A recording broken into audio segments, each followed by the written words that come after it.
Sam Gillish right up the front there. I think he got the maximum points. And under 17s, they do not muck around.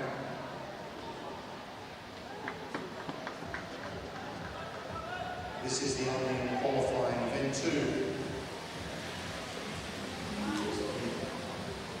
Playing with the live stream, getting it going. Lachlan Walters and Josh Franks. Josh Franks looked like he was going to get on the wheel of Walters and then decided to sit back in. So Walters on the front and then Lachlan Stewart in all black. So he hit down the back straight and that initial speed died off.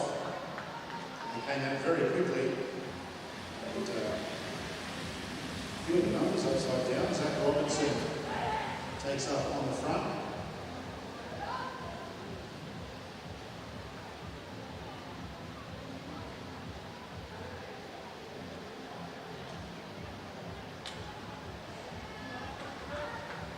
While looking around, Blackburn rider of Hayden Vinpani. He just settles back and goes mid-pack. Max Nussman, he's just cruising out the back, but he will want to qualify for this national honour. On the front, looking over his shoulder, is Ben Cade. And then on the front, second wheel, on the front of the, a couple of lengths behind him in the black, Oliver Ward. Lots of black kids out there.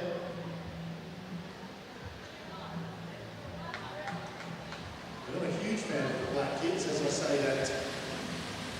Zach Douglas Savage in the black kit, the black helmet.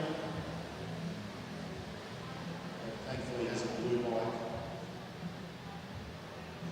4 laps on the lap board. You'll see the commissaire down on the centre area. You'll see that commissaire pointing to the front of the race. It can get a little confusing on the track. If you're ever confused where the front of the race is, just have a look down at the commissaire. And they will point out to you where the front of the race is. 2 laps on the lap board, and they're starting to pick the pace up. Lachlan Stewart, he's right up there in the front. Page still there as well. Oh, flyer. Round the back straight. And onto the front straight. He's got one number on his back for the Riley Boyd, that is. And he's being hunted, but he's going to get there in the top. The first 10 go through to the championships. So Boyd gets through, Oliver Ward gets through, Lachlan Walters gets through. Josh Franks is right up there as well.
So is one of 7 men's qualifying race for the Omnium today. P2 coming up next.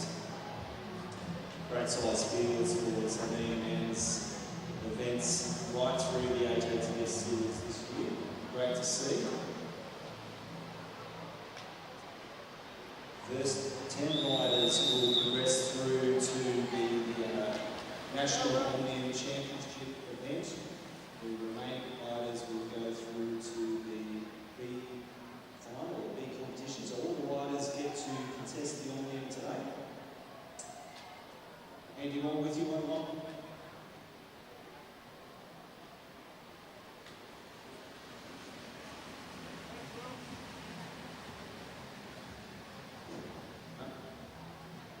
Riders just rolling out 14 laps on the board.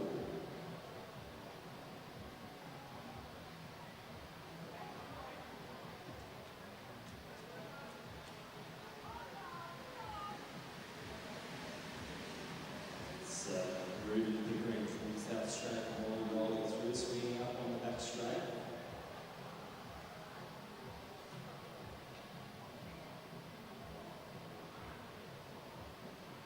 So points at laps 10 and the finish in this qualifying points race.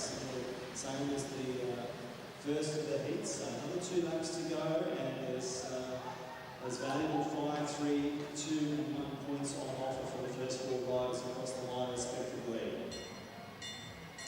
And that is the bell. Sharp acceleration there from the line red back. That's rider 227, Alex Ducci. Apologies for their pronunciation there, Alec. I'll get that right as the day goes on. We've got a little gap there, so the first 3 riders who will take their points. Looks like Ollie Jeremy went through second, William Ellis in third there from Balmoral in the black colours. Didn't quite catch you as fourth across the line there. We'll look to the board. It's a bit of a technical pitch there. I'm sure we'll get that soon. So just 9 laps remaining. A reminder that, of course, that riders on equal points as they cross the finish line. It's the finish order. So we would expect there to be a number of riders on 0 points, and their final position in the race will be determined on their placing across the line at the finish. So even those riders who are on points, everyone needs to make sure that they get themselves forward, although I suppose those on 5 and 3 points are probably safely through after that opening sprint lap. But the results are never finalised until the race is run. 7 laps on the board now.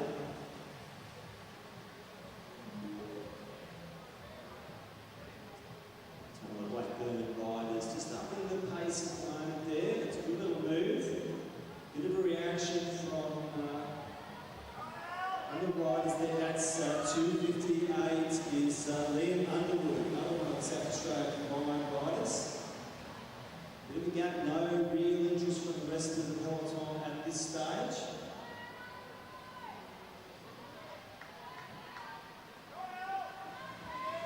Bit of a response now from rider 254, Harry Race, another one of the South Australians. There's 8 or so locals in the race in this heat.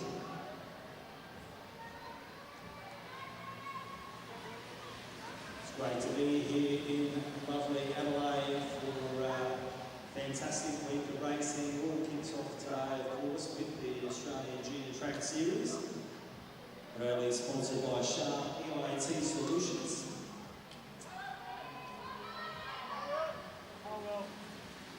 We've got the ARA World Cup, and of course the Women's Tour Down Under starts tomorrow. 3 stages for women.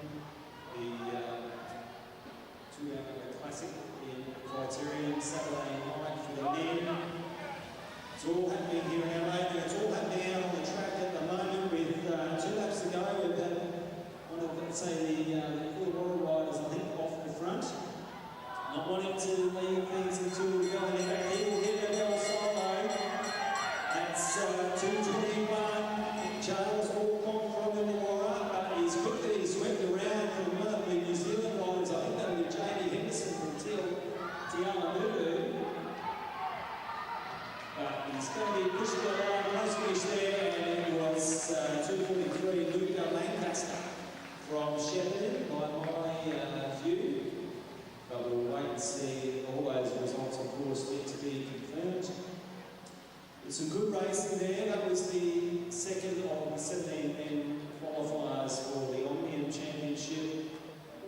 course, the Omnium gets underway with a scratch race for all fields.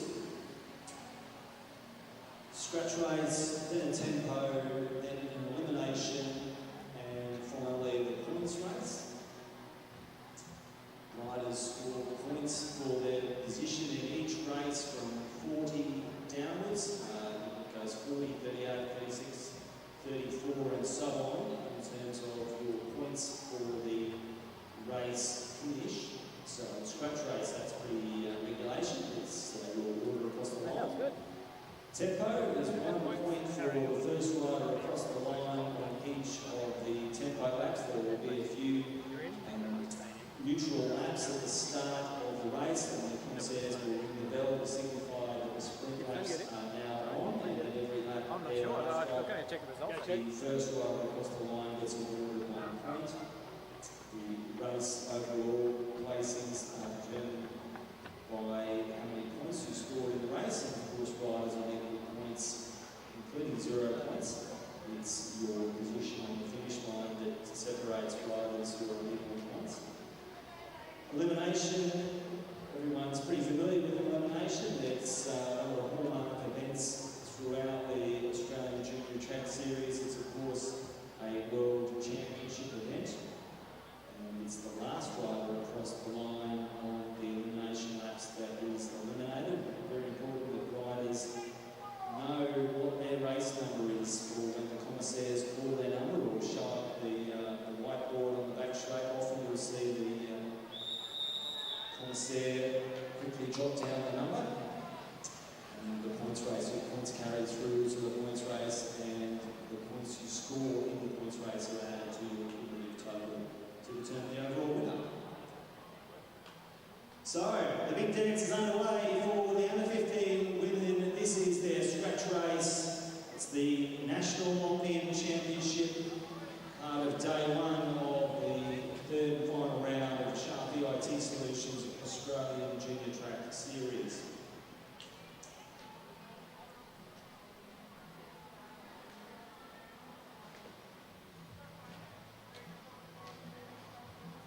So 9 and 15 girls on the start list.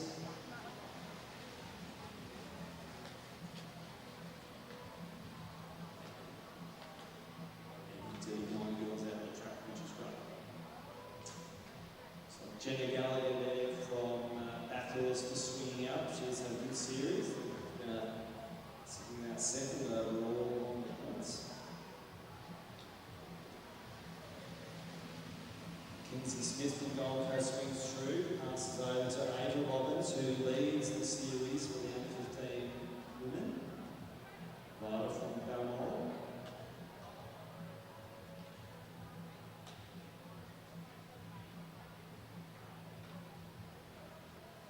So 8 laps to go. That was Lila, 80 Zoe May from Lidcombe, Melbourne. Moves to the back. It's one of the Brunswick riders by looking at the front. That swings up on the back straight. No real interest at the moment from any of these young ladies in terms of driving the pace. They're happy just to turn the legs over. That's Anna Walters in the pink kit. Rider 78 on Hamilton Wheelers. Rider 74 on the outside. Sharvie Tanksale from Carnegie Caulfield. Good to see some riders from Carnegie Caulfield. And some good numbers again this year. Certainly a force to be reckoned with, the riders from Carnegie Caulfield in series past. So great to see a number of their riders contesting this year's series. Good representation from all of the clubs from around the country, which is great. It really is the foundation of track cycling in Australia. And most importantly, for riders who don't progress on to the elite grades, it is a whole lot of fun and a great experience for these riders to travel. We've had rounds in Melbourne, Sydney, Melbourne, Adelaide this year, Launceston, Super-Drome also hosts rounds in previous years. We've had the national championships in Brisbane for a number of years. So great travel wonderful opportunity and experience for these youngsters. Zoe May just lifts the pace. Jenny Gallagher says, yeah, that suits me, thanks. Well, let's keep this going. It's like Sharpie Tankfield, Ava Roberts there in second wheel. They've kept the pace on. Well, they might. 3 laps to go. Ryder Reid is set in second wheel there. Ollie Opperman from South Australia combined. No pressure with that name. Keep going now. The pace is still on, which is good to see. Everyone's still together. And again, Molly Zoe May from Lidcombe Auburn. Still happy to set the pace. 73 there. Nicola Morris from Brunswick. She turns the pace up now. Ava Robbins responds straight onto her wheel. Zoe May still there. So these 3 riders have got a little mini gap that Jenny Gallagher has shut down. She's moving forward nicely on the back straight, moving up, coming around the outside of Nicola Morris. But it'll be Ava Roberts. All of those guys for second and third. I think you'll find it was the rider from Brunswick, Nicola Morris, ahead of Jenny Gallagher from the Western region of Sport. Again, we'll get those places confirmed. But some good racing there from the under 15 women. They didn't muck about, they kept the pace up, just rotated the turns nicely, and nice fast finish, which is what we love to see. So nicely done, ladies. Move on to the under 15 boys Omnium scratch race.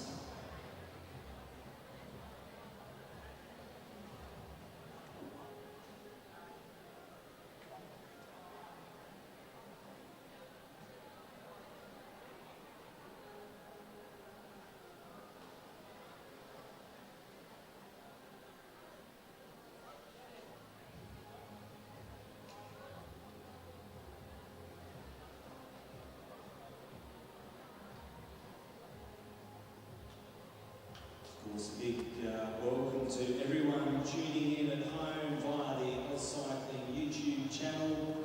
The live stream once again brought to you by parents from Queensland who are from Balmoral this round. Very proud of that, just saying.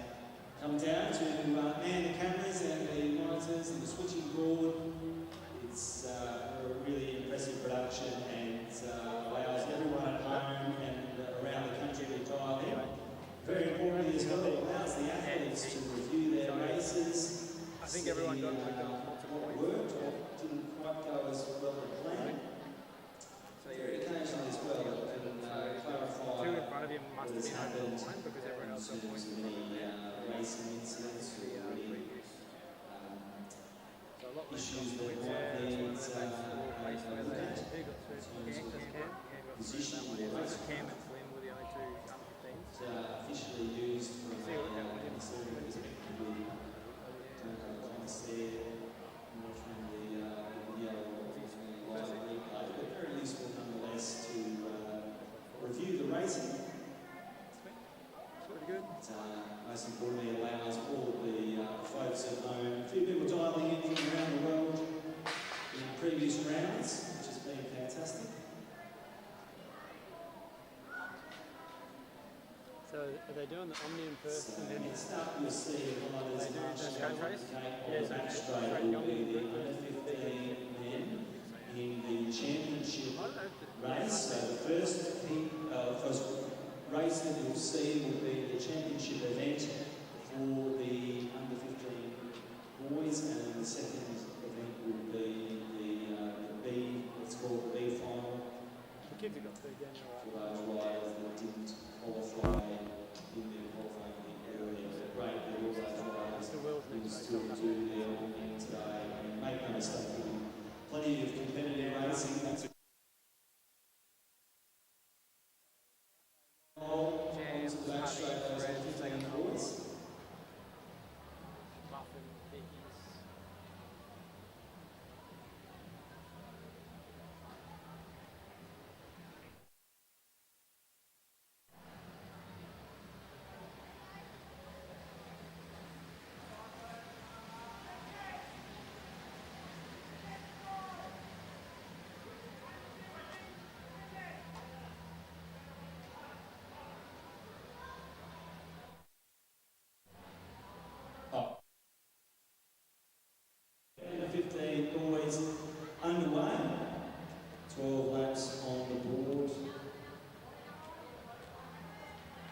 This is the scratch race in the Omnium for the under 15 boys.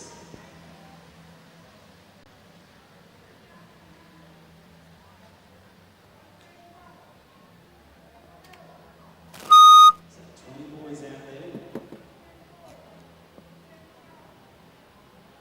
Then just rolling around at about 4 abreast, 4 lines of riders. We're maintaining nice lines. That's riding line. Maximus Moore from Brunswick. He's in front there. And the New Zealand Testing, riders, testing, 1, 2. on the inside in Sprinter's Lane at the moment. Good to see some of our Kiwi friends make the trip. Testing, 1, 2. That's just going to you.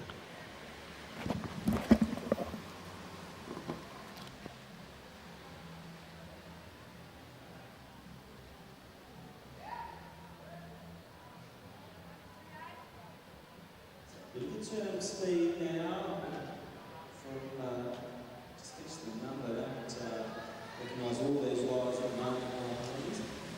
This rider 30 Ruben Shepherd from EIT, and I think it might be Lucas Zucchiari who has decided to go on with it. That says the Kiwi rider quickly up on his wheel. Lucas wins up, and a little bit of gesture to each other, I think, to let's go, keep going. That's Carter Payne. Dishing out a bit of pain to the rest of the field. They're going to try and close that down. That's the look like Maximus Moore, I think, from Brunswick, who's revving it up, trying to just bridge across. They want to get that, let that get too far ahead. It is indeed Maximus Moore, number 9, and it just switched it off a little bit. 33 Smile Kneef from South Australia combined. Toward the front of the race there. That's Miss Moore still seeing the pace on the inside. Lucas Zucchiari is monitoring the situation on the outside. There's 6 laps to go.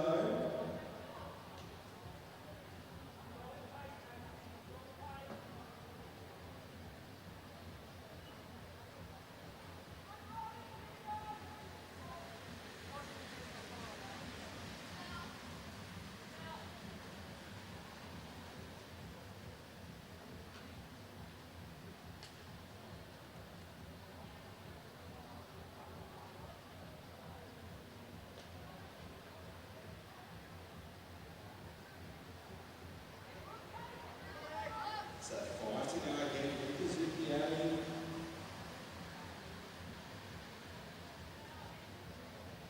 So that's his ball.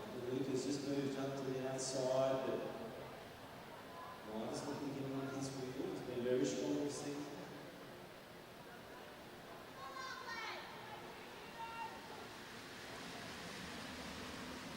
Tyler Kneef there, at the front of the red and black kit. Just keep them pace.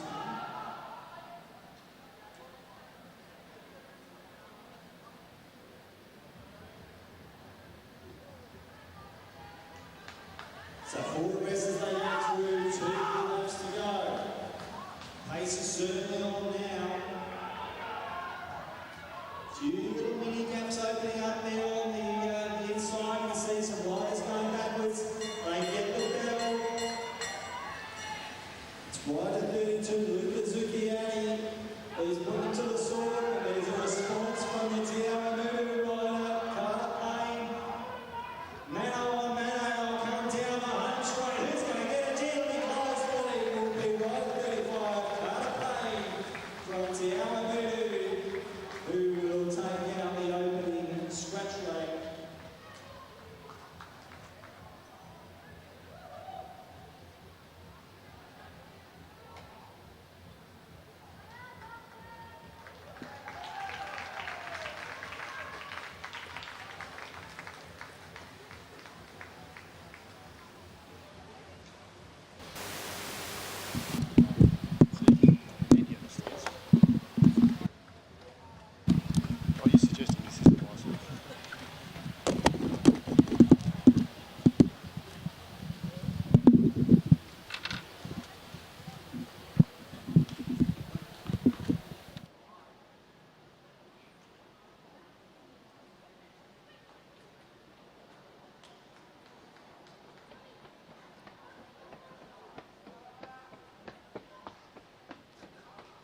watching that as well? Oh my goodness. I'm just thinking how bad it would be for her to get the foot. I'll drag that one over. After Flynn's race, I'll get the next couple. Yep. Well, that's the last 15s now? Yeah, so it's the big group. When it goes to 17 girls? Yeah, 17. I might just take Ben for a quick drive to get some Barn Hills.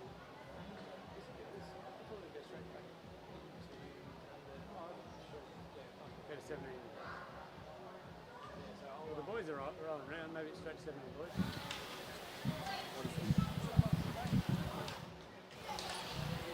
What do you mean? Oh, one's live stream. Was that not going through the live stream? Jeepers. Man, okay. Okay. Oh, it's all right. I can do this if you want to watch it. Settle it. It'll be right.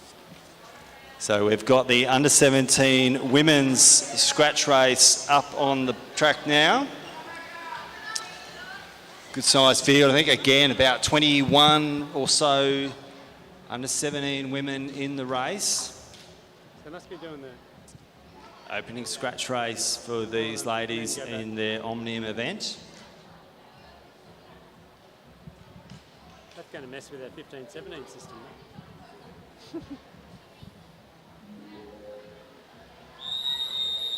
So the whistle sounds, 20 laps to go. And again, as before, points determined on your finish line order. So we've seen some fantastic competitive racing amongst the 17 women's across the opening 2 rounds in Sydney and Melbourne.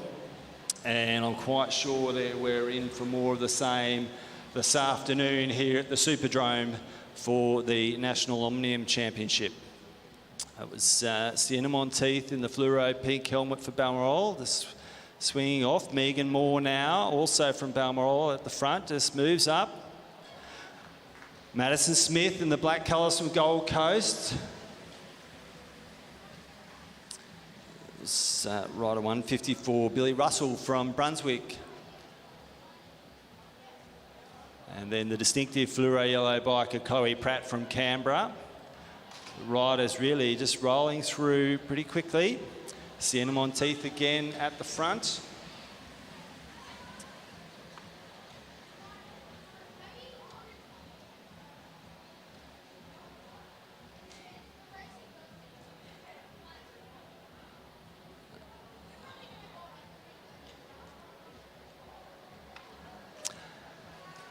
It's a little fix of the elbow. That's Lucy Allen from Illawarra.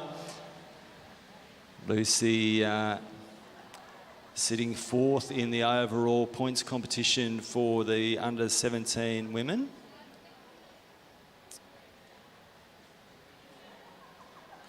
Looks like April Paddy from Balmoral, rider 133, followed by clubmate Isabella Potts and Megan Moore. So a little Balmoral trio at the front of the race there, just keeping the tempo up. I think that might be Chloe Buckley from the Cairns, arguably the furthest distance travelled down to Adelaide for the AJTS. So good to see Chloe making the trip down from Cairns. And one of the Blackburn riders, Blackburn also been present in great numbers throughout the series, along with the likes of Brunswick, Balmoral, number of riders from Canberra combined. I think that might be Lavinia Ward from Blackburn, putting on a bit of speed. Reaction there from Sienna Monteith.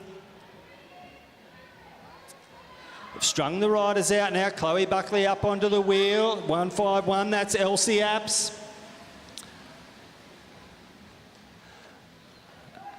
Will these riders go on with it, or they're just going to switch it off a little bit? The rest of the field is making their way forward. I think they will get back up onto the wheel. But nice little acceleration there from Lavinia Ward, and certainly the reactions came. A few of the other riders, see Lucy Allen making a move forward at the back. So, and it's Megan Moore now with Lucy Allen on a wheel, who makes a move from sort of mid-pack. They've got a few bike lengths. Megan swings up. Lucy Allen takes over. They've certainly stretched the field out, that move of 2. We've got a group of about 6, 7 riders at the front, and it includes most of the strong riders that we've seen through the round. Looks like April Paddy making a move forward. She doesn't want to miss out on this move, although it's just eased off a little bit.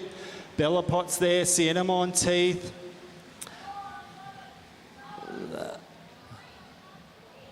Might be April Cat there moving through now. And Lucy Allen again, just a little duck of the head. Yes, that was 158 April Cat in the blue and grey from South Australia combined. Megan Moore at the front again now. So Megan sitting 5th on the overall points. Took out the win in the Madison National Championship in Melbourne with Neve Parslow. Neve not contesting the Adelaide round. It's Sienna Monteith who leads the series in the HATS at the front, swings up, lets Lucy Allen come through. We've got the 3 Balmoral girls almost side by side down the home straight there. Megan Moore rolls through, Bella Potts on her wheel, and we've got 5 laps to go. Sienna Monteith again, April Paddy, the 4th of the Balmoral riders in the field. And then Billy Russell from Brunswick, Lucy Allen from Illawarra in the distinctive orange kit. Certainly makes the commentating easy when there's easier when there's a distinctive kit or helmet or bike.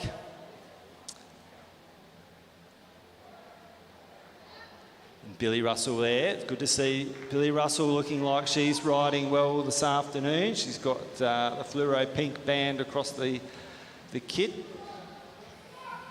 So they've just eased the tempo off a little bit. 3 laps to go. The pace we would expect it to lift very shortly. There'll be 2 to go in a moment. It's Lavinia Ward from Blackburn. Move round the outside now from the Illawarra rider, Lucy Allen. She's got April Paddy on her wheel. Chloe Buckley there. Megan Moore responding in the sprinters lane. Madison Smith round the outside. They get the bell for 1 lap to go. Looks like Madison Smith from the Gold Coast with a fast finish there. She's going to take the win, it would seem. Catching up into some back marker traffic as they came through, but it was Madison Smith from the Gold Coast for mine.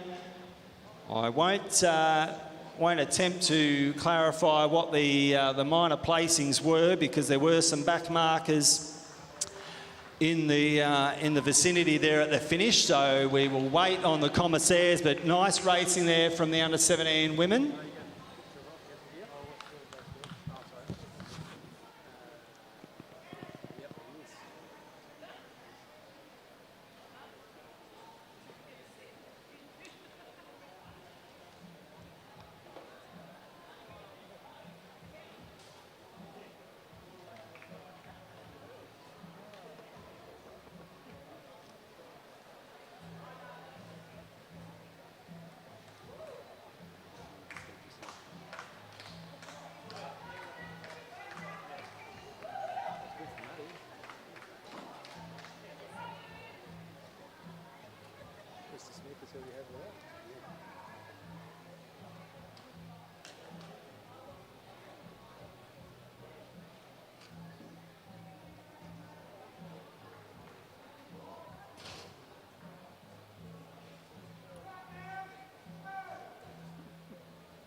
Okay, the under 17 men's scratch race underway.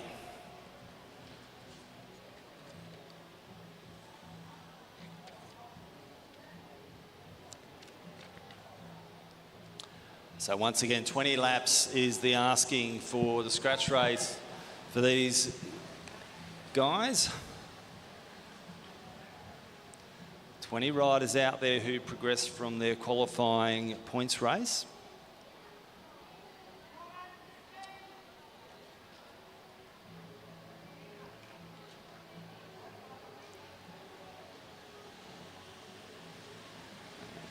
And that was rider 235, Lachlan Stewart, with his outside number upside down. If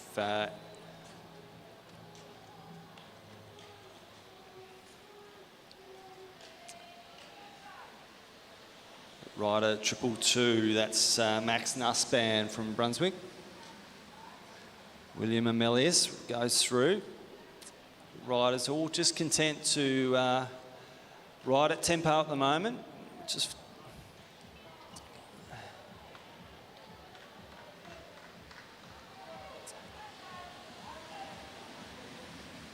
that's Max Nussbaum now there on the looks like the newer Brunswick kit. It's purple and orange fade.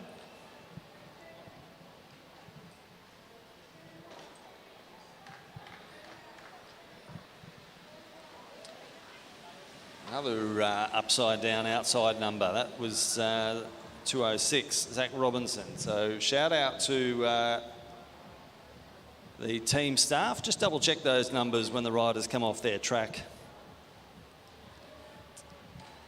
So a bit of a move now from one of the Blackburn riders. That's rider 205, Alistair Norris, who's got the length of the straight on them. He's gone very early, 13 laps to go. Looks pretty comfortable though. No concerted response at the moment, but there's plenty of firepower in the rest of the field.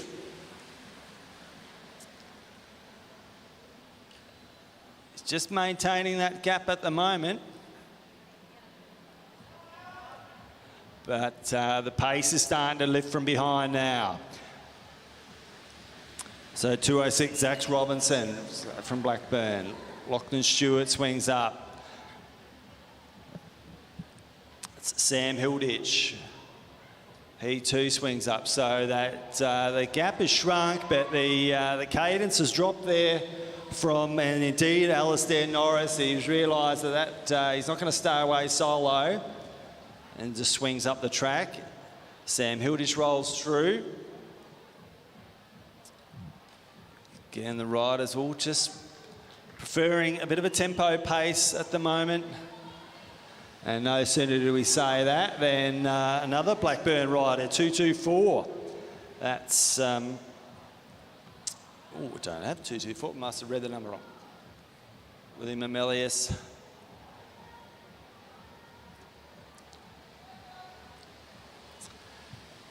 Now some more sustained pace in this 17-man scratch race.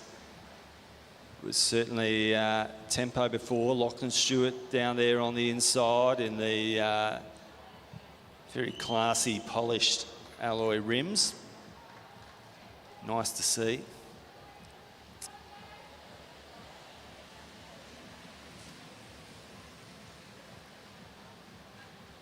Lachlan Walters from Hamilton Wheelers at the front there. He just swings high, stays there at the front. The pace is still really just at a tempo level at the moment, but they've all got their hands on the dial ready to turn the volume up with 7 laps to go. William Amelius, 203 from Balmoral. Getting down nice and low, maintaining efficiency. Bit of a move forward now from the riders at the back of the race.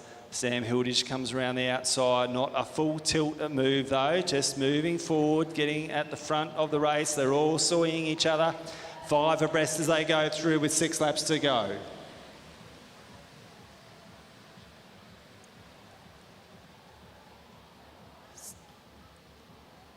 So it's just gone up a little bit at the moment. Still, you wouldn't call it any more than a fast tempo at the moment. Riders paying plenty of attention to each other. See the tall figure of Ollie Jurvik there in the middle on the BT, also with the polished alloy rims.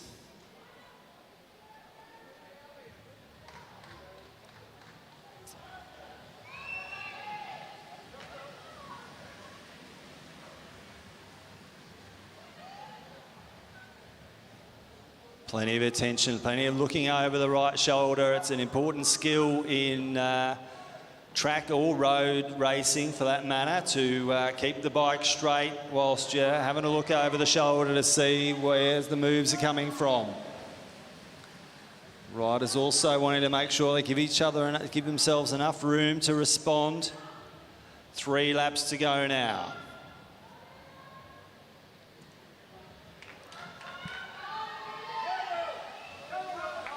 So rider 244, William Brown from South Australia combined at the front. Ollie Jurvik on his wheel. They've certainly lifted the pace, and it's making it harder for the riders at the back to come around, and he'll get the bell. Rider 244, that's William Brown. Ollie Jurvik really having a spin up to try and come around him on the back straight, and he does as they come into the home straight.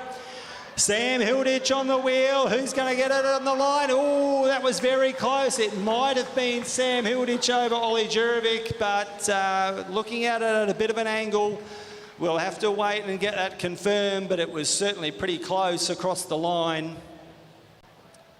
Some good racing there from the under 17 men in the scratch race to open the National Omnium Championship for 2024.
Okay, sorry, so this is the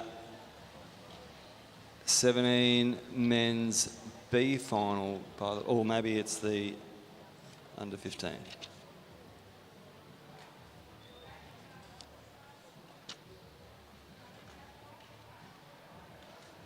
Sorry, I didn't think they looked like under 17 men. This is the event 7, the under 15 boys B Omnium.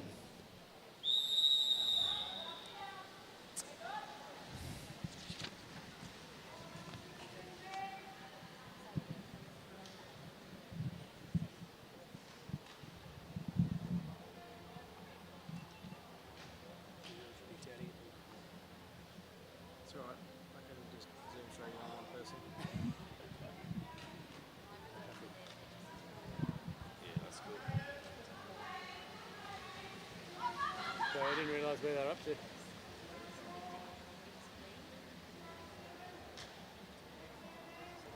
So we're just confirming the result. Don't forget, all the results are on the AusCycling live results page. And confirmation of the under-17 boys Omnium scratch race. Sam Hilditch it was over Ollie Jurovic and William Brown, coming third in the scratch race. Fourth place going to Max Nussbaum from Brunswick, and the South Australian rider Oliver Ward coming in fifth. So those results on the AusCycling live results. So results.auscycling.org.au, and you'll see all the details there, and the index of events. You can see all the results as they are finalised and published by our dedicated commissaire team. Big shout out to our tireless team of commissaires who are overseeing the next 2 days of racing. Big shout out thanks to Tracy Johnson, Lee Hubbard, Howard Bartlett, Alison Kent, Emma Martin, Phil Jones, and of course from AusCycling, Olivia Forrest and Louise Jones for timing and the race directorship respectively. All kicks off a ripper week of cycling here in Adelaide. As mentioned, we've got the Paracycling World Cup, followed by the Women's Tour Down Under. Stage 1 gets underway tomorrow.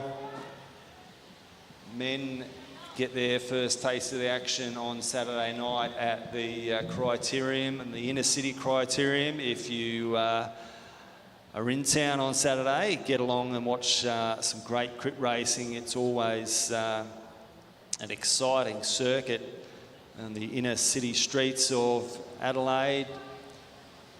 The finish line in King William Street.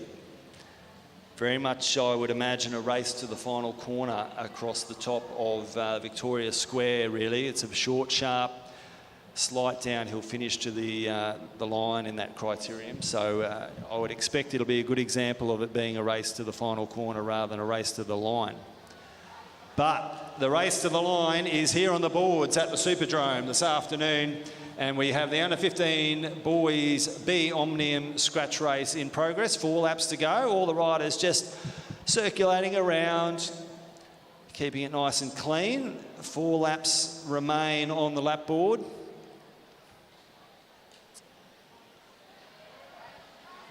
And it's one of the Illawarra riders, that's Maddox Mascari in the orange kit, who's just swung up. Looks like he's got a Brunswick rider on his wheel. Line of 4 up the track as they come into the home straight. They'll see 2 laps to go now. And it's Maddox Mascari from Illawarra. It looks like he's the one that's dictating the pace at the moment, just in the middle there. Little move on the outside now, though. Could be another Illawarra rider in the orange kit. Just not quite got the differential of speed to drop down. The little legs are turning, but it's... their numbers are hard to read, my apologies. Looks like a Bundaberg kit there, I think.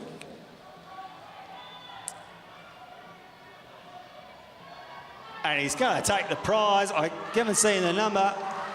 Rider 52, that's Cruz. Whoa, whoa. Okay. Little touch of wheels across the line.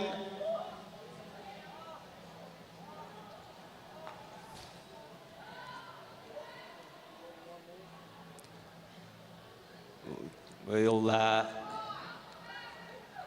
riders to stay high. We've had a couple of riders come down. Keep the tempo up, boys, because there's a rider just near the blue band on turn 1 there.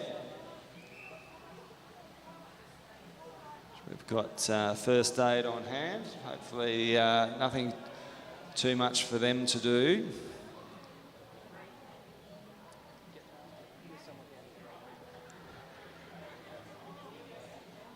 Just a touch of wheels over the finish line by the look of it there, but I think you'll find it was Cruz Kemps who cruised to the line. He wasn't quite cruising, he was absolutely going full tilt as he might. He'd opened up a bit of a gap at Cruz and carried his speed all the way to the finish line.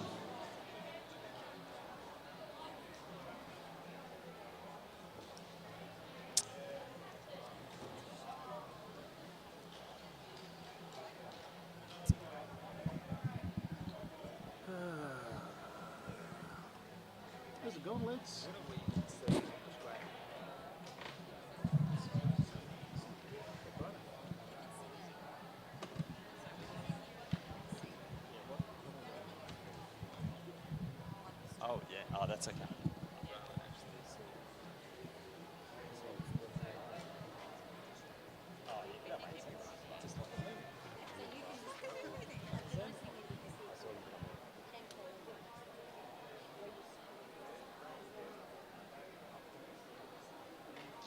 Cool, what's that?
bore people with physics. To bore people with physics on the atmospheric pressure as to why the humidity. What do you want to put that on? I think I will.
There's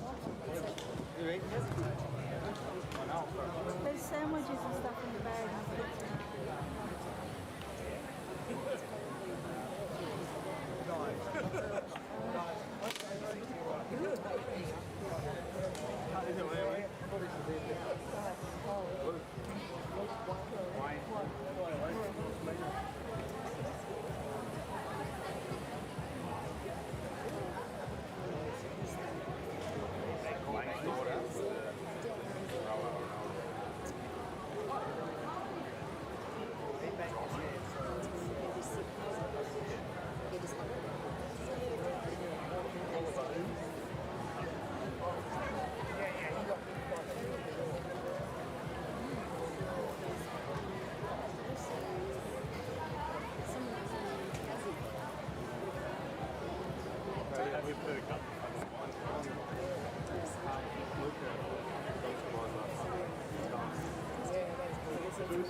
You should. Yeah, let's do that. What about 3 elements of Who was listening to the earlier the lesson? bonus points? Wow. No, in the comments page. Yeah, because there's like. Here we are. Look at cycling trivia. Well, we can just send in manual questions. Yeah. Sending your names like it's the best friend. Oh, when you feel like saying, when you feel like asking us to do then just do a question on the top if you'd like to answer them. We should buy. Yeah, you can.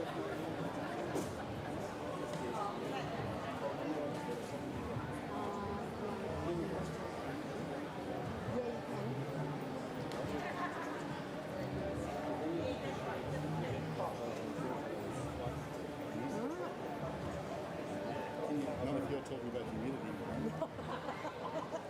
That was important. Just humidity there.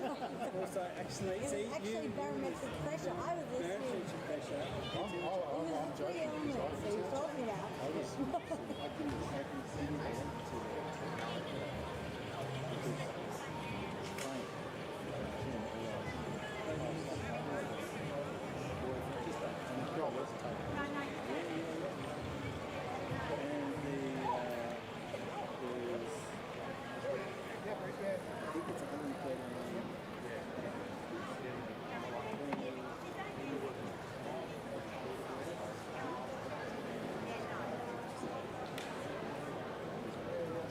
That's 26 degrees. 26 degrees, 113 pascals, 50%. But if you put it on that, Which calculates to give an air pressure chatty- and air density of 1.17 kilograms. oh, I didn't realize that's what it was on the screen. The whole time. I'm pretty sure that's uni. Maybe it's That's the whole uni. uni team. Uni. Standing in front of the Balmoral team. No, Sam's mate.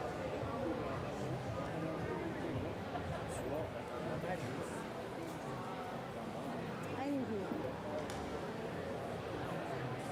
Oh, yeah.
Well, I was about to say, and it's the easiest thing to do is the lowest amount of technology. It's not a minute off. Should we, let's, geez. What trivia questions? Do you want to do a trivia? Yeah. And so, but can you do a hashtag? What about, Can you do, let me just, can you hashtag it?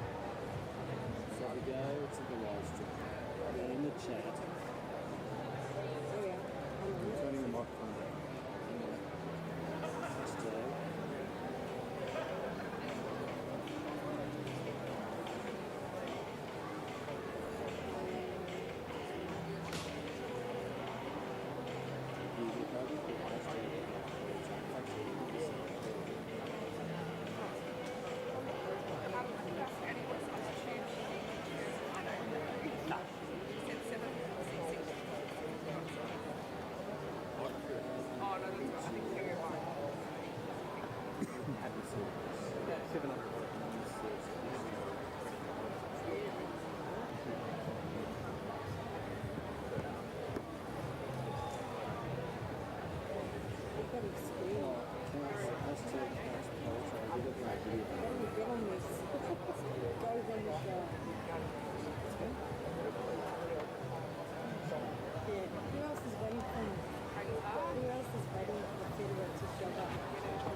Yeah, you do. No, they do. No, it's somebody can see. They've got a speed, it's not going to have speed focus for us. So I think they're okay for the 24 races. Well done. But I think it's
So thanks for everyone's patience during the injury delay. Thankfully, it seems the rider is okay. We're just getting attended to by the paramedics and getting just prepped to get checked out, and we'll have the track clear shortly. So for those viewing online, that's where things are at. We'll be back underway, hopefully not too much longer, with the under-17 boys B Omnium scratch race.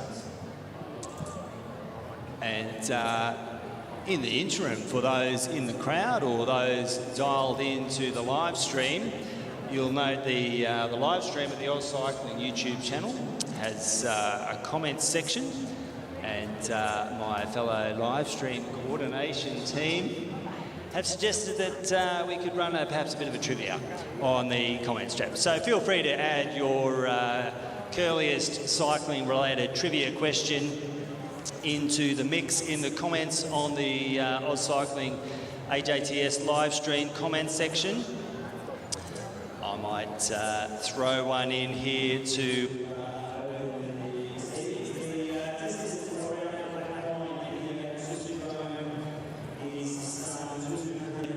meters.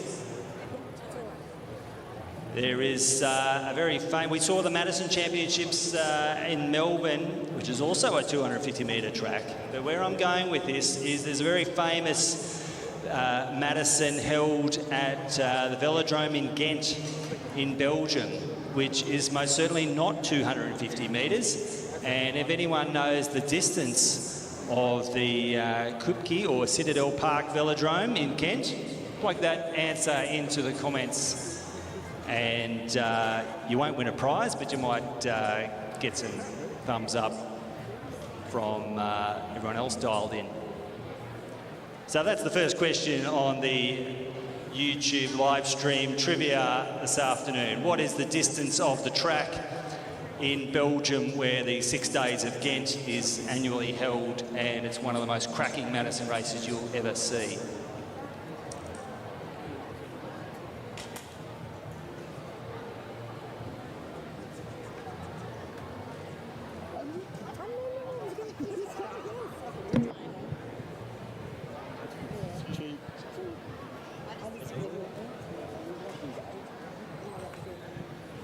Don't forget, if you are here in the stands in person in the Adelaide Super-Drome, you can open YouTube and go to the AusCycling YouTube live stream to enter your answers for the trivia.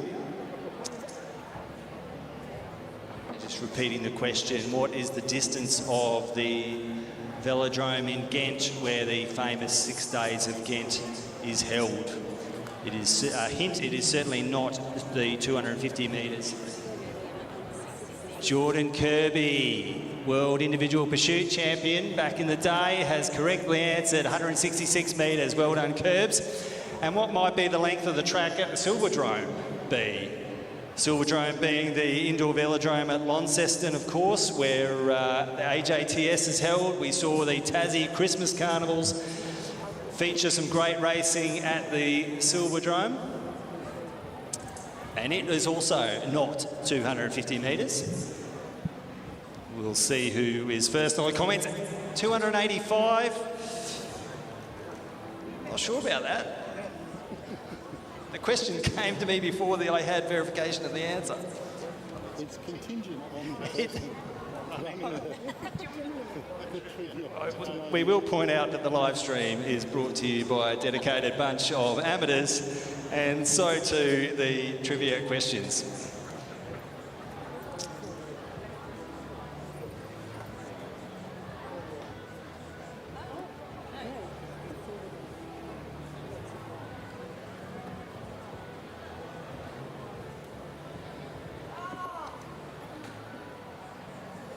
Curbs all over it.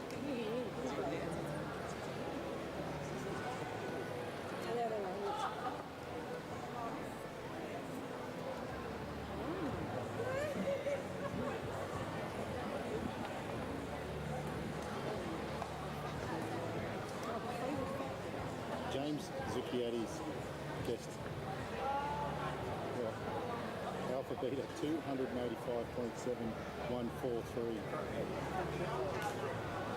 Is that correct? 285.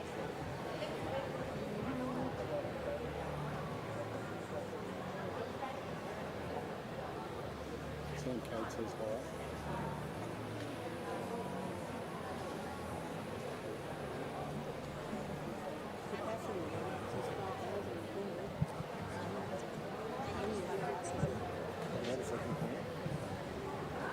The comments are there.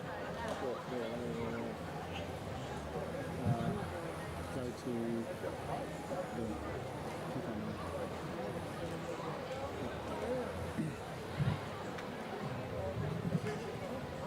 Look, we'll go with the answer of 285 metres. Well done, Jordan Kirby.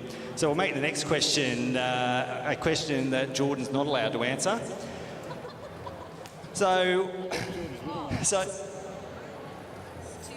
it's actually 285.714. So Alpha Beta was technically very correct there. So the next question in the trivia, when Jordan Kirby won his individual pursuit world championship, which rider won the silver medal? I thought you were going to ask the time. And Mr. Kirby, we won't take answers from you for this one because I'm pretty sure you'll remember. So who won the silver medal?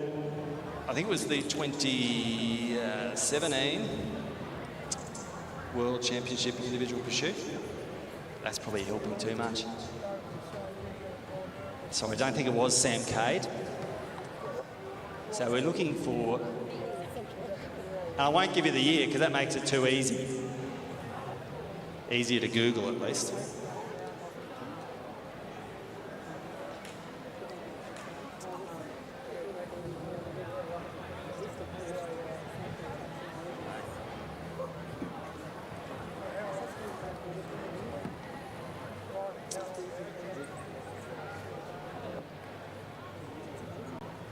who's the first loser? So I can tell you also, actually, we'll double up, we'll make it a double banger question.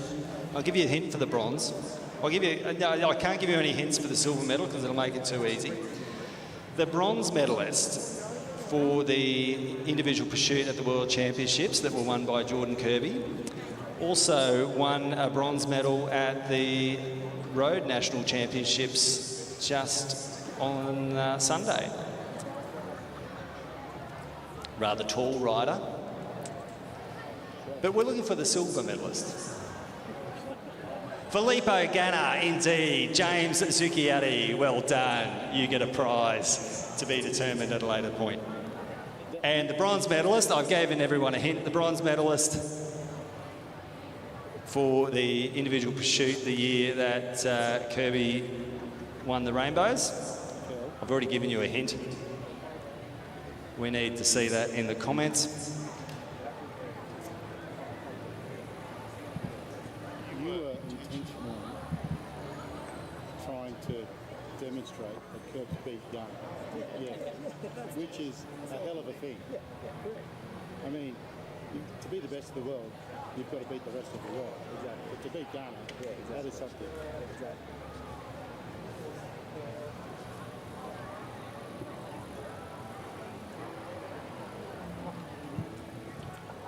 And Alpha Beta has come through with the goods. That is correct, Kel O'Brien. Give us a thumbs up, Kirby, if you're online, and you can verify that. I'm 99.5% sure that is the podium.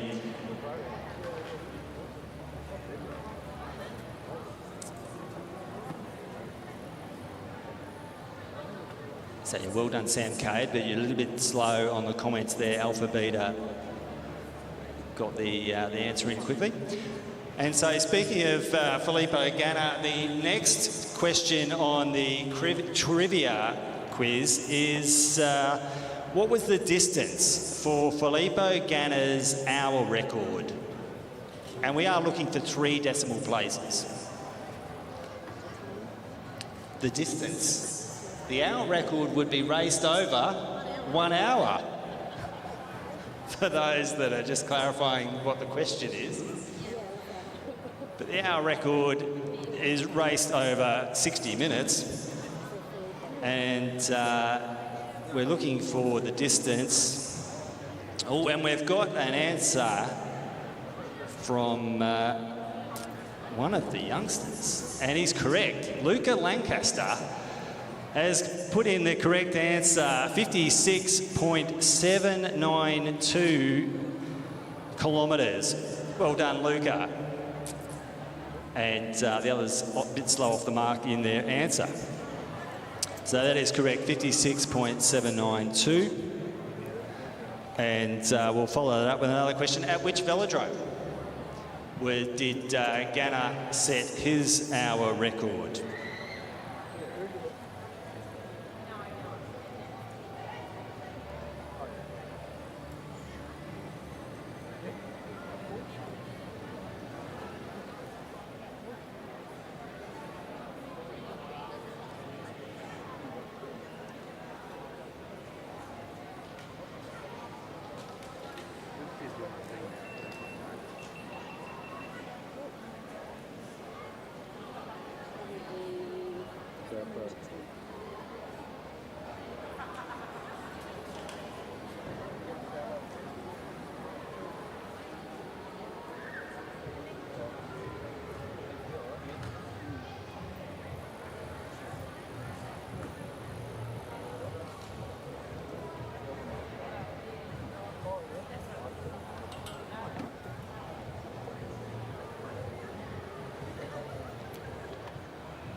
Matthew Opperman has submitted the answer of Switzerland. Looking for a little bit more specific there, Matthew. Oscar Gallagher, correct. It was a fast velodrome. But whereabouts in Switzerland? That's what we're looking for.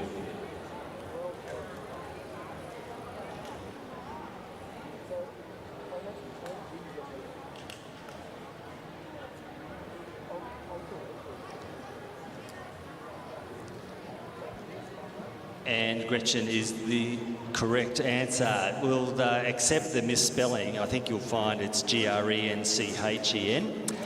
And we were talking air density before. I think I mentioned that Mexico, we could talk a whole lot more about air density. We'll get there.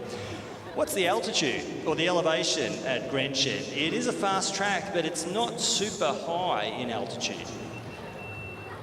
Those that are frantically Googling.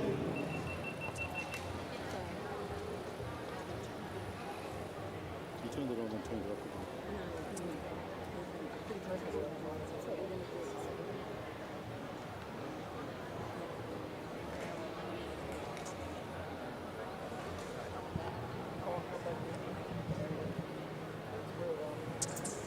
Grenchen is in the mountain range of the Jura Mountains in Switzerland.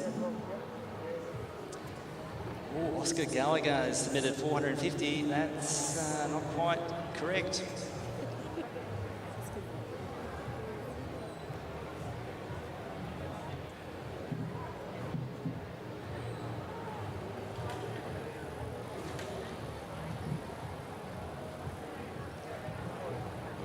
In the interest of keeping the quiz moving, because look, it's pretty close. 430, 450. Yeah, we'll take, the Quizmaster will accept Oscar Gallagher's entry of 450 metres. Well done, Oscar. I mean, Oscar was probably... He was quick off the mark. That was the first hit on Google. I've got a question. Enemies Velodrome. How much further around the fence is it than around the black line? So, the next question comes to, we were into physics this afternoon. The distance on the black line at here in Adelaide and also Sydney, Melbourne, but at Anna Meares in Brisbane, the black line's 250 metres. What's the distance around the fence at Anna Meares? It's a pretty long way around. How much longer around? So we're looking, the next question on the YouTube live stream quiz is the distance around Anna Meares Velodrome if you're riding the fence. Alex Hughes says 3 kilometres. It might feel like 3 kilometres, Alex, but I don't think it's 3 kilometres. Sam Cade's offered an answer of 255 metres. I think you'll find it's a bit further than 255 metres. I think the black line might be somewhere between 250 and 255, but certainly up around the fence is going to be a bit further.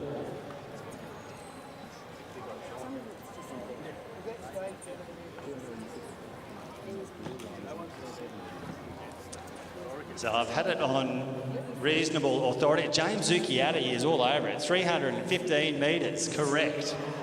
Well done, James. Jeez. And the blue line, a bonus point for the distance around the blue line at AMV. Sam K, 270 metres, well done. So for those listening, that does show that it is the longer way round. And question for the parents and the punters. So particularly when juniors are riding gear restrictions, so our under-17s are on 7 metres and our under-15s here are on 6.1 metres. So if two riders are riding hip to hip and they come around turn 4 together,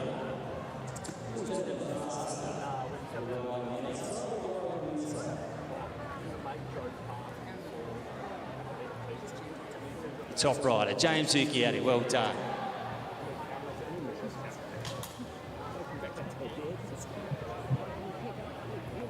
What's the baseline for barometric? And it's good to see Ryder. He's given a couple of fist bumps. That is very good to see. A couple of fist bumps may be contributed to by the green whistle, but that's okay. And right on cue. It's good to see the rider will no doubt go off to be checked out at Women's and Children's. And we'll get our racing back underway shortly. We've got the under-17 boys, under-17 boys B scratch race. Marshalling over toward the back straight. And thanks for everyone's comments of concern and best wishes on the live stream as well. It's a great community that we have in cycling, and it's good to see everyone concerned. So racing will be back underway shortly. I think we're just clearing the duck board. Probably got time for one more question on the track trivia quiz. Okay. The longest Olympic road race ever was held in Stockholm in 1912. What was the distance for the longest Olympic road race which was held in the 1912 Stockholm Olympics? We're looking for the distance.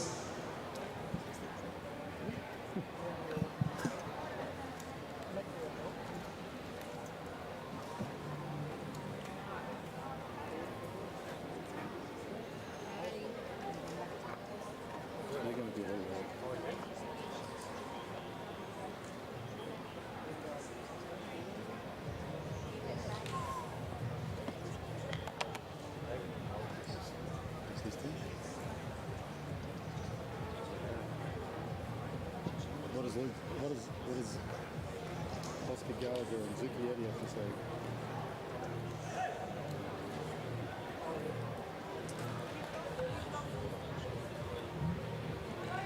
Got a few answers submitted on the question of how long was the longest road race in Olympics in the Stockholm Games, 1912.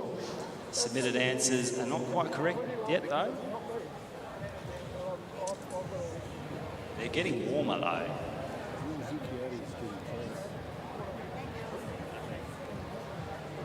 Carolyn Jones has had a crack. Gee, we're after 3 decimal figures in the hour record, Carolyn, but I like your attention to detail. James Zucchi, or maybe they're on. The quizmaster is assisted by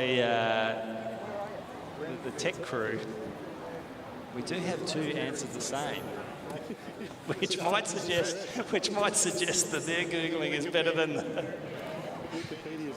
Anyway, we will take plus or minus 5k. Oh, 128 miles. We need it in metric. It was in Stockholm. Can't be in miles.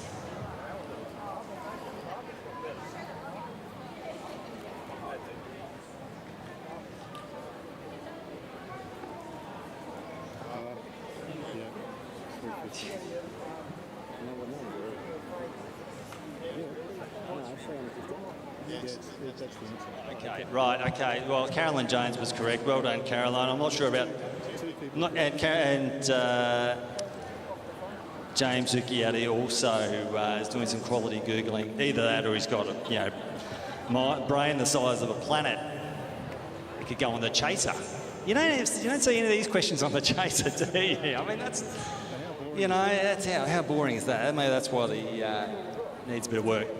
So the duck board is clear, and any moment now we'll see the back straight commissaire, which looks like Phil Jones. I can say that with reasonable confidence based on the headwear. Hello, Phil. It's getting proceedings underway, waving the 17 boys B Omnium scratch race out onto the track. 20 laps. Thanks again for those that have dialed into the trivia. Hopefully we won't be doing that again until the break, the official break. Not sure when that will be and how long it will be, given that they've had quite a delay, but we'll leave that in the safe hands of the event directors. Louise Jones doing a good job. So, Cam Franks from Balmoral, just rolling them out the back there at the front.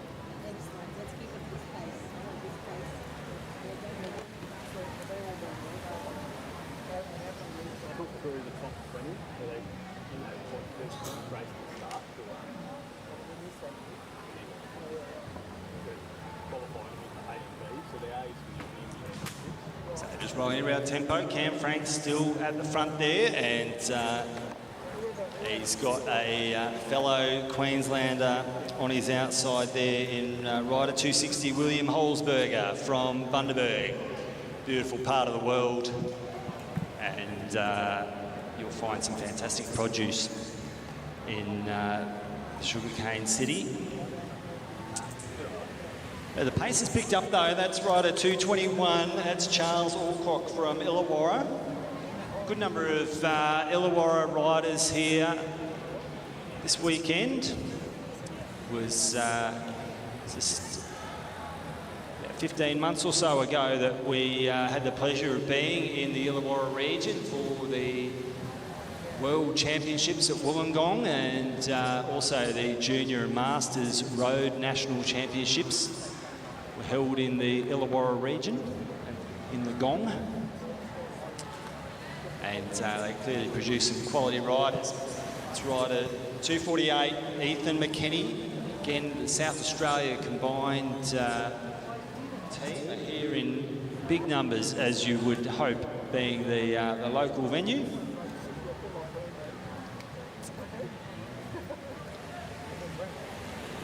South Australians have put on fantastic weather this week. It's always a great time of year.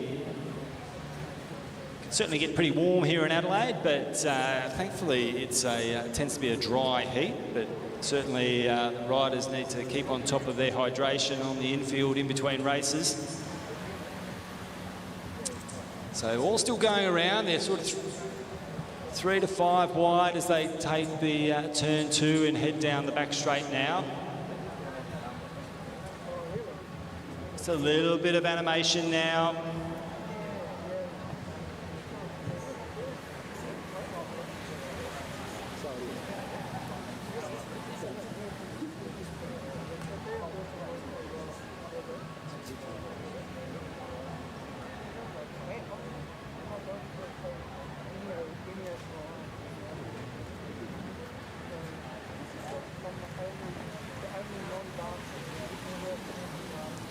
That was Harry Lace, another South Australian rider.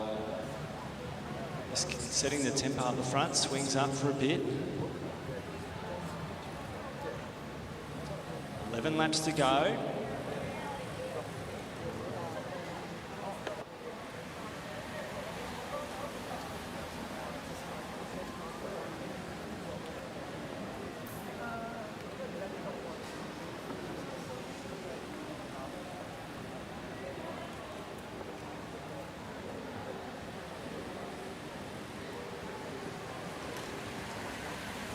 So 248, that's Ethan McKenny.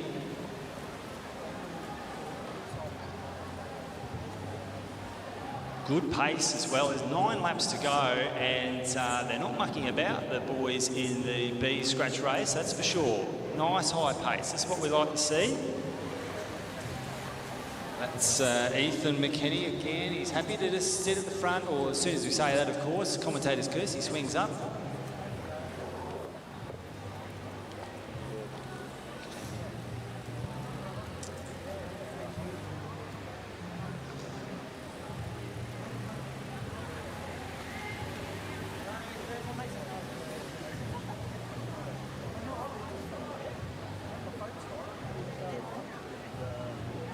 So Harry Lace again, he's pretty happy to be at the front, setting the pace. That's the speed that he wants to ride at. As they come down the home straight now, they're a good 5 wide. A little bit of a move now off the front.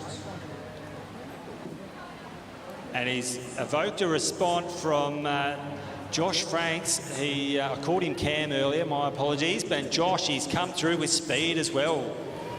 Nice move there with 5 to go. They've got a bit of a gap. There's a few little gaps opening up behind. A Blackburn rider has seen where the race is going, and he's coming around to try and bridge across, and that has stretched a few riders at the back. So that's all the riders with numbers pinned at the back there, 259, I think. Hayden Vipani. He's made it across 2. Josh Franks will want to get on his wheel, and these three riders, if they've still got enough matches left, they could work together and make it difficult. The Bundaberg rider, 260. That's William Holzberger. He's seen what's happening and he's getting across as well. 3 laps to go. It looks like a bit of a decisive move. They still need to keep the pressure on though. Holzberger's desperate to try and get across and tack on, as is 221. That's Charles Alcock. He's moving with some real speed. He's going to get across as well. Is he going to just sit on, or is he going to carry his momentum forward? They've got the bell.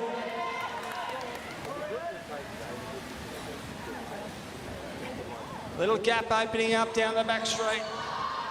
It's a good little move, and the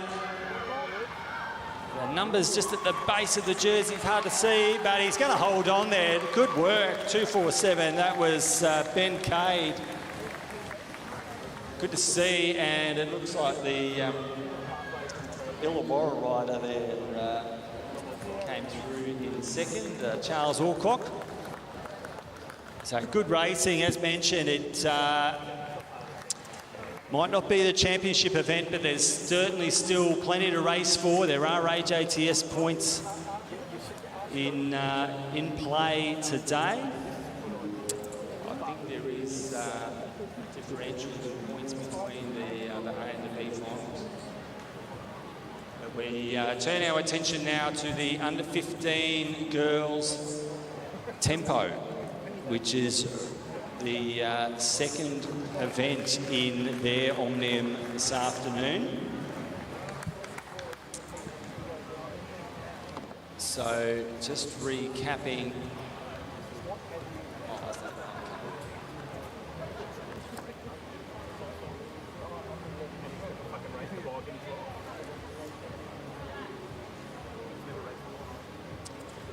So just recapping the results of the Omnium scratch race as we head into the tempo. It was Ava Robbins ahead of Nicola Morris, Jenna Gallagher, Zoe May, Shavi, Tank Sale, Chloe Bain, Molly Opperman, Mackenzie Smith and Hannah Walters. So the points are usually 40, 38, 36, 34 and so on. But every event matters in an Omnium. You generally see it every level. As I did mention earlier, it is an Olympic event, the Omnium, and you see it at the highest level, the Olympics or the World Championships. You can ill afford to really drop a race in the Omnium. It can certainly put a big dent in your points tally. That can be difficult to make up when it comes to the points race.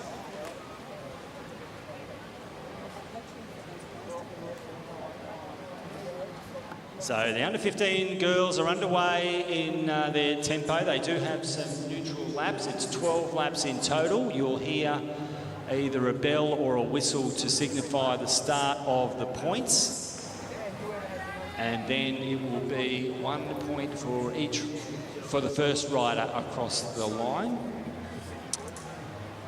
In theory, there are bonus points for riders that gain a lap, but in the context of a 12-lap tempo, you would certainly not expect to see that. You might see that in an elite level race, but having said that, if you've got the legs to take a lap, you probably might be a smarter move to just stay away, hoover up sufficient points to lock in the win and then switch it off, rather than empty the tank in the hope of trying to gain a lap for a bonus 20 or 10 points, depending on the distance of the race.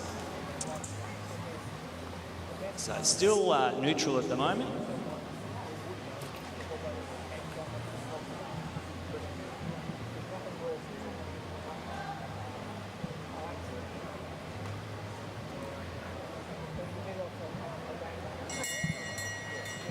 And that is the bell to signify the start of the points. So the next time across the finish line, the first rider across the line will bank 1 point.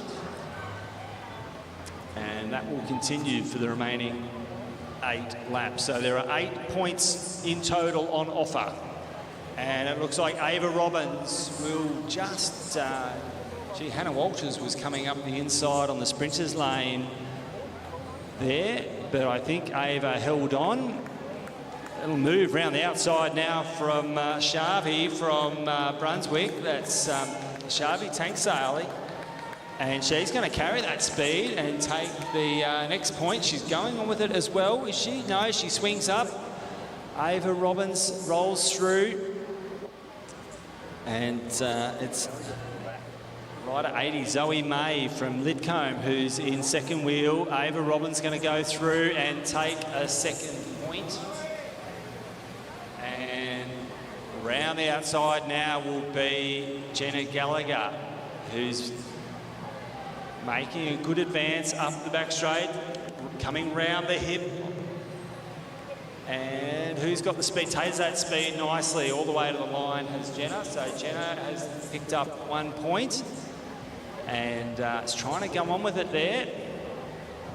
Zoe May from Lidcombe Auburn is just sitting in second wheel, but looks like Jenna Gallagher is going to hold on for a second point. Oh, pretty close.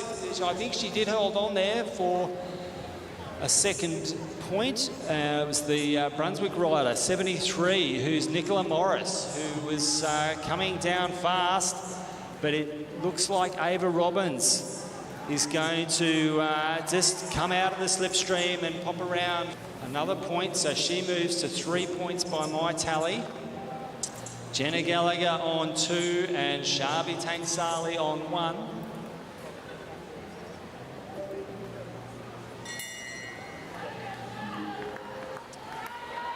Another point there for Ava Robbins.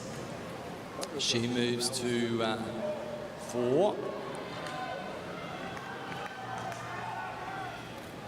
And now Nicola Morris decides it's time for her to open the account and picks up the 1 point, but importantly for Nicola Morris, that will move her up into 3rd place, given that Sharvey Tanksale was also on 1 point, and as mentioned a few times, riders who are equal on points, their positions on the finish line and the final sprint determine their final event placings in a points-based event like the tempo or indeed the points race, whether that points race is a standalone points race or part of an Omnium. Madison as well, for that matter.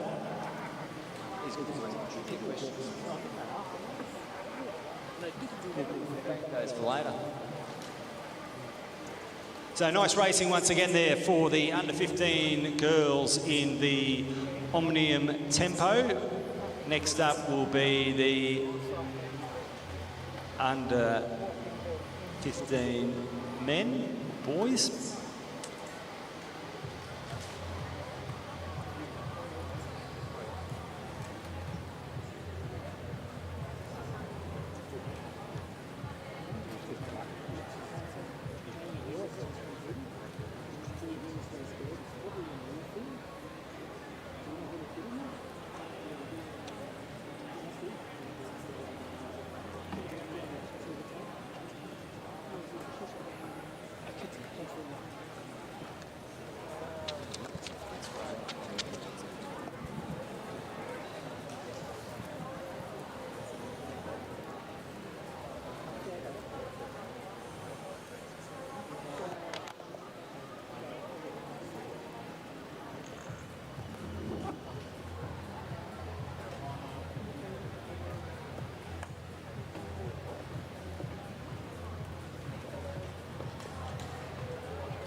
Depends on how the race goes, but I was just clarifying a little bit things for your it's fun.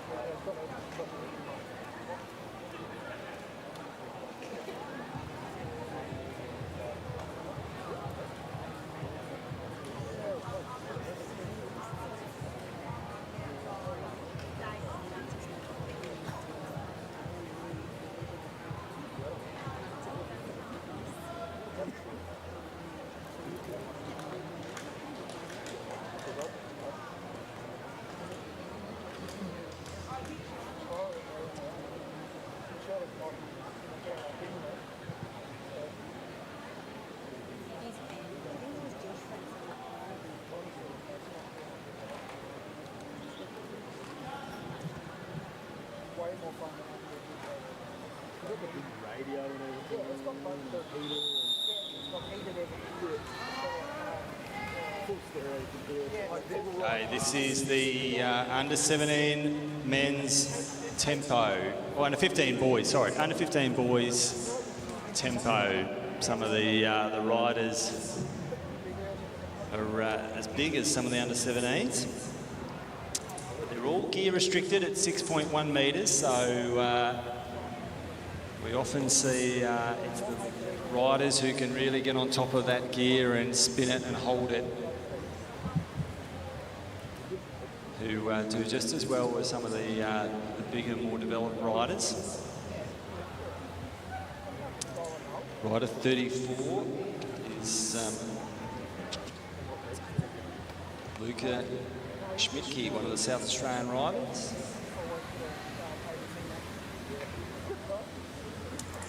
Inside there. On the outside of him is Tyler Kniff, also from South Australia. And then Luca Zucchiatti.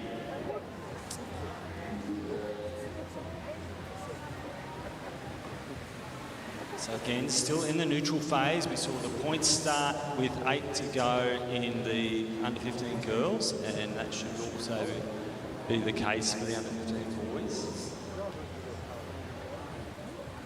Luca Zucchiatti just moving toward the front there, lifting the pace a little bit, keeping an eye over the shoulder.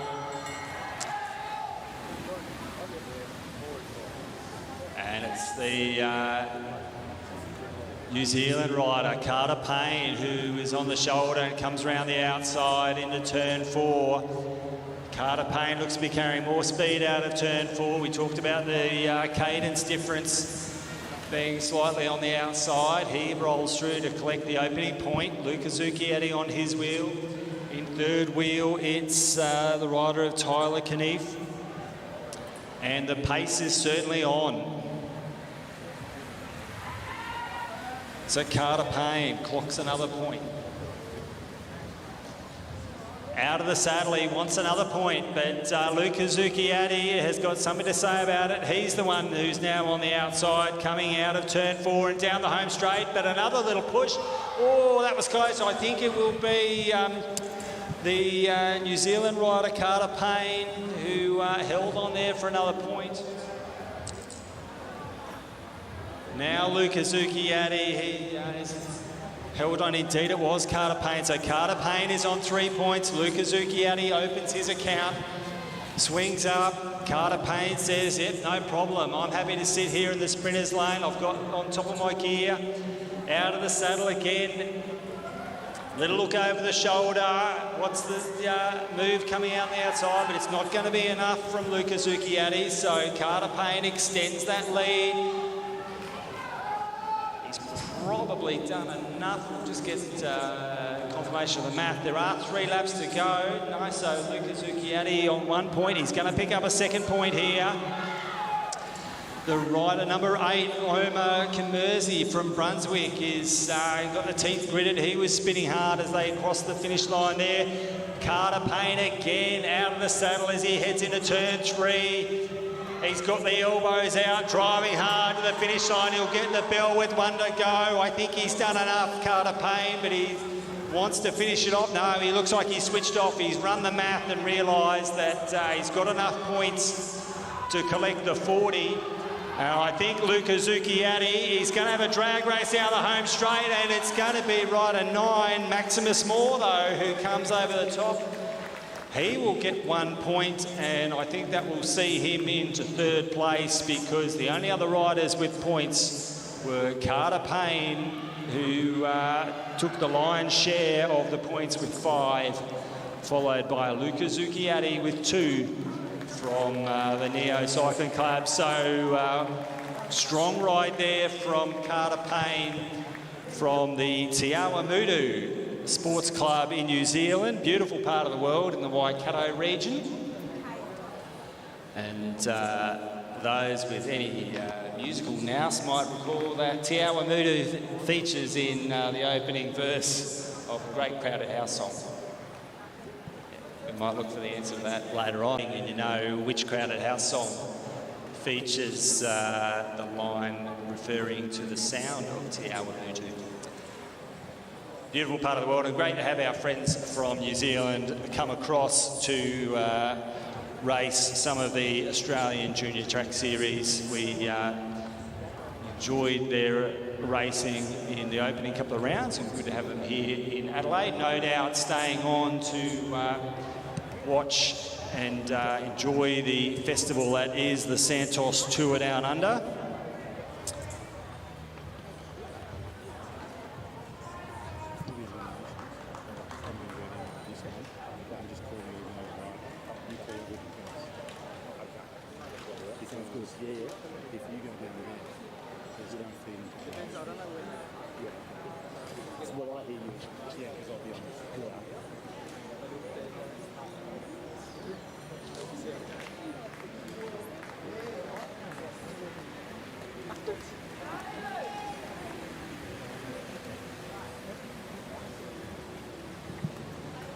So this is the under-17 girls tempo. Part of their National Omnium Championship.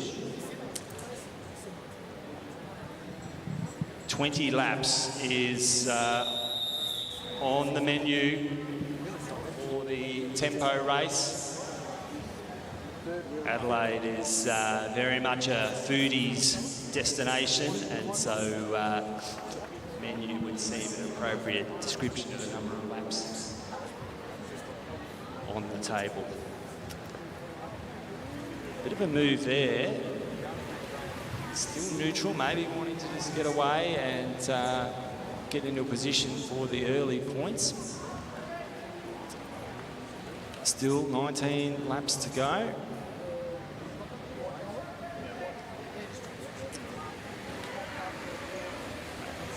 Rider 162, that's Hayley Gill from South Australia. 5-1 Elsie Apps from Western Region Academy of Sport. Elsie was a medalist, I think silver or bronze in the road race in Shepparton at Road Nationals at the for under 17 women in September last year.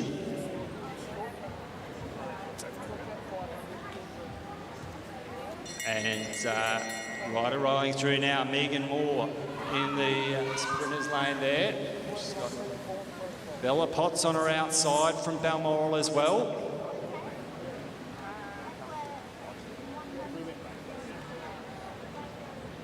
Looks like Megan is going to roll through and take the opening point. We were talking about Road Nationals and Elsie Apps medaling in the road race. Megan Moore took the bronze medal in the time trial at Shepparton as the only other first year to medal at the Road Nats last year. And looks like she's going to hold on for a second point here, Megan Moore. Swings up. Hands over to fellow Balmoral rider Bella Potts, but it's Chloe Buckley from Cairns who moves through with speed, and she's got Sienna Monteith on her wheel.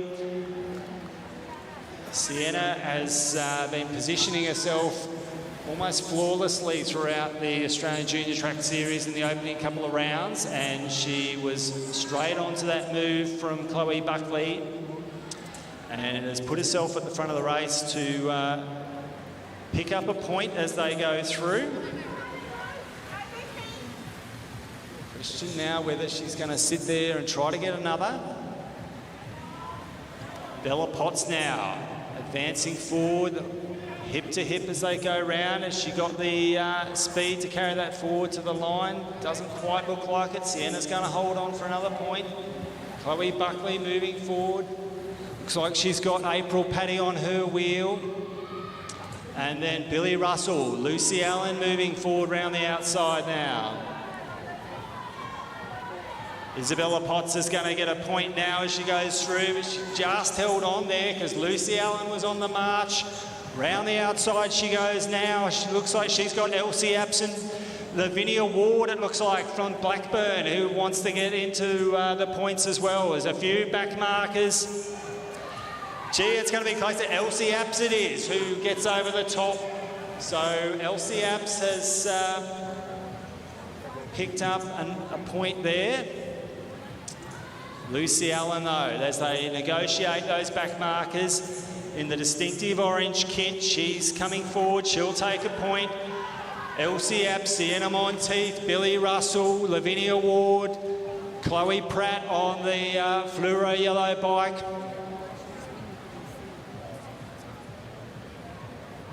So Lucy Allen's going to just take another point there. So we've got 3 riders on 2 points. Megan Moore, Sienna Monteith and Lucy Allen by my calculations. Elsie Apps now. Has she got the legs to hold on? Sienna Monteith is coming around her with a bit of speed. Oh, that was close. I think that was Sienna who held on. Billy Russell certainly making a push forward to try and pick up an extra point. 6 laps remaining, and Lavinia Ward from Brunswick. Blackburn rather, sorry. Lavinia takes the point.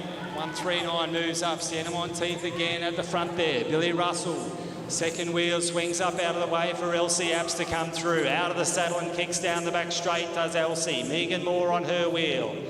Sienna looking over the shoulder with that distinctive fluoro pink helmet. They've got a few more back markers to negotiate. Sienna picks up the point. We've then got Elsie Apps, Megan Moore, April Paddy, and Lavinia Ward coming around those back markers on the back straight.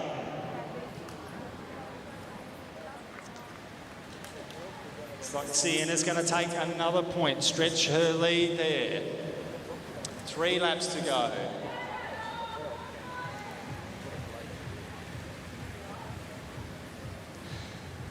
And it's Megan Moore from Balmoral who comes round the outside. She's going to drop into the sprinters lane now and collect another point to add to her total. She's got April Paddy and Lavinia Ward on her wheel. Megan swings up, looking to slot into third wheel there behind April and Lavinia. There are 2 laps to go this time as they come in. Oh, and little movement up out of the sprinters lane from April Paddy. But she'll hold on for the point. They get the bell, so 1 lap to go. 3 riders clear at the front of the race. April Paddy, Lavinia Ward and Megan Moore. They've got, they're just coming around Madison Smith there, and across the line it will be April Paddy taking another point ahead of Lavinia Ward and Megan Moore. But I think you'll see that Sienna Monteith has taken out the overall win with 5 points. Megan Moore will take second place by my calculations, I think, with being third across the line and on 3 points. April Paddy, I think, will move into third place if, given that she's taken the win and the last point, that'll move her to 2 points to equal Lucy Allen. But of course, that's just my math from the live stream and the AusCycling results page.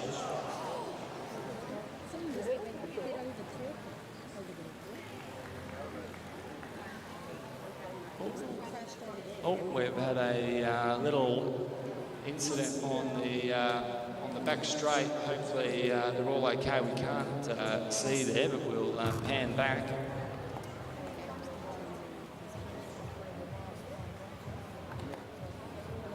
We didn't see what happened there. Hopefully all is okay.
So those on the live stream who are warming up and warming down, a big part of track racing and getting the balance right. You need to be warming up at the start. Very important to flush the legs out afterwards. You can see some of those under 17 girls on the rollers just spinning the legs out, also having a bit of a chat whilst doing so, debriefing about how the race played out, no doubt.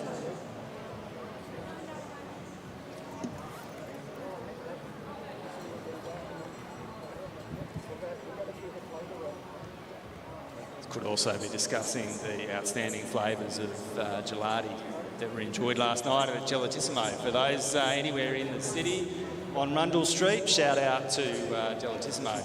We're not sponsors of the live stream. Plenty of outstanding food options here in Adelaide, that is for sure, whether it's in the city or out in the Adelaide Hills.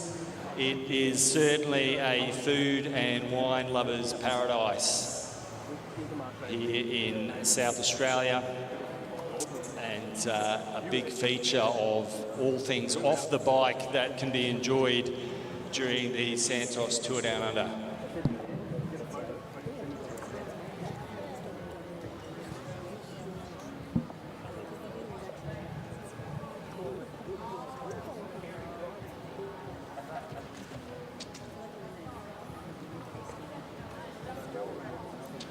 So the next event up on the program will be the under 17 men's tempo, and this will be the championship event. Then we will get into the B tempos for the under 15 boys and the under 17 men.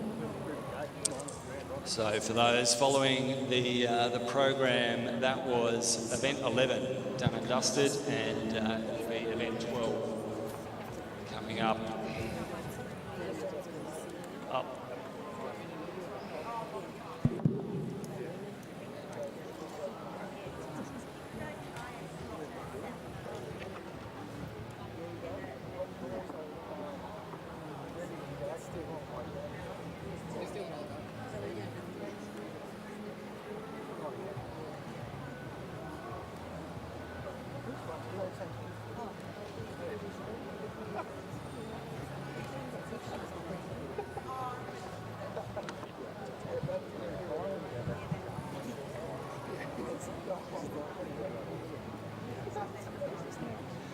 So provisional results, which are almost always correct.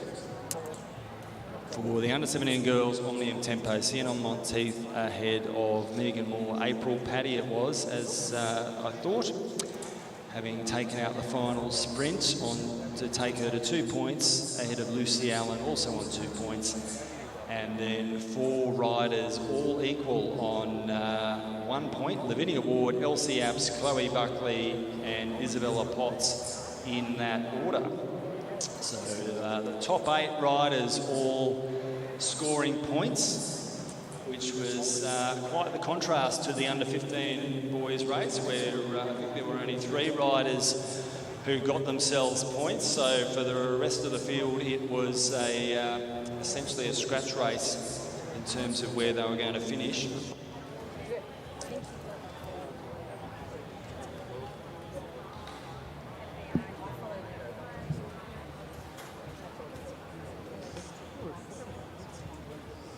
So we just been informed we will have, unfortunately, another injury delay. The rider that has come down on the back straight, we understand is okay, but does need a check-up. So we're just waiting for the duck board to be cleared, and racing will resume. So back to a slight delay. Opportune time to fetch a drink or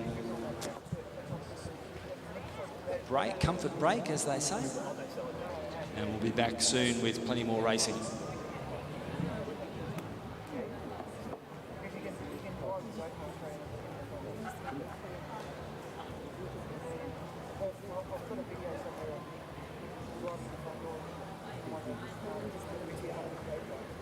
No,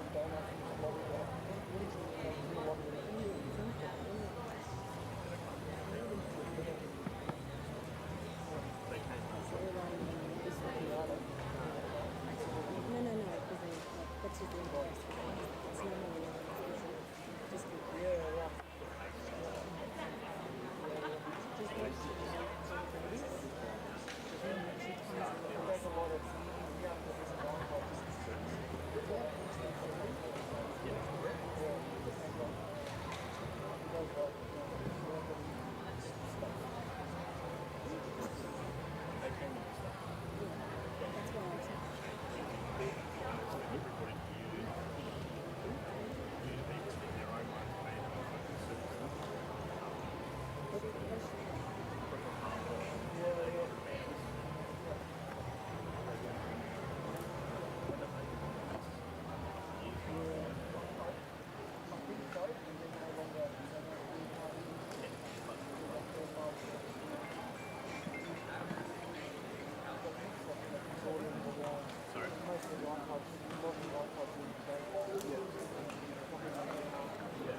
Well, we've introduced trivia on the live stream while we wait for some more medical attention. Young lady on the back straight is being attended to by a couple of very competent medical professionals.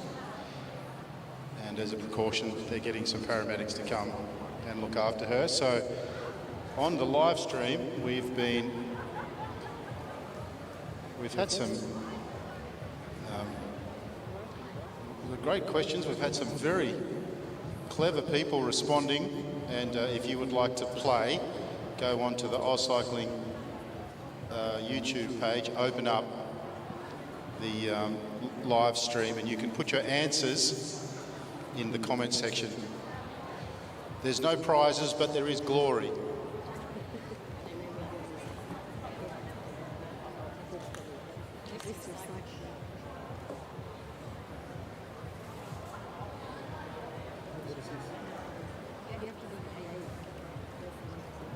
All right, so we're just looking for a question that's hard to Google the answer.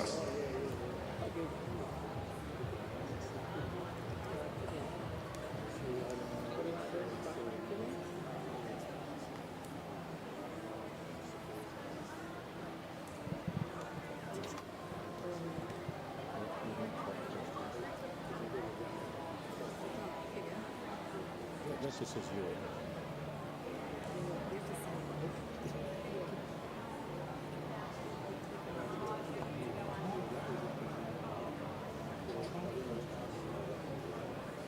Okay, we've got three very intelligent people here with trying to give us some. Okay, the first question was, what was the most popular bike brand on Strava last year? All of the nerds that don't go outside will have a better chance at this one. What was the most popular brand on Strava last year? James.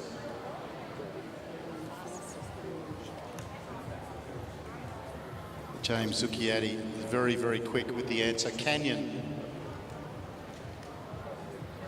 And it wasn't Canyon.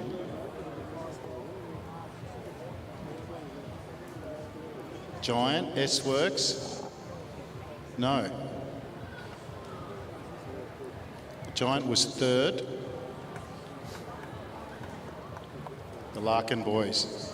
And Ben Emilius, he's not even a roadie, he's a BMX rider. He's a freestyle BMX rider, and he's nailed it. The answer was Trek. Very good. It's not just a pretty face, that Emilius. Every commentator pronounces the surname differently. Emilius, Emilius. We don't actually know the correct pronunciation. They don't seem to mind. Okay, the next question. Oh, ACB retracted his James Zucchiatti. Cervello, that was never going to be. Okay, what year was the first UCI Track Cycling World Championships?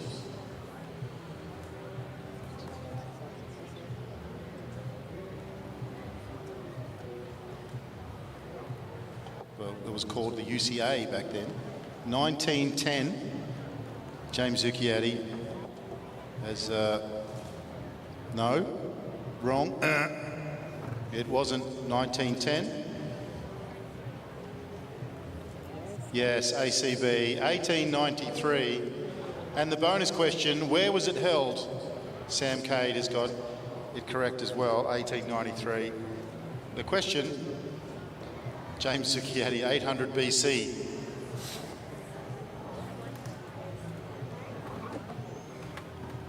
The correct answer, the first international track championships, it wasn't the UCI, it was the ICA back then, but it was, the correct answer is 1893. And the bonus question is, where was it held? Where was the first international track championships held?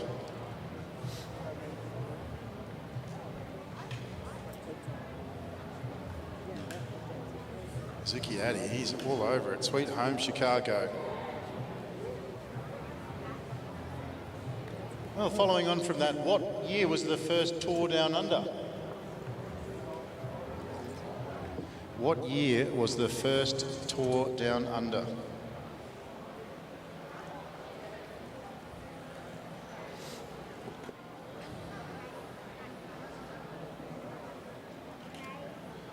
Zucchiatti, 1999. He's got it again. Bonus question, who won the first Tour Down Under?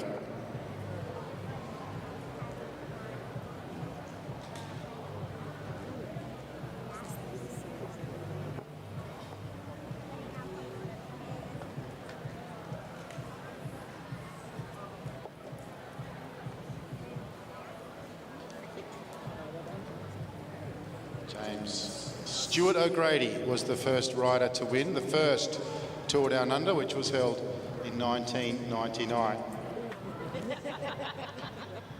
It wasn't Bear Liang, Larkin boys. Okay, next trivia question. What is James Zucchiatti's home address? We're looking for James Zucchiatti's home address as the next trivia question on the AusCycling Sharp EIT Junior Track Trivia.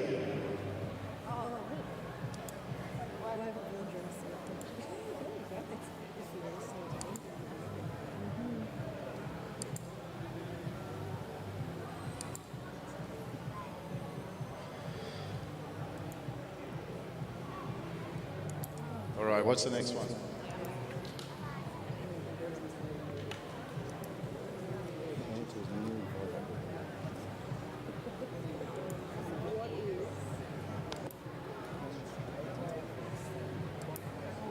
Well, here's a question. Our wonderful sponsors, Sharp EIT, when were they founded? Sharp EIT have been the sponsors of the Australian Junior Track Series last year and again this year. Very grateful for their contribution. And the question is, when was this wonderful company founded? Ben Emilias and Zucchiatti. 2008 is the correct answer. Okay, who is the oldest bike manufacturer still in existence? That's a funny explanation, is it? Still in existence, but still going, still trading, I think is a better way of putting it.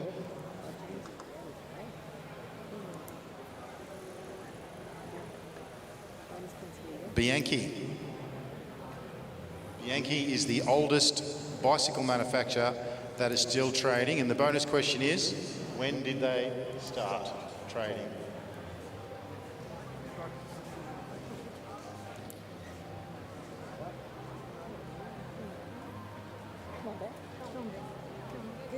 Oh, Melbourne Star's not a bad guess. And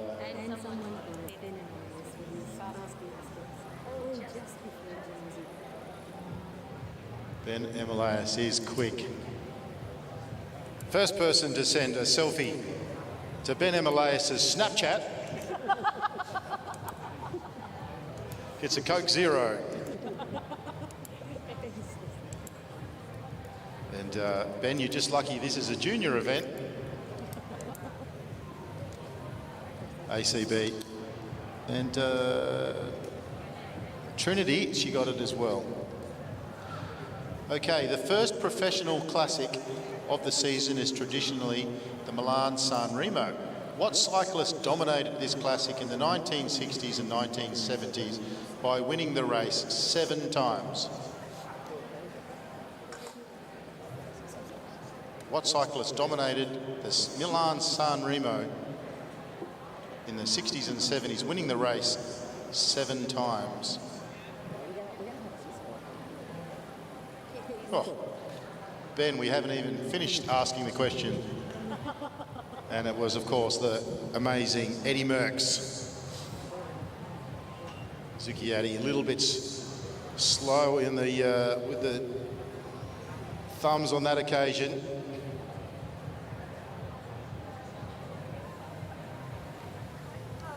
The bonus question. What is the tallest drop-off that Ben Emilias has landed? The tallest drop-off that Ben Emilias has successfully landed. My money's on Zucchiatti for this one.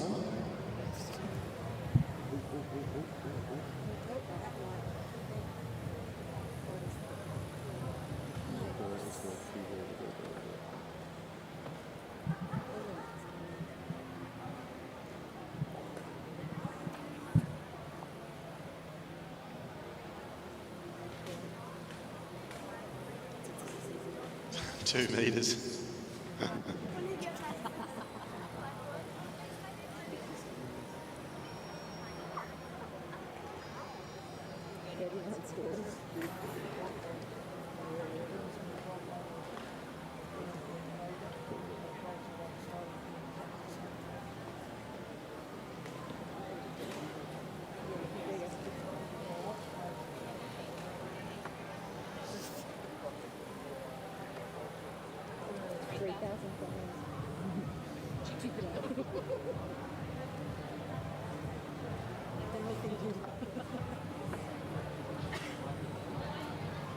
Yes, the correct answer is Jupiter.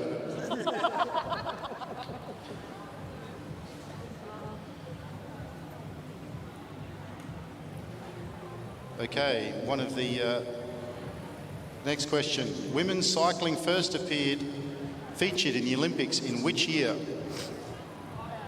What year did women's cycling start at the Olympics?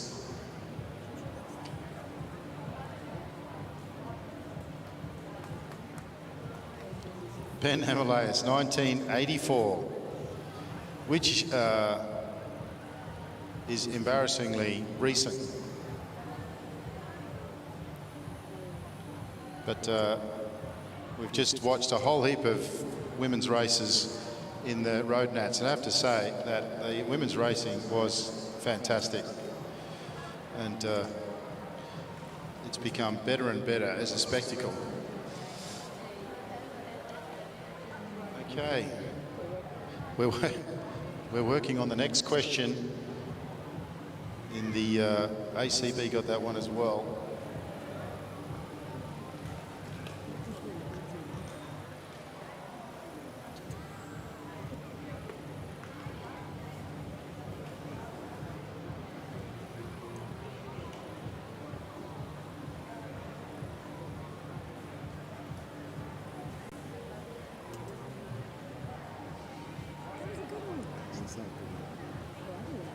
All right, Cameron DS has the next one for us.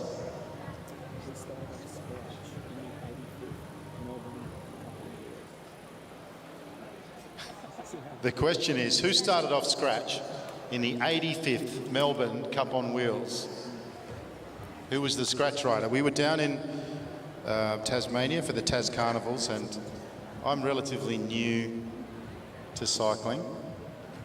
And I don't really get the handicaps, but I was told that the honour of the handicap is the rider who is off scratch.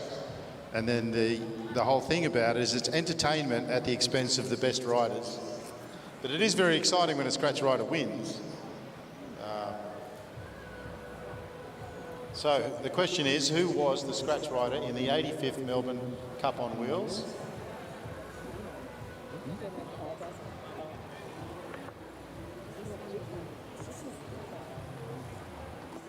No, we haven't. Have we got it yet? No. It wasn't James Zucchini. It wasn't James Zucchini. It wasn't Glenn O'Shea. It wasn't Taron Cook. Logan Taplin. Jim Cassidy, no. James Charles, no.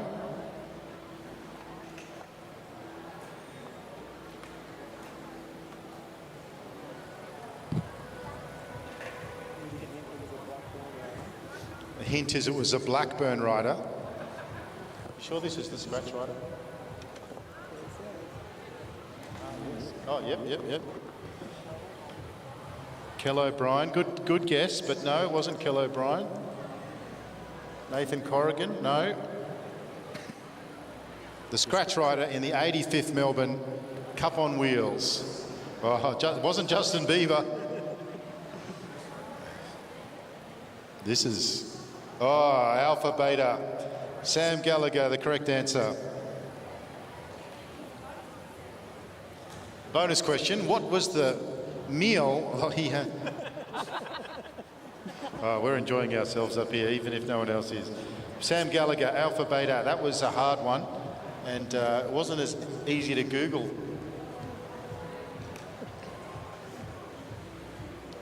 That was a good one, Cameron DS.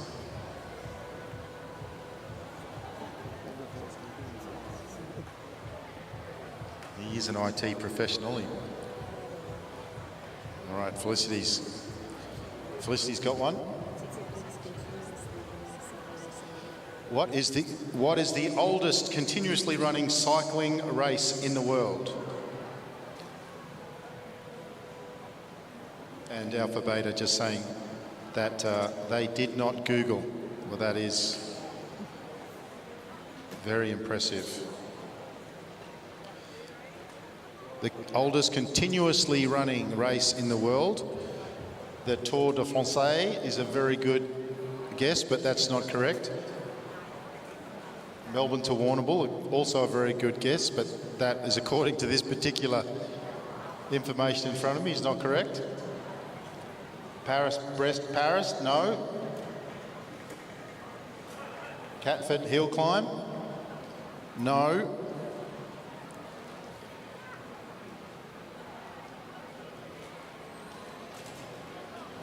There might be something in the question being the oldest continuously running race in the world.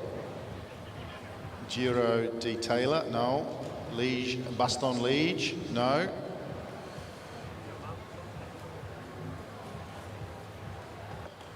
The more questions that are answered wrong, the more I wonder if this answer is correct, but it's none of those. The longest continuously running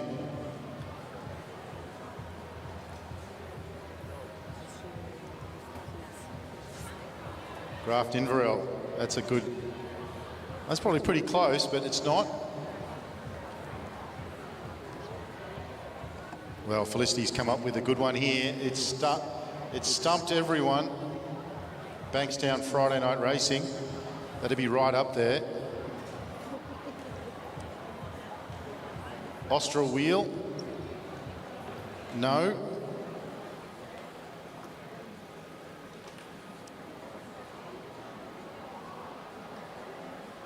The oldest continuously running race in the world.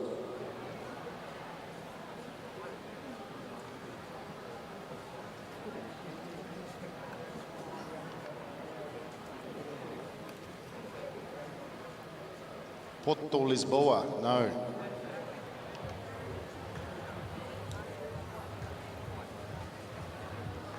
Right, we're going to throw in Cam DS's car. If you, look, it's a Volvo. You may not want it, but if you can get this one, you can have it. The oldest continuously running cycling race in the world for Cam DS's Volvo. Answers on the AusCycling YouTube page. It doesn't really fit bikes very well. I don't know exactly why he purchased it, but it is a little effeminate. But then again, he does wear linen, so the longest continuous. Oh, we have a winner. Oh, Ben Emilas, come and get the keys to your new Volvo. Oh no, he doesn't want it. What are the chances the winner of the Volvo doesn't want it?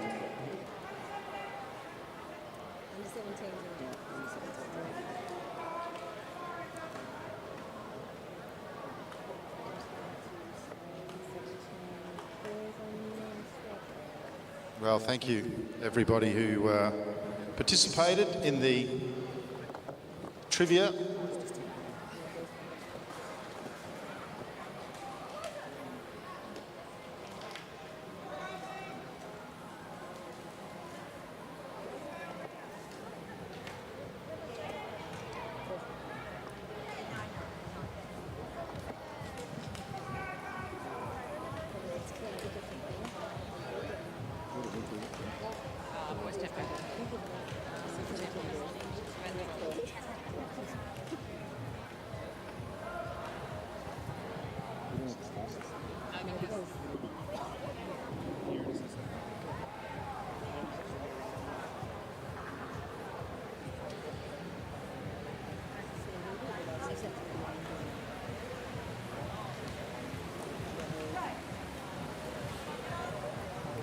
The under-17 boys tempo are out on the track and circulating in their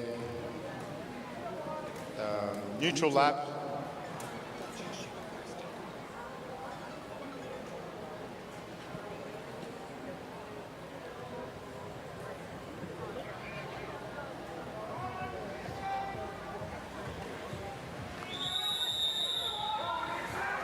And they get the whistle for the start of the race.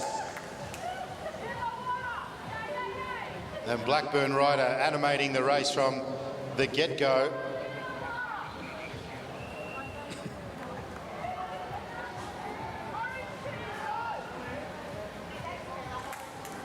He's got his number on his back instead of left and right. But that rider out the front is Alistair Norris from Blackburn. And Alistair Norris has got himself out to a very handy lead. He's gone out early. He wants to get some early points, and it's with a strong field like this, it's not a bad idea to go out and get some early points, because with points, if they end up pretty evenly distributed, getting some early points can be very valuable. And the tempo, once the points actually start, are every lap's equal. So early points are just as valuable, unlike the points race where they get progressively more valuable. So he's out to quarter of a lap, almost exactly quarter of a lap. And that's the bell for the start of the points. He's out of the saddle, he picks up the pace. Sam Gallagher.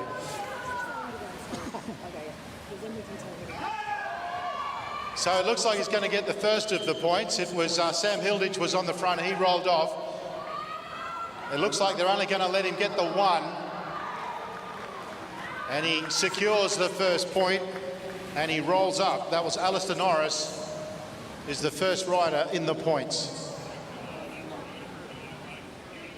Now they're all strung out. There's 15 laps, 14 laps on the lap board, and at quite a pace. And it looks like that will go to the upside down Zach Robinson from Blackburn Jets. He's got his number on upside down there, and now the pace picks up down the back straight. And as I said, you might find that there's quite a distribution of points here, but that was Ollie Jurovic, and he's a very good rider, and he'll tuck back in fifth wheel. He doesn't want to go too far back. He wants to stay right up the pointy end. And next points go to rider 251. That's Oliver Ward. And so we've got Alistair Norris on one, Zach Robinson on one, and Ollie Jurovic on 1 point. And there's a tussle for points as they come down, and it was Max Nussbaum. He picks up a point. Now Sam Hilditch is on the front, and he's getting pressure from Jurovic, who goes over the top. And Hilditch responds. He's got the advantage on the, and he manages to get his wheeler front. Now they're out to a little bit of a lead, these two, but bridging across is another rider who came out of turn two like an absolute lightning bolt, and he's going to go all the way around if he can. They're on the front straight. Jurovic wants the points, but the points are going to go to ride 244. And that is William Brown, a very good rider, and he goes on with it. Sam Hilditch lets him go. They sit up. Jurovic doesn't want there to be a gap. He gets out of the saddle, but he's going to pick up another one. and he'll be the first rider to go to 2 points. Down the back straight they go. William Brown leads on 2. Alistair Norris 1, Zach Robinson 1, Ollie Jurovic 1. And he's going on with it. Brown, he's looking strong. He picks up a 3rd point. That is William Brown. And now it's Jurovic, Hilditch, Walters, the 4 riders that are doing the chasing. And Jurovic's getting more of a lion's share than he wants. But Brown is strong and he picks up another point. Jurovic rolls up. Hilditch rolls up. It's Lachlan Stewart who is doing the chasing. Brown's going to pick up another one. There's 5 laps on the lap board. He's got himself 4 points.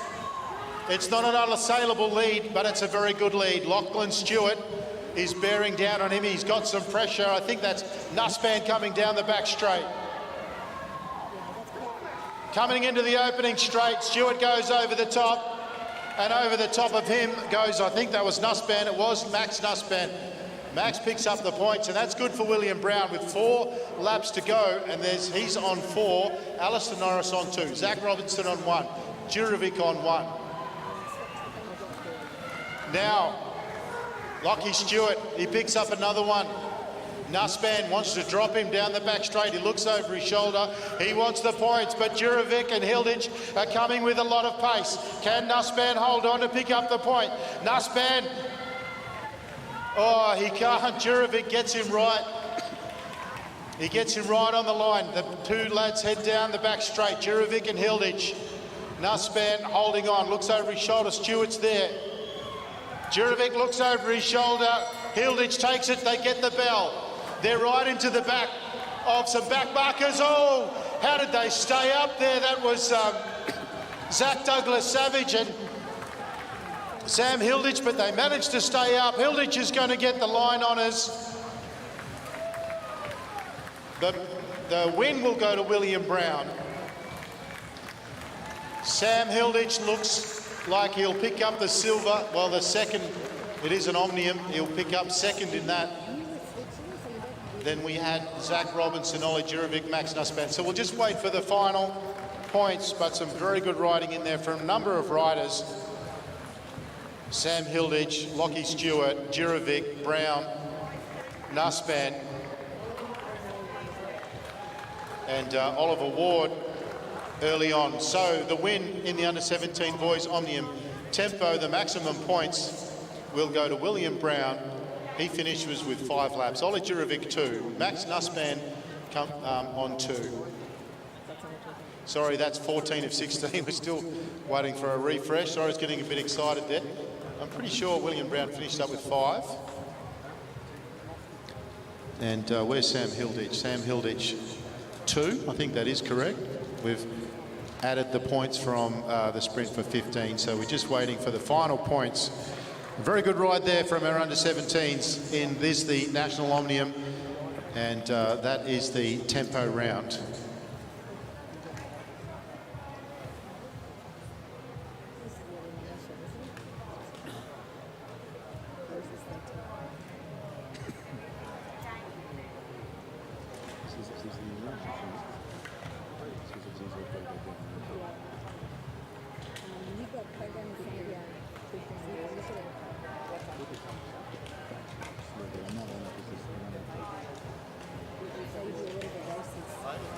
All right, the 15 boys tempo coming out now.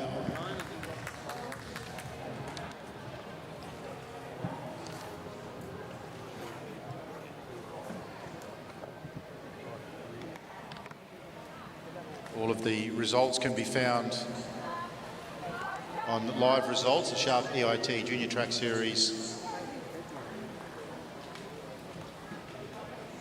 results are live. Under 15 boys on their neutral lap.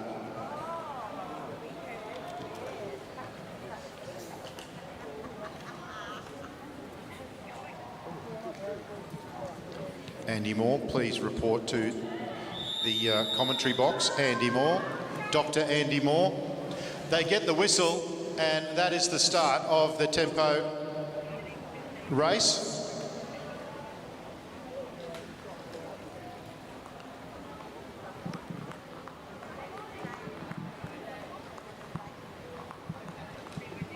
believe that to be the start of the race, but not the start of the points. James Zucchiatti right up there at the front. Maddox Mascari up there as well. They're 3 wide and they're 4 wide second wheel. They're all bunching up, and it'll be interesting to see how this race starts. Jackson McDonald from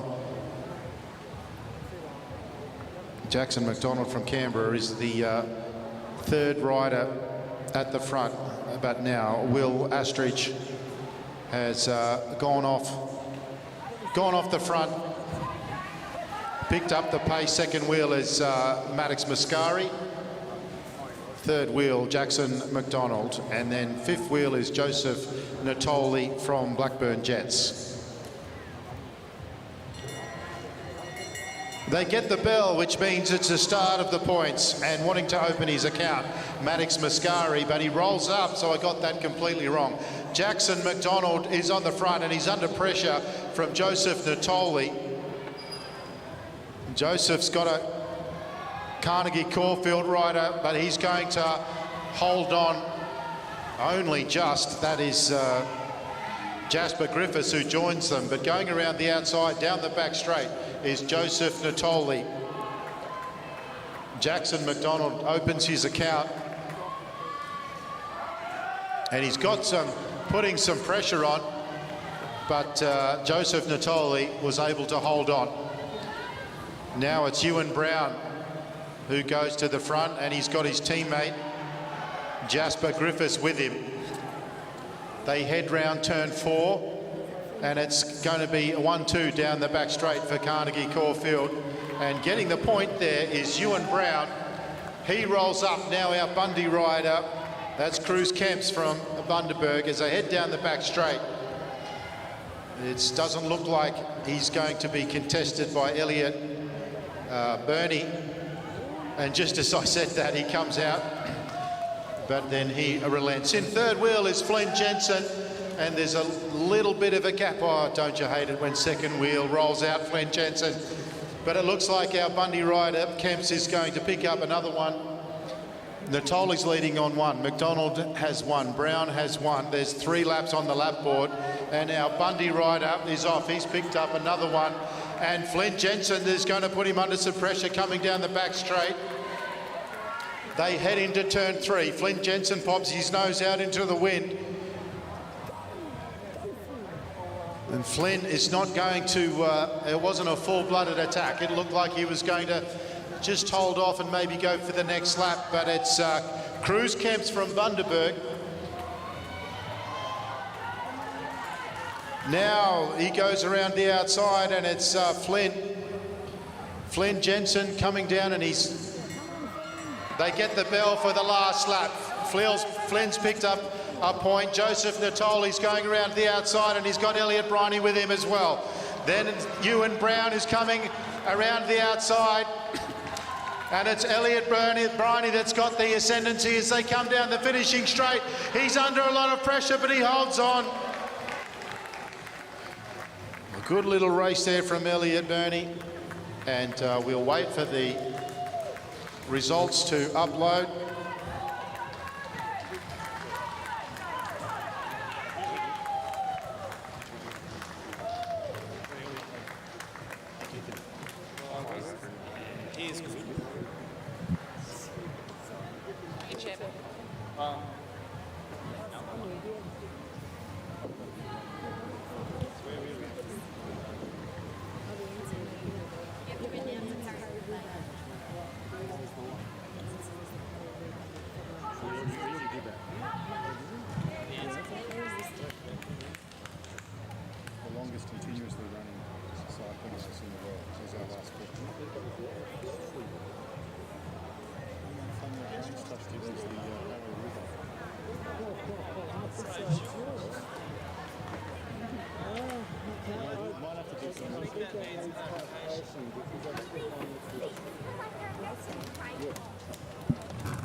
Well, our commentator Andy Moore's back, and he's thrown the commentary box into into all sorts of confusion, and he's contesting the fact that the longest continuous cycling race was Paris-Roubaix. He feels it might be the wheel race. I think you'll also find, Bear, that it's not Paris-Roubaix. It would be more appropriately referred to as Paris-Roubaix. And I would have thought that the Austral wheel race was the longer of the two continuous cycling events, but you know, it could be wrong. It doesn't happen very often, but it happens from time to time. Anyway, there's certainly no cobbles or pave, as the roads of northern France are also known as the sectors. They race over in Paris-Roubaix. Here at the Super-Drome, all fast pine boards that the riders are getting around on. And we move on to event 14, which is the under-17 boys B tempo.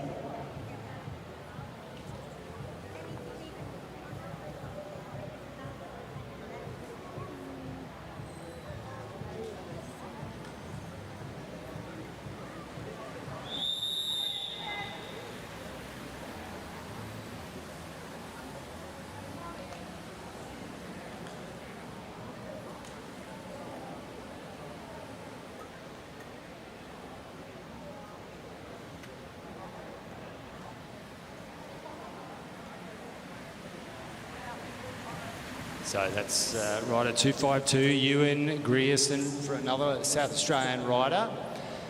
Nice pace here now in the elimination, which is no surprise really, because it is generally a bit more of an endurance event. It's the tempo. Sorry, my apologies. It's the tempo. We're not yet into the eliminations. Again, the riders, the first rider across the line, scoring 1 point.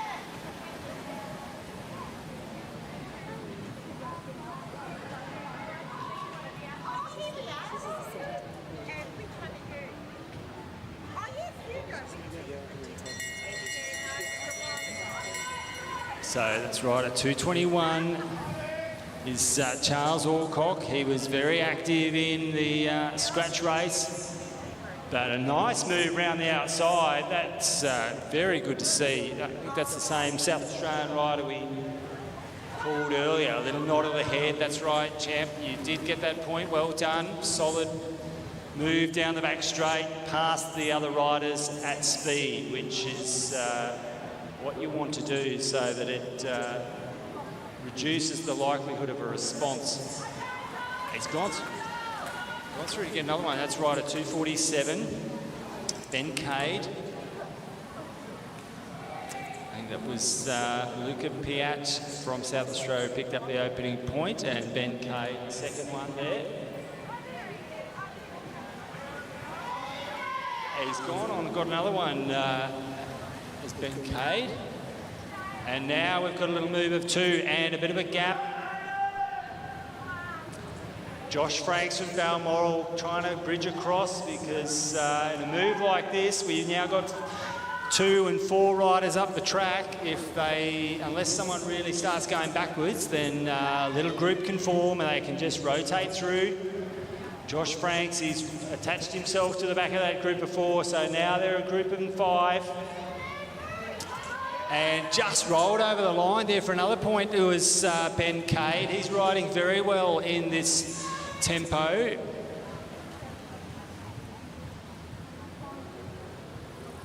You'll often see a rider sitting just strategically in second wheel who'll just pop out and, oh, Josh, I'm not sure he got there. He gave it a red-hot go, and he's going to have to go on with it now. So he's carried his speed. That's a very smart move from Josh Franks. He didn't quite pick up the point, I don't think, as they went across the finish line. but he carried on with it. He had speed, and speed is what you need if you're going to get yourself a few bike lengths up the track. He's got the head down. He's trying to hold on for another point here. Lifts the cadence as he goes round the bend. I think he's got enough bike speed to carry that to the line. But the rider from Illawarra, Charles Alcock, certainly was closing fast, but Josh Franks has held on there for the final points in the under-17 boys B tempo. So some really quality racing there in the B final, which is great to see.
So we're into the elimination now. This is the under-15 women's elimination championship event. Of course, there's just the one field for under-15 women and also the under-17 women. The boys have got sufficient numbers that they had qualifying races at the beginning of the day to determine which riders would contest the championship event and which riders would be in the B event.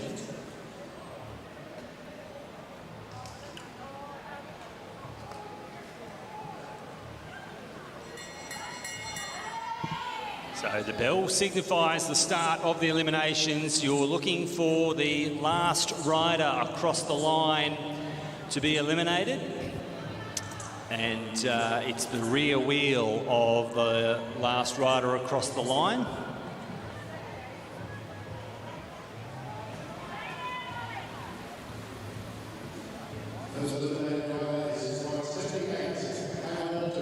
So that's just 78. So Hannah Walters was the first rider eliminated there.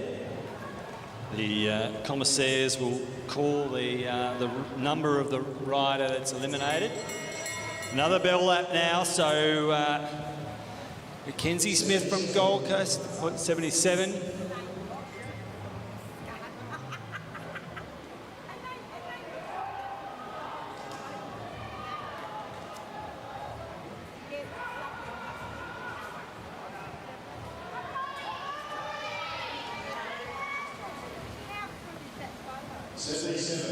So it was Mackenzie Smith from the Gold Coast.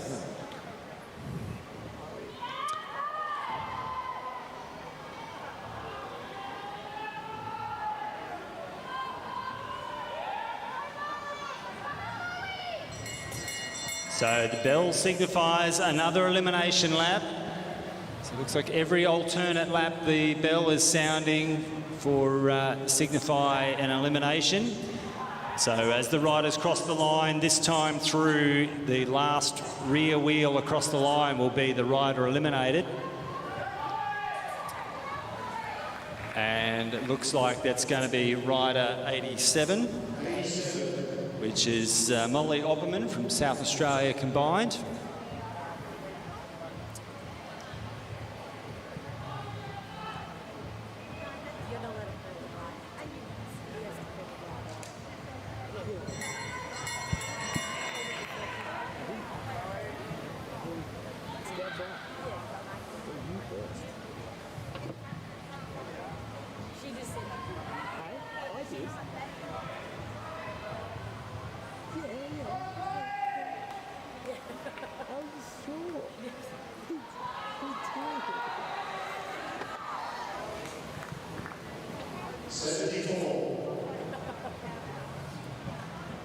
So that was rider 74, Shabi Tanksali.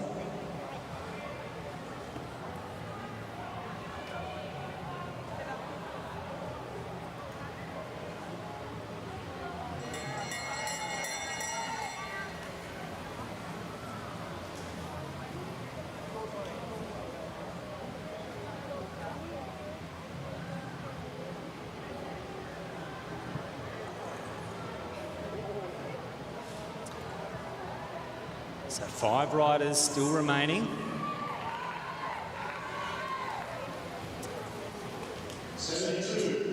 So rider 72, Chloe Bain on that occasion.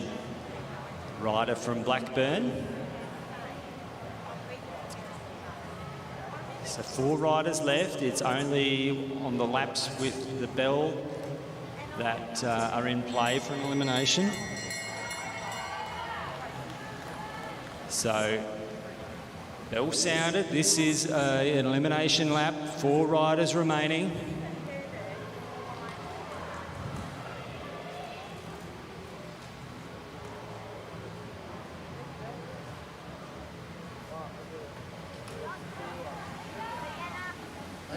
And looks like rider 80, Zoe May from Lidcombe Auburn, was the rider on the inside there. A tricky place to be on the inside in the sprinters lane at the back. The issue with that position is that it makes it very difficult to move forward. Riders certainly not allowed to advance on the blue band. That can see you relegated. And so if you're sitting in the zone of death or that sprinters lane at the back and you've got other riders around you, it's very difficult to get out and get forward.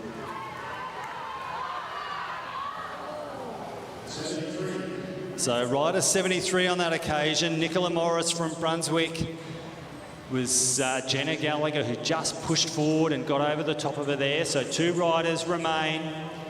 It's Ava Robbins and Jenna Gallagher are the final 2 riders in this elimination.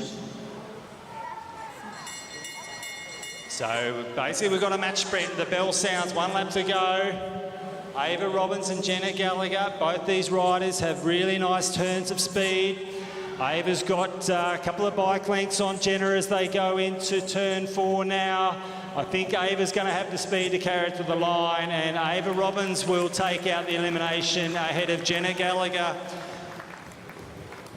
Quality riding from all those riders, particularly the final few riders who got through to the top 3 placings. Really nice racing. Certainly an event that requires a combination of endurance and turn of speed, and also some tactical nous and positioning skills, awareness of where you are and where other riders are in the bike race.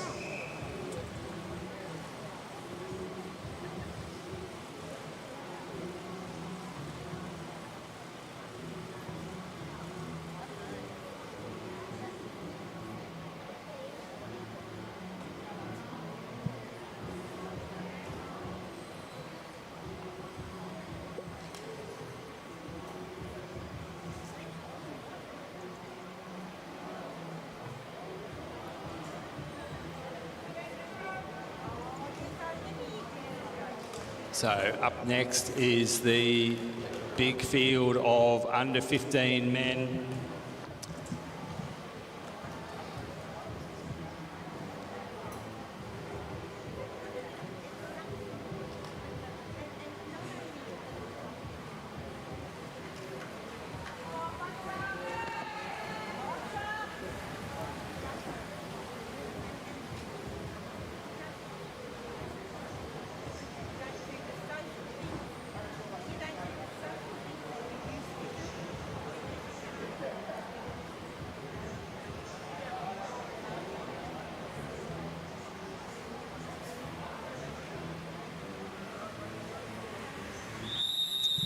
So whistle signifies the start of racing. We of course will have the bell to signify the elimination laps.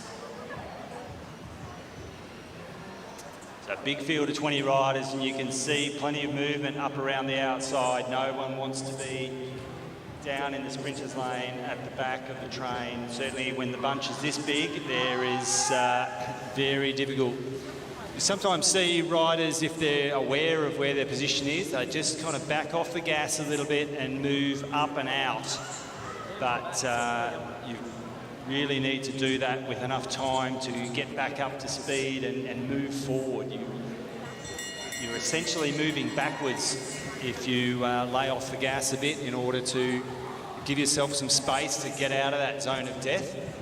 So you've got to have enough time to get back on top of the gear and get moving forward. You'll see that it's poetry in motion when you see a big bunch field in an elimination and just the movement forward of riders, and it's generally riders. 42 is the rider eliminated at that time. That's Jake Leski. You'll see it's riders who are moving forward generally are okay, at least in the early phases of an elimination race.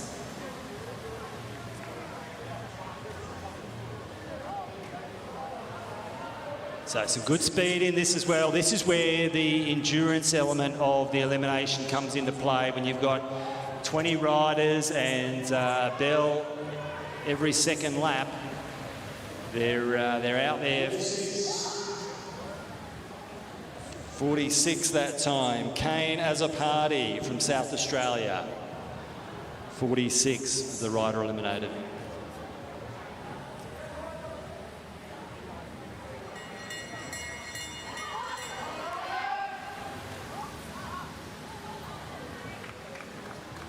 So the bell has sounded, and we've got another elimination lap in progress now.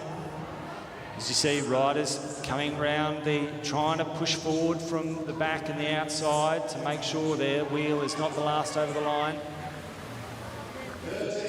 That was rider 13, Cadell Bowen on that occasion from Canberra combined, with the rider eliminated.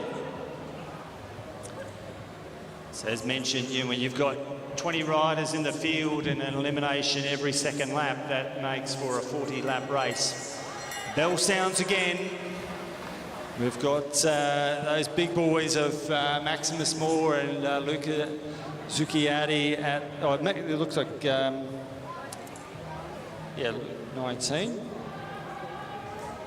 So some of the stronger riders at the front setting the pace.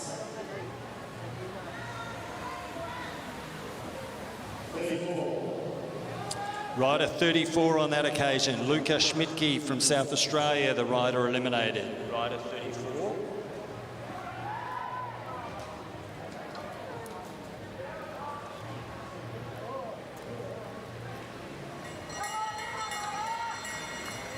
So another elimination lap now.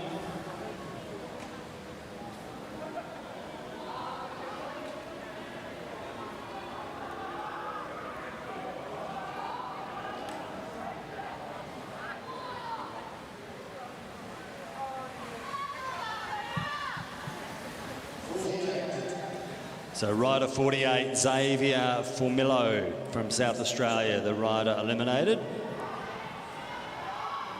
So again, the pace goes back on. Still the same riders at the front, really driving the pace. We've got riders from Brunswick and Neo and Tiamara Mutu as well. Bit of movement up high around the outside now. Nice move in elimination to get forward, get a few laps safely at the front. But it's at the back of the race where the action is on that occasion. Rider 19 on that lap, Jack Panozzo from Carnegie. Jack Panozzo was the rider eliminated on that occasion.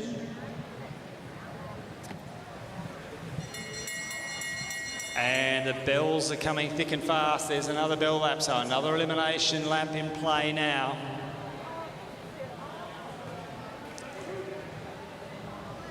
That's that movement that we were talking about before. You saw riders about 4 in a row just move forward up around the outside of the blue line. At rider 28 on that lap, Harley Bradshaw from Lidcombe Auburn was the rider eliminated.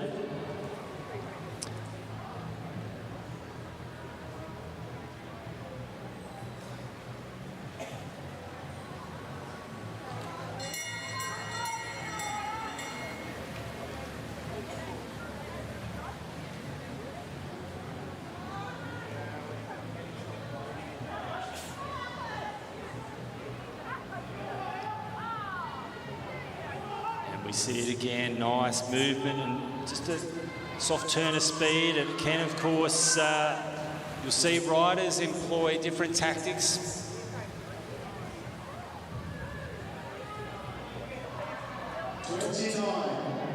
Rider 29 on that occasion, Joshua Moore from Neo Cycling Club. Rider 29 was the eliminated rider. The bell sounds for another one. Just getting back to those tactical differences, you see some riders prefer to just sit at the front and drive the pace and really stretch it out. Other riders are happy to just put repeated little interval efforts in and little sprints to just make sure they're not eliminated. Rider 33 on that occasion, Tyler Cuniff from South Australia. Rider 33 eliminated.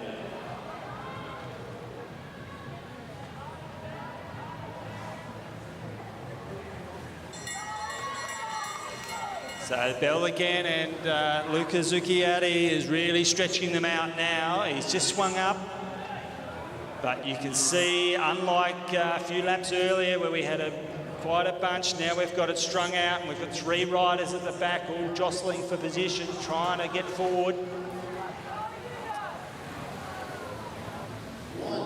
But it was going to be Cam Franks, rider number 1 on the inside at the bottom of the track there. That's the position that we've mentioned a couple of times. Certainly the shortest way around the track, and no problem being in that sprinter's lane early in the race, but the riders moving forward up around the outside, it makes for a very vulnerable position to be in.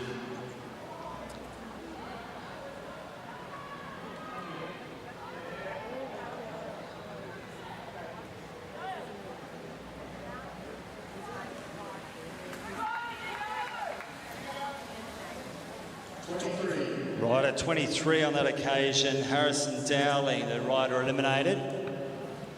But for those paying attention, you saw just a really nice move from the Blackburn rider who did that up and out on the back straight to avoid elimination on that lap.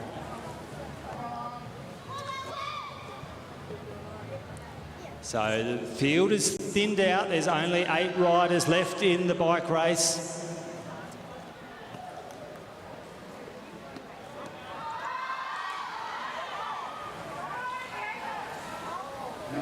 And it's going to be Maximus Moore from Brunswick on that occasion. There were number 9.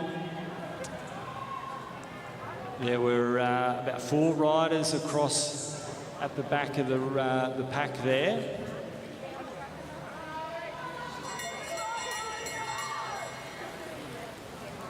Bell once again.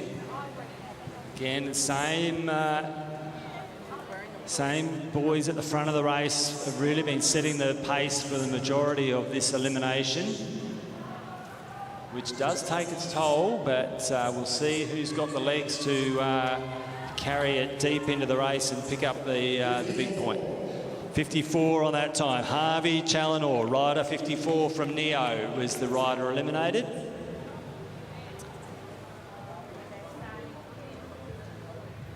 And now we're down to 6.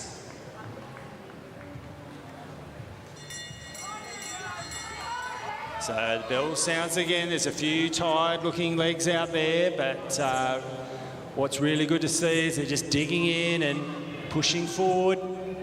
Again, some nice movement around the outside, and that also carries speed into the home straight. And it was rider 24, Hugo Alcock, on that occasion. You saw that little interval burst of speed up around the outside, half a lap of real concerted effort. But of course, the question that the legs are asked is how many times can you do that in an elimination?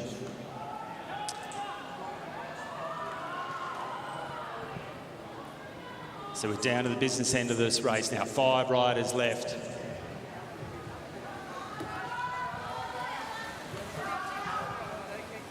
That'd be rider 30, Ruben Shepherd from Neo.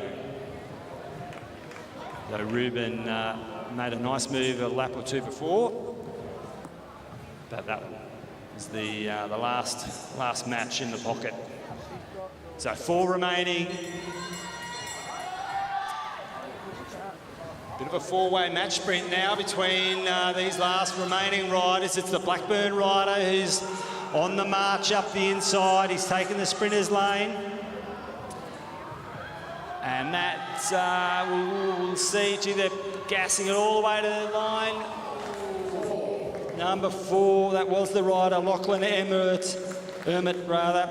So Lachlan Emmett, it looked good, but maybe a quarter of a lap just too early and ran out of legs. So 3 riders remaining. And the bell sounds.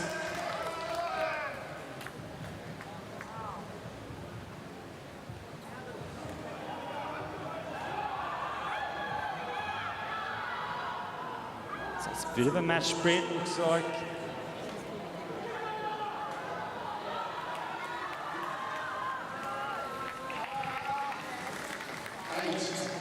Rider 8, that was 280.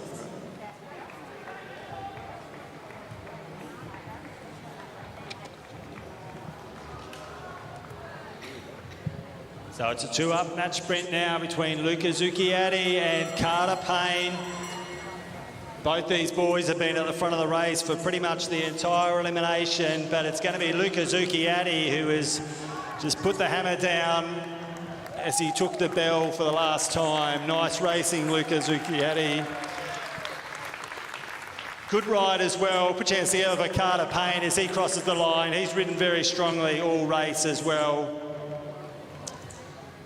Good to see there's some strong talent out there this afternoon on show.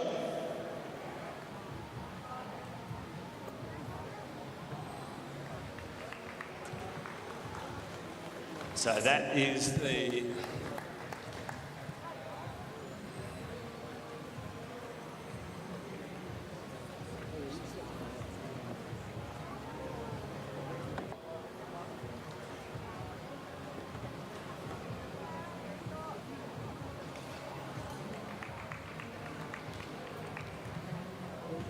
next event up will be the under-17 women's elimination.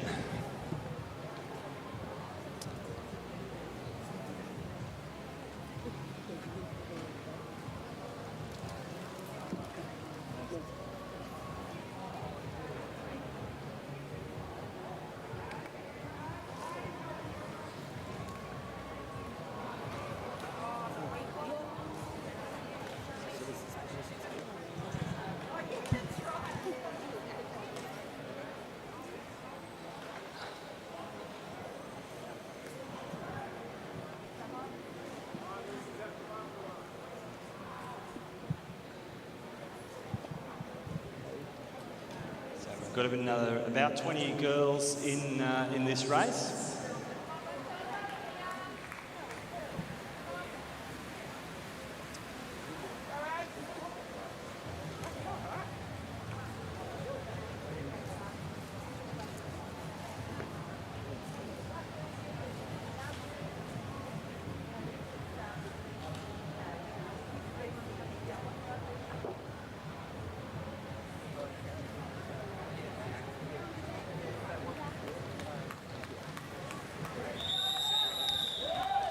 So whistle signifies the start of racing. The bell will signify the start of an elimination lap. So great to see a strong field of under 17 women.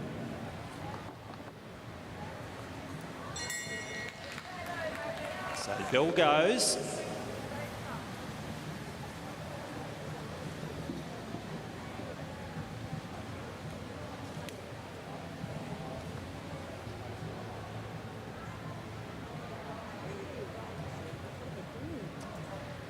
So they're 5 wide at the back as they come across the finish line. We'll see who's going to be the last wheel. So it's rider 161, which is Sophia Backer from South Australia.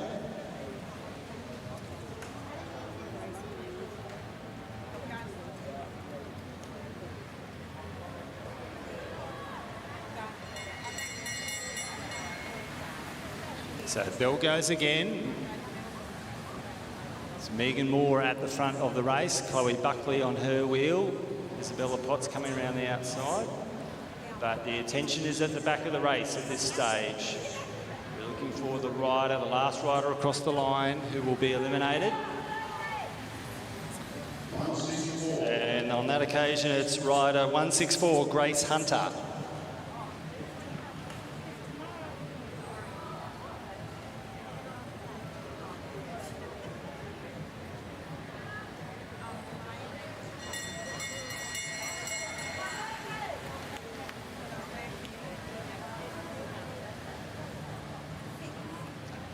So it's the Balmoral pair of Megan Moore and Isabella Potts just controlling the tempo at the front of the race.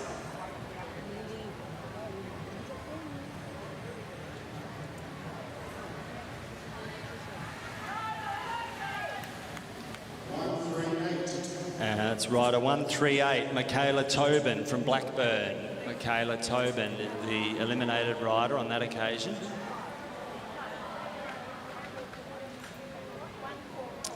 Isabella Potts takes over at the front. Another Balmoral rider up onto her outside, Sienna Monteith. Bell has sounded, so we are in an elimination lap.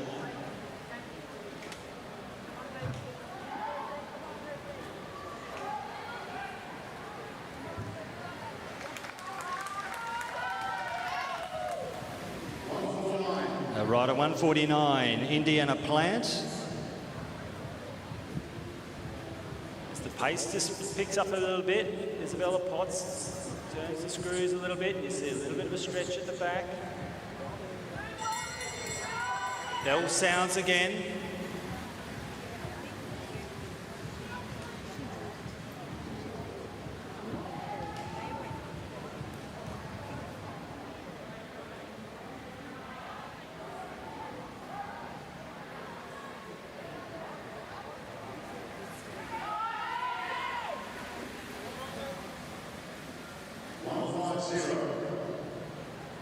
So it's 150. Alexis Phillips is the eliminated rider, 150.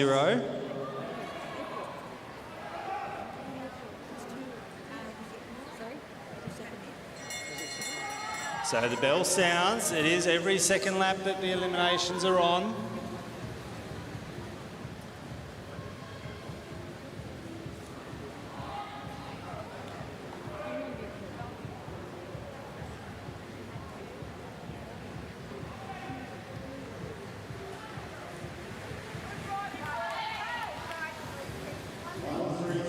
So 133, April Paddy is the eliminated rider that time through. every second lap, so the field just slowly thinning out.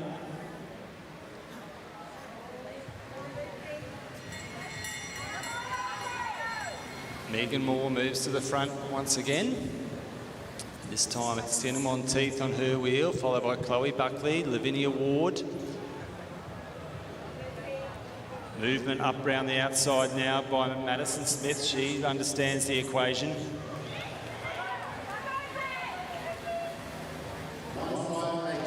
.158, April Cat that time. 158, April Cat, the eliminated rider.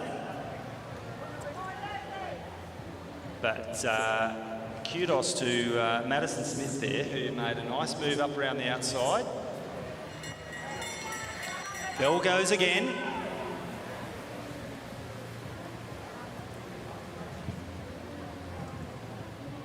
So it's Isabella Potts at the front.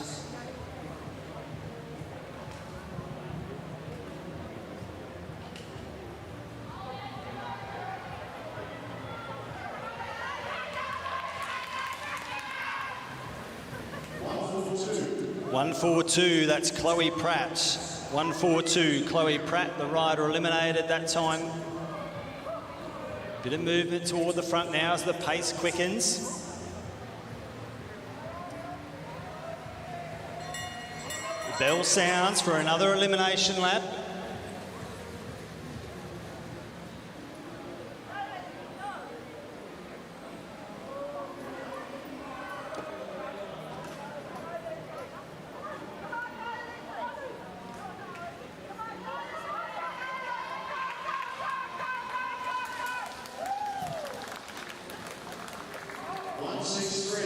.163, Libby Smith, 163 was the rider eliminated on that occasion. So we've seen a few riders who have lost contact with the bunch that have been eliminated. Can sometimes cause a little bit of confusion for the riders in the bunch, but you ride to the referee's whistle, as they say in the footy codes. You listen for the number of the eliminated rider.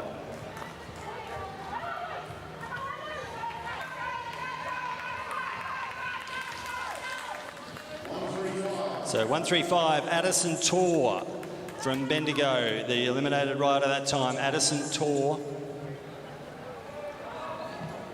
Just riders continuing to be eliminated every second lap. You hear the bell, and so another lap now for elimination.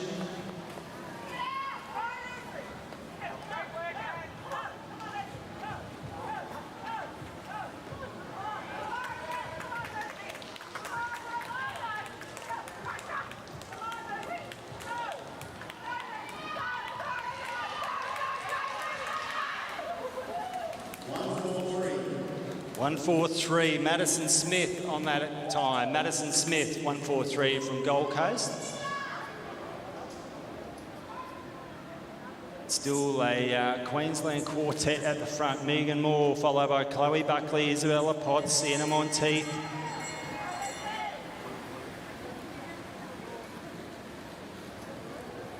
Bell has sounded, so we are on an elimination lap now.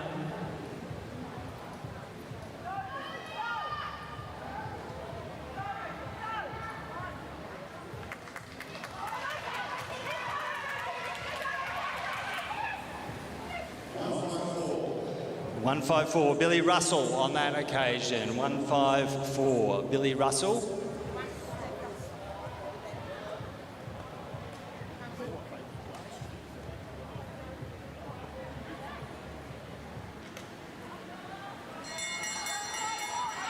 .154, Billy Russell was the rider eliminated that time.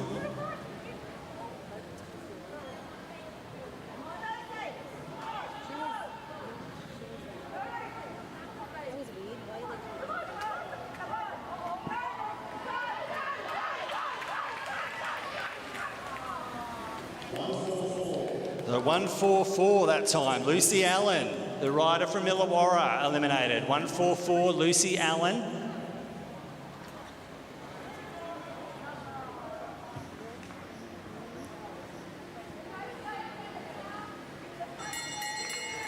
So another bell this time. There's only 6 riders remaining.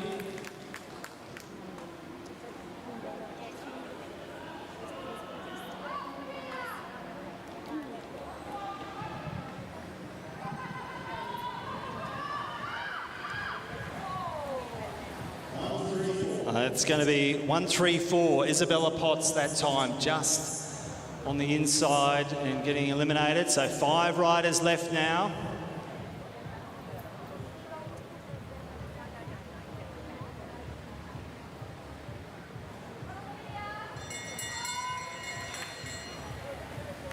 So another bell lap.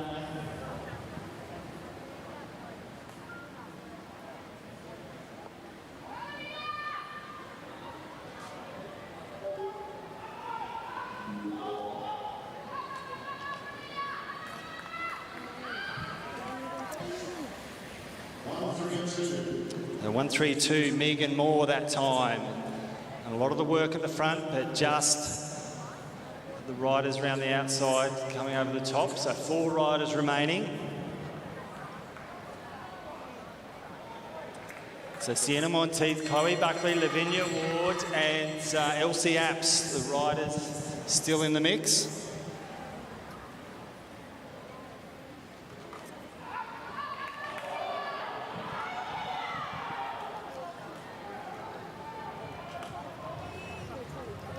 So they come down to the final straight. It's going to be close again. 1-6-0, Chloe Buckley that time. The rider from Cairns, Chloe Buckley, the eliminated rider. So we're down to Sienna Monteith, Lavinia Ward and Elsie Apps, the remaining 3 riders in the elimination.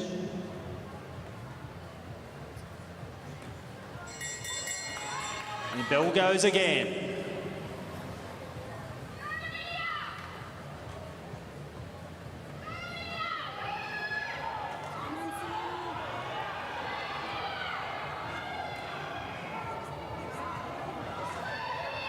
Close to the back there, it's going to be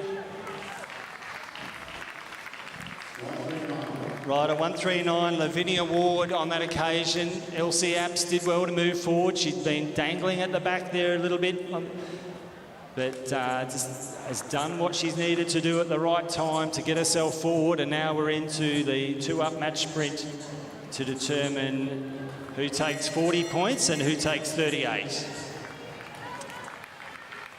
And a little kick there from Sienna Monteith has opened up a few bike lengths. Looks like she might carry this, but wait and see. Yeah, I think that's pretty safe to say. Sienna Monteith is going to carry that move all the way to the line. Well done. And Elsie Apps in second place in the elimination. So good riding from those ladies.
So we've got the under-17 men's championship elimination in progress.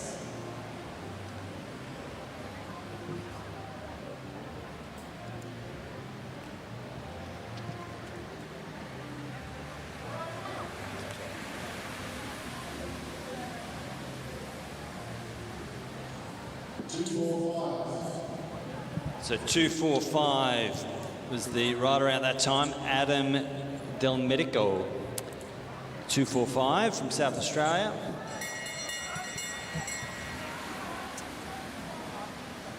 Good solid pace, and they're 4, 5 abreast at the back.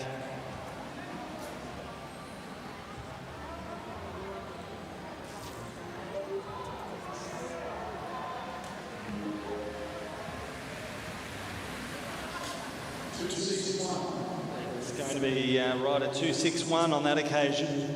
Jamie Henderson from Te Awamutu.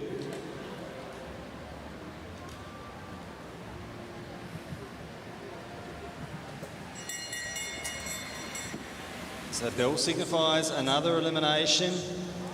There's certainly no let up.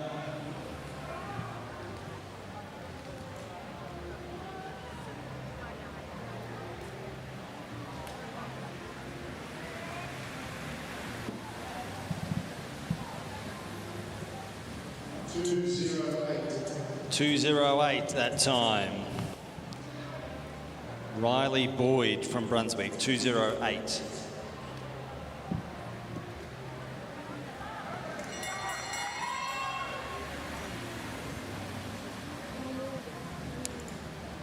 It's a really high-paced elimination, this one, that's for sure. The few boys at the front are really just up the ante, and of course that means the riders at the back really need to get the speed up to make sure they can get forward and avoid being that last wheel. 2:05 that time. Alasdair Norris from Blackburn was the rider caught at the back. Lachlan Walters now setting the pace at the front.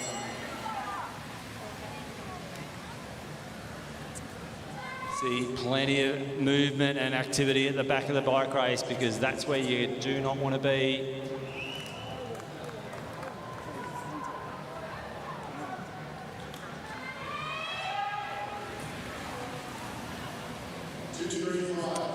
.235 that time. That was Lachlan Stewart from Brunswick. 2:35, the eliminated rider.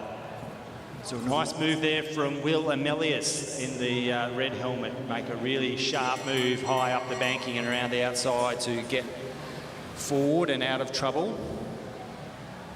And it's that kind of effort that a lot of riders need to be able to do repeatedly. Just a short, sharp acceleration to get forward and out of trouble.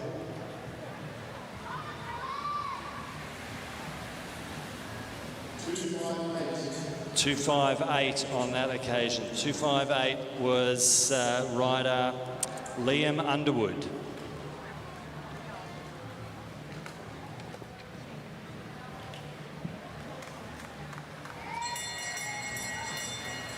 So the bell once again.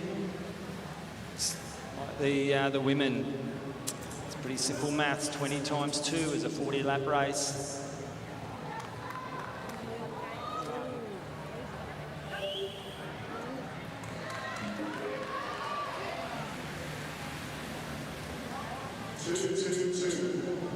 .222, Gabrielle Jacobson from Illawarra. 2:22, Gabrielle Jacobson.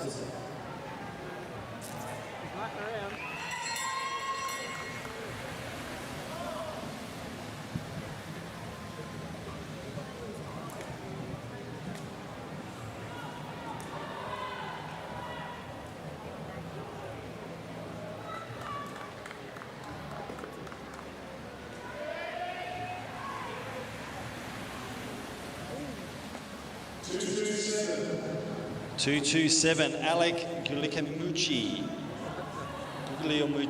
Alec Guglielmucci.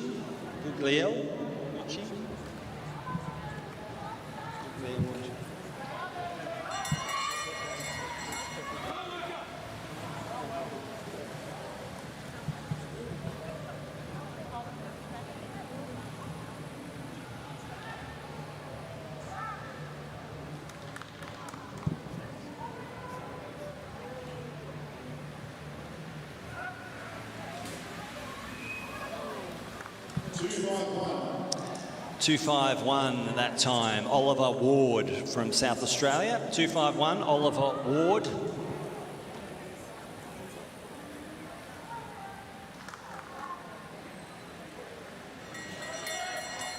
So the bell goes again. Very quick pace this time through.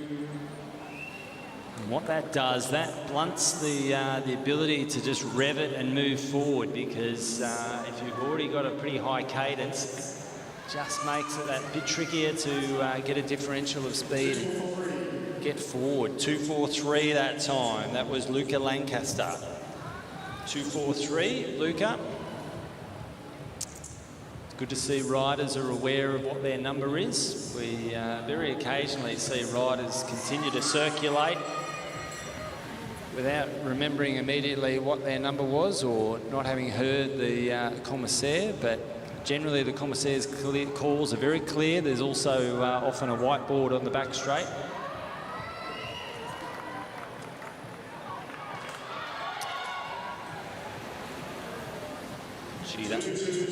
That was close. 2:20. Lachlan Walters that time. 2:20. Very close. The eliminations now, and again the pace is on. This,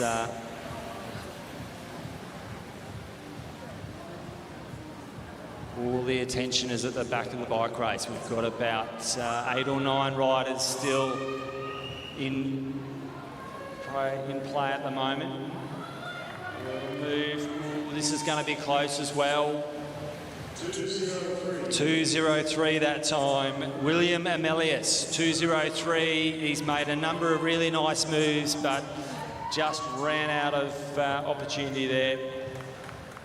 Can really take it out of you, those repeated efforts as well. So the bell goes.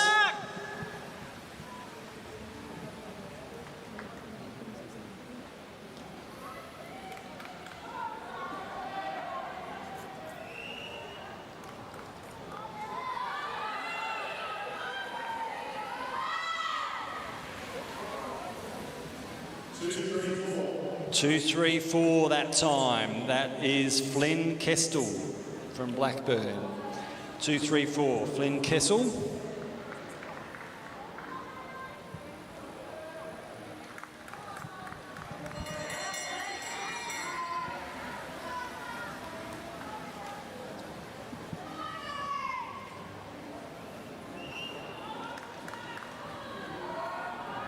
So 7 riders remain. 14 laps, 13. And they turn the screws again, and 2:50. Billy Van Hout from South Australia. Billy Van Hout, 2:50. So we're down to a race in 6. Still the same equation. Only really becomes a match sprint when we're down to the last 2 or 3 riders.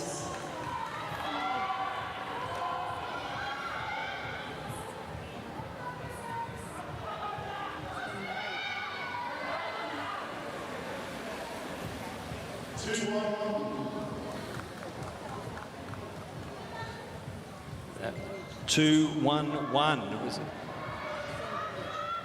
Ollie Jurek.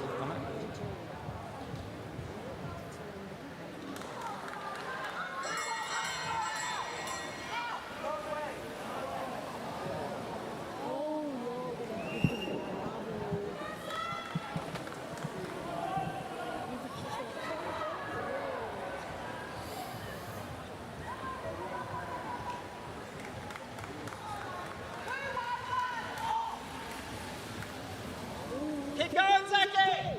Go, Zach! You're not out. So 2:11, the eliminated rider there on that lap. Come on, Zach! Go, Zachy! Go, Zach! Bell sounds again.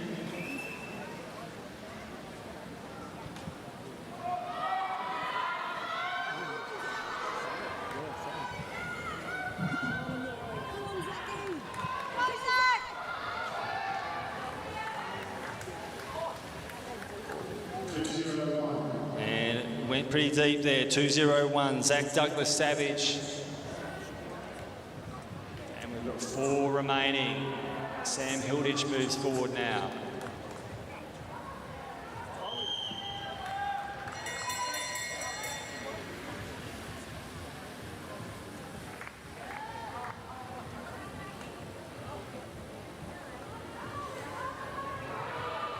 Very fast pace now for the remaining 4 riders. Almost 4 wide. 2-1-2 on that occasion. Max Nussbaum from Brunswick. And we're down to 3, and you start to see it's a bit of a match sprint now. Sam Hilditch takes them high and slows the pace down. It's a bit of a 3-way derby sprint now. Bell goes. Sam, turn of speed there.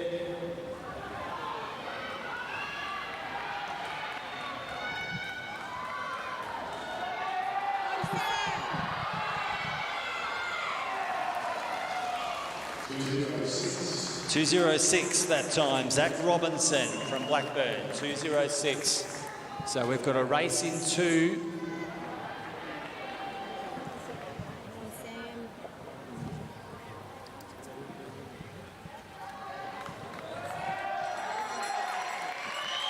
So 2-up match sprint with William Brown and Sam Hilditch.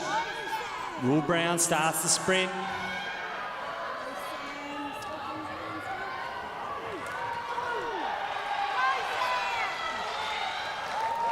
Turn of speed, Sam Hill will wait for the confirmation.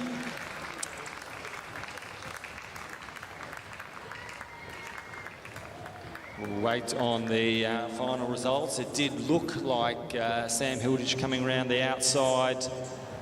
It's got across the line first, but we will wait and see the results. Great racing though. Good to see really fast sprinting at the end of 40 laps.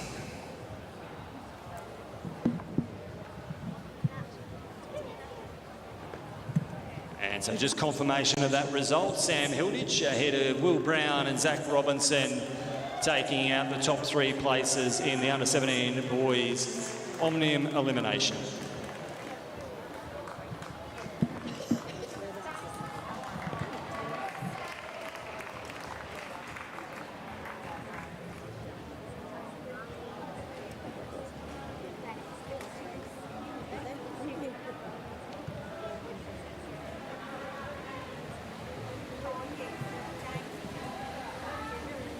And we're into the under-17 boys B elimination.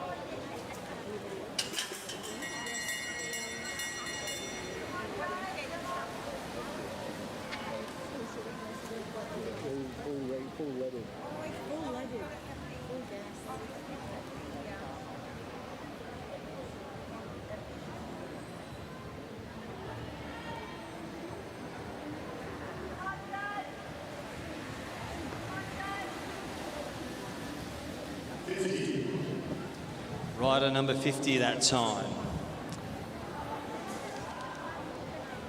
That is Ryan Underwood.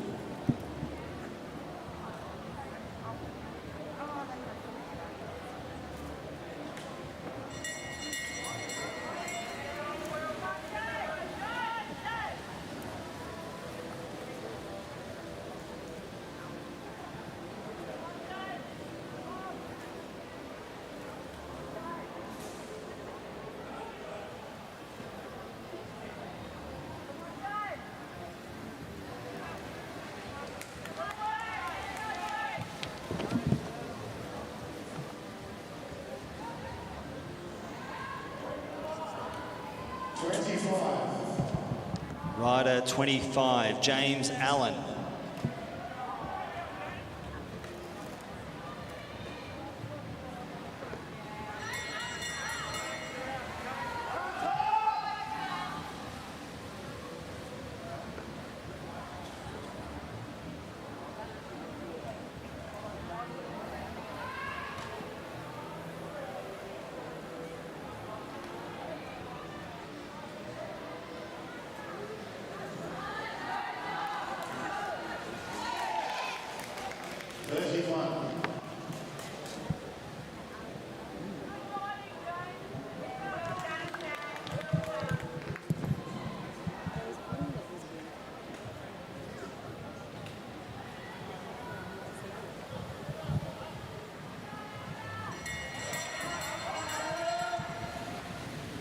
Bell goes again.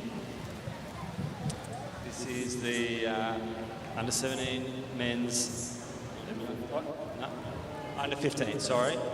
Under 15 men's beef.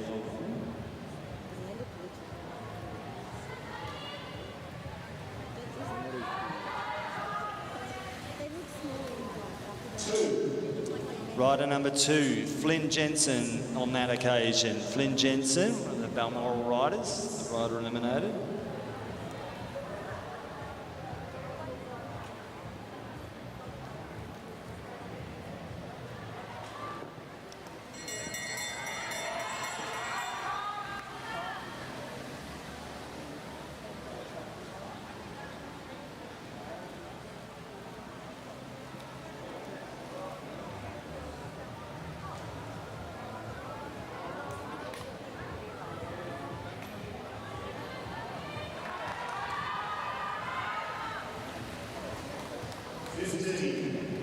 Rider 15, Asher Olsen. Rider 15 that time.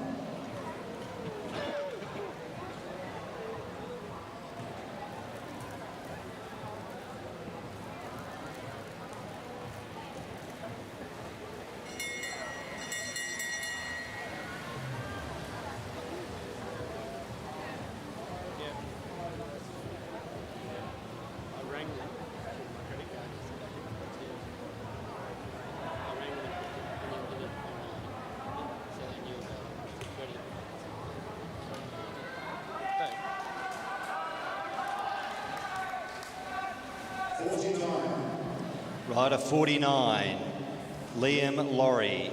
Rider 49, Liam Laurie from South Australia that time.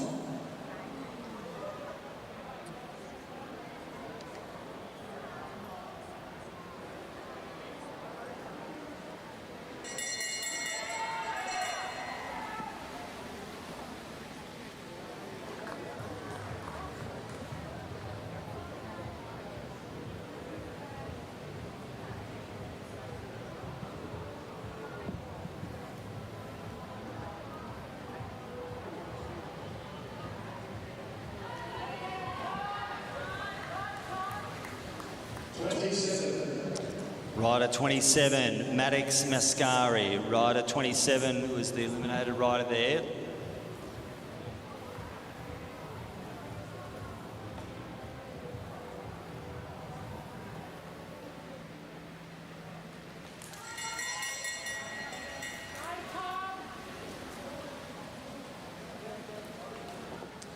Bell goes again.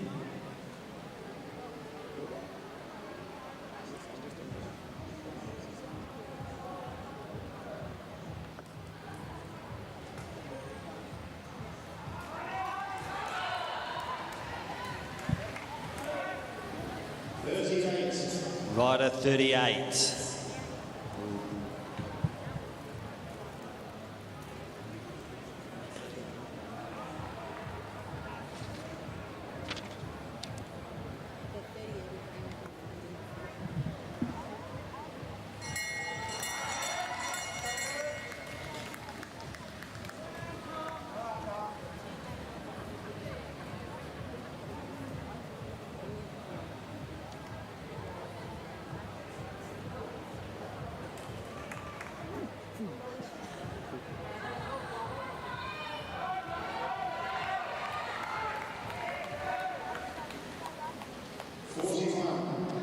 Rider 41, Jasper Griffiths from Carnegie Caulfield, the rider eliminated on that lap, 41.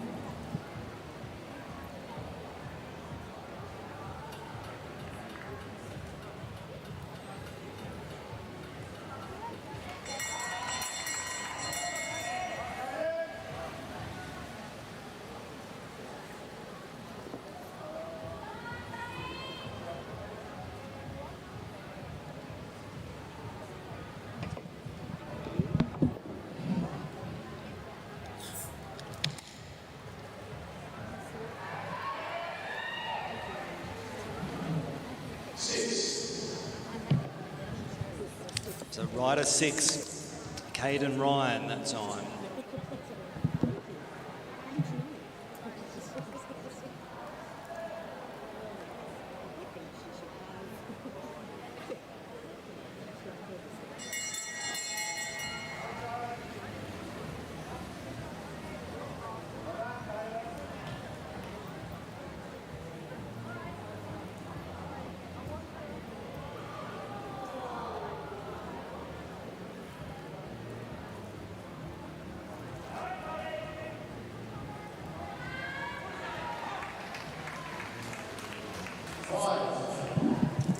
Rider 5, Joseph Natoli from Blackburn.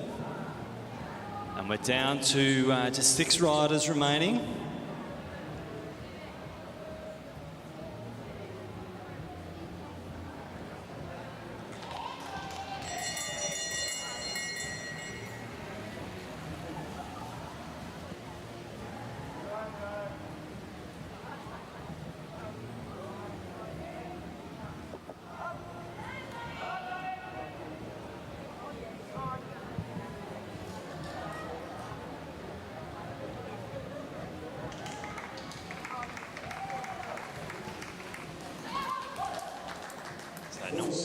Rider 47 on that occasion, Thomas Brinkley, another one of the South Australian riders. Rider 47 eliminated that time, so just 5 riders still in the race for the elimination.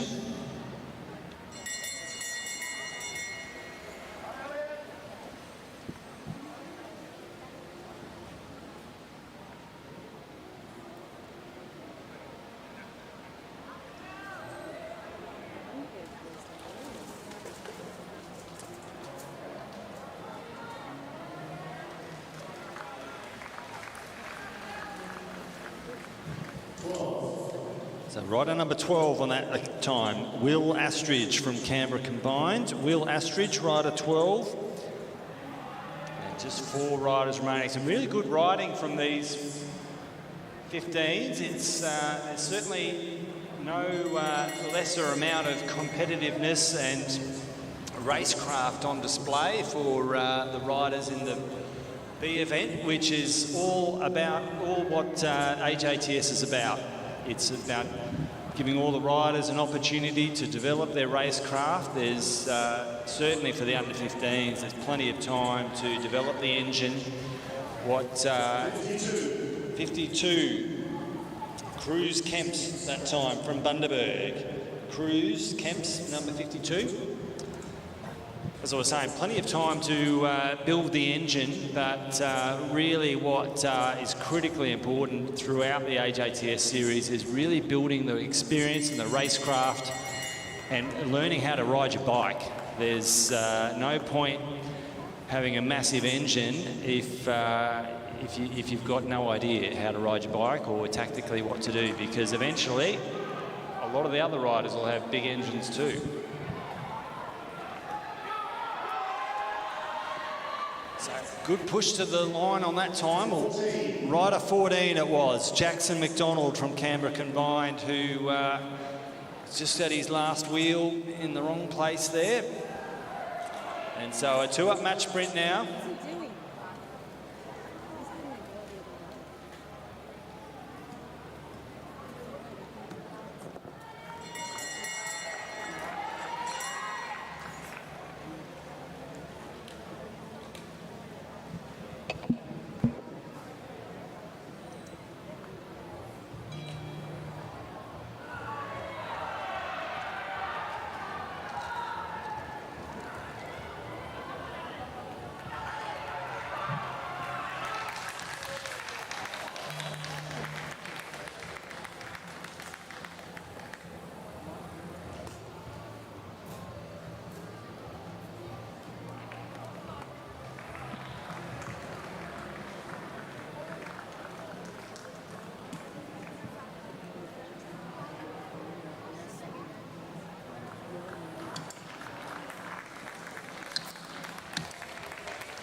you know when you start getting I'm starting to realise that I was watching the front to make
.252 on that occasion. Ewan Grierson.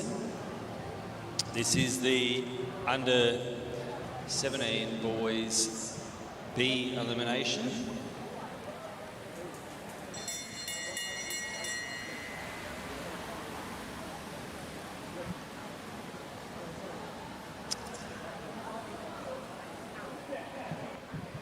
And again, just as we saw in the under 15 boys, there's no shortage of competitiveness, and it really is the event for racecraft.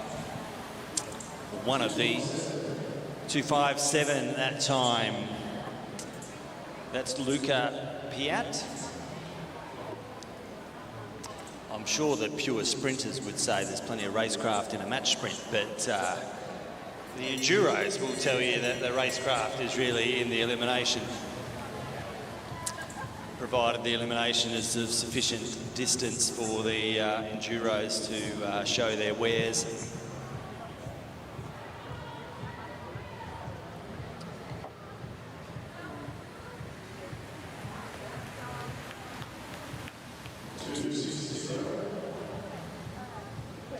Right, a 2:60 that time. That was William Holzberger.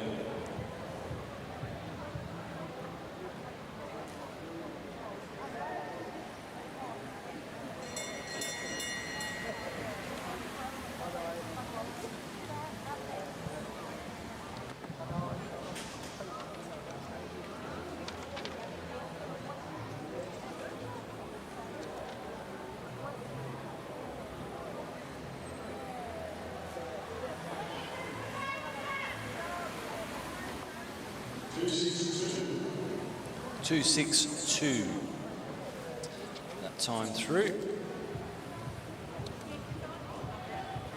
It's Miles Latty.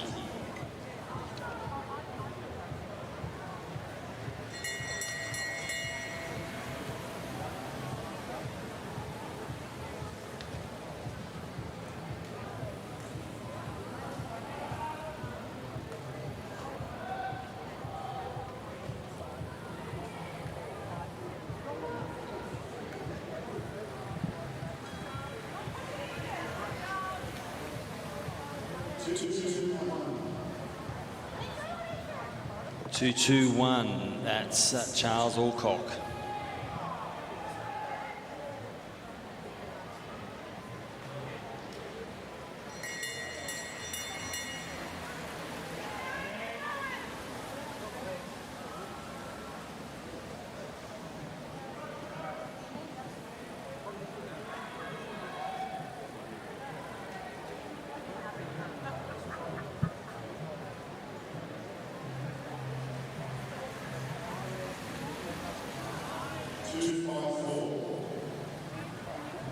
Rider 254 that time was Harry Lace.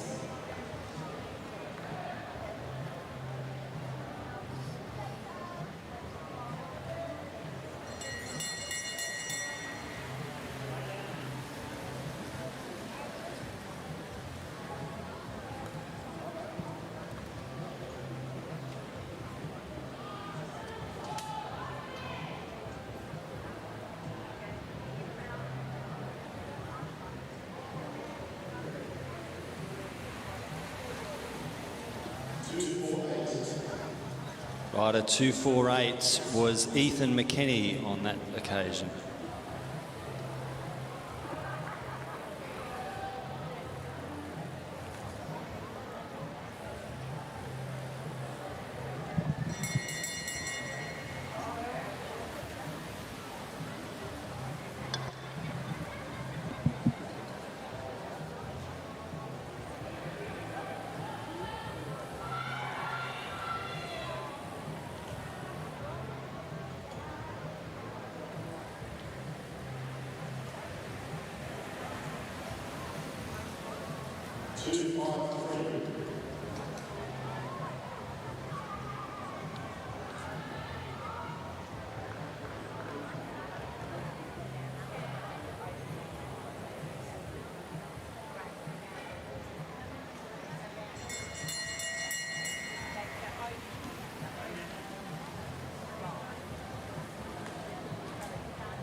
Rider 256, Ruben Pickering, was the eliminated rider. We're just down to 6 riders now.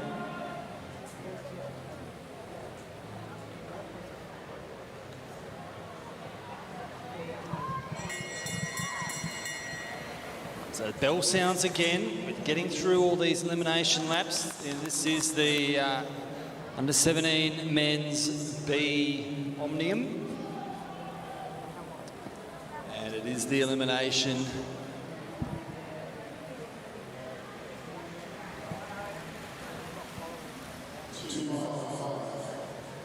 255, Emmanuel Lentakis from South Australia combined.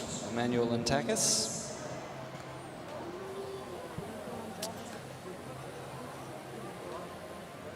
So not many riders left now. The bell sounds once more.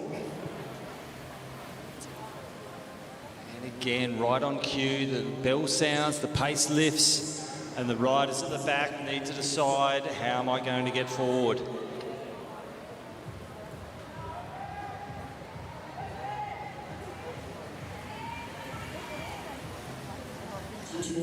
.249 on that occasion. Mitchell Stevens, 249. Mitchell Stevens. You saw the rider from Blackburn chanced his arm up the inside into the sprinters lane, and it paid off on that occasion. Again, it's that forward movement with speed, and he kind of had somewhere to go. He had a rider to run at, and the eliminated rider was just not close enough to come around the outside, but it's generally a pretty risky position to be in. 204. So that was Josh Franks there eliminated, and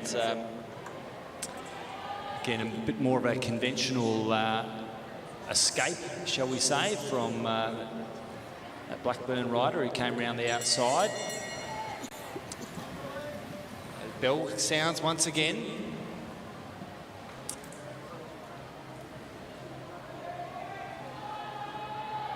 Lifted the pace at the front now to really stretch it out. And it's just one effort too many from 207, Ben Woods. Rode very well there for the back end of the race there to get himself third in the elimination. And we're down to a race in 2. So the bell sounds and we've got a match sprint. for the last two riders in the race.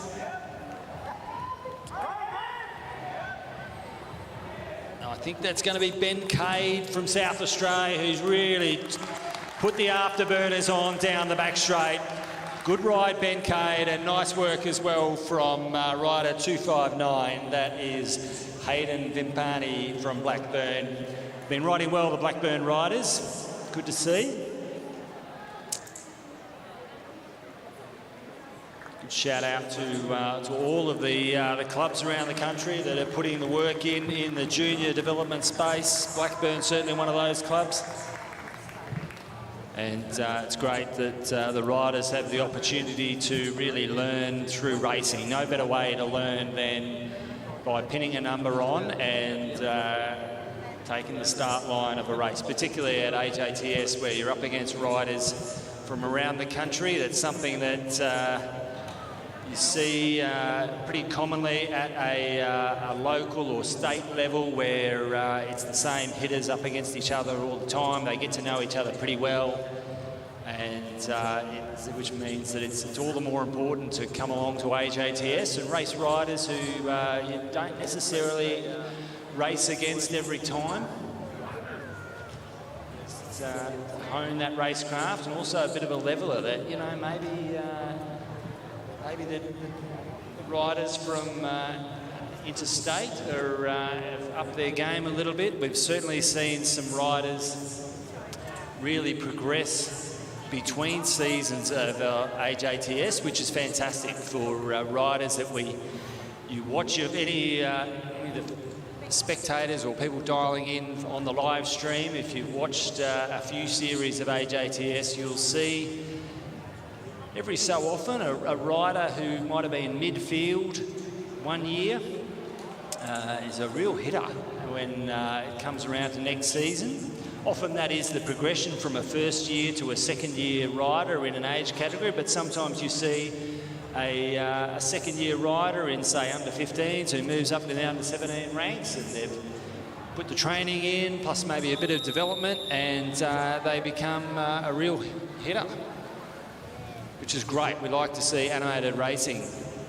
So we're into the last event of the Omnium for the under 15 women. This is the points race, and we've got Ava Robbins on 120 points, followed by Jenna Gallagher on 112 and Nicola Morris on 110. A little bit further back, Chavi Tanksale is on 96 points. Also Zoe May from Lidcombe on 96.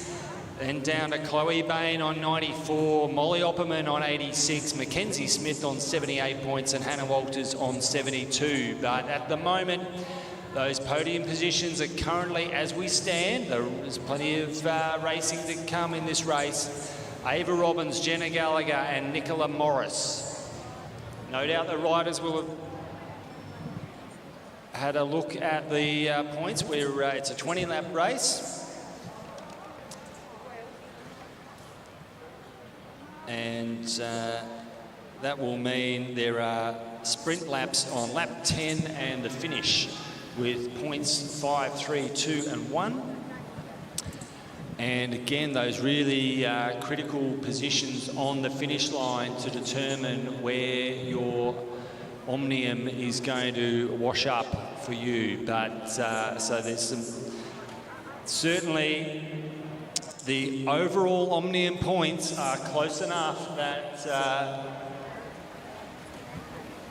the Omnium is certainly not decided, and the race is very much live, which is fantastic.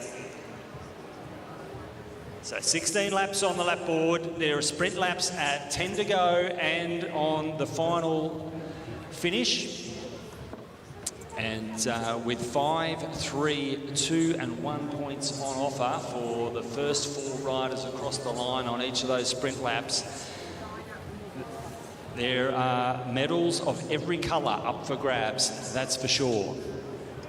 Just 4 points the difference between 3rd and 4th at the moment. We've got 2 riders on equal points one with Sharvy Tank Sale and Zoe May, and then Chloe Bain just 2 points back. So it's very much game on, and we look forward to some terrific racing over the next 14 laps.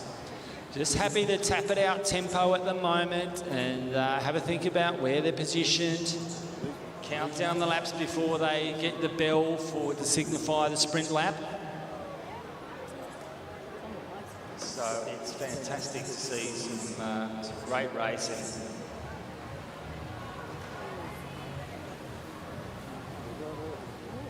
So still just a nice tempo pace.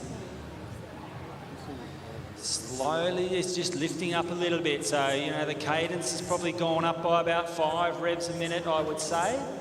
Maybe a bit more, because there's certainly a little bit more heat in this field as they come through the start-finish line now with 12 laps to go.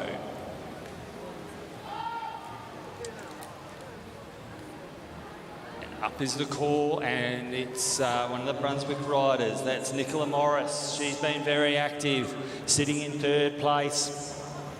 There's 12 laps to go. Nicola Morris will get the bell. Ava Robbins on her wheel. Jenna Gallagher in 3rd wheel.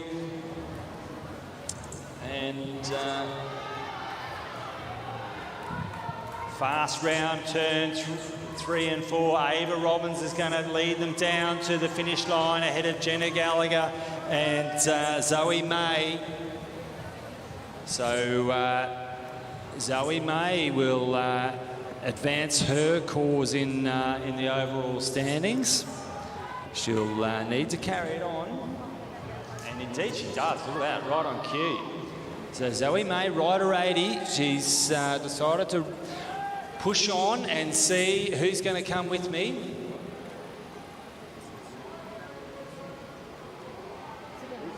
She's opened up a bit of a tidy lead there. The rider from Brunswick, Nicola Morris, was at the front, swings up, hands over to Ava Robbins, who a little flick of the elbow on the home straight, passes over to Jenna Gallagher.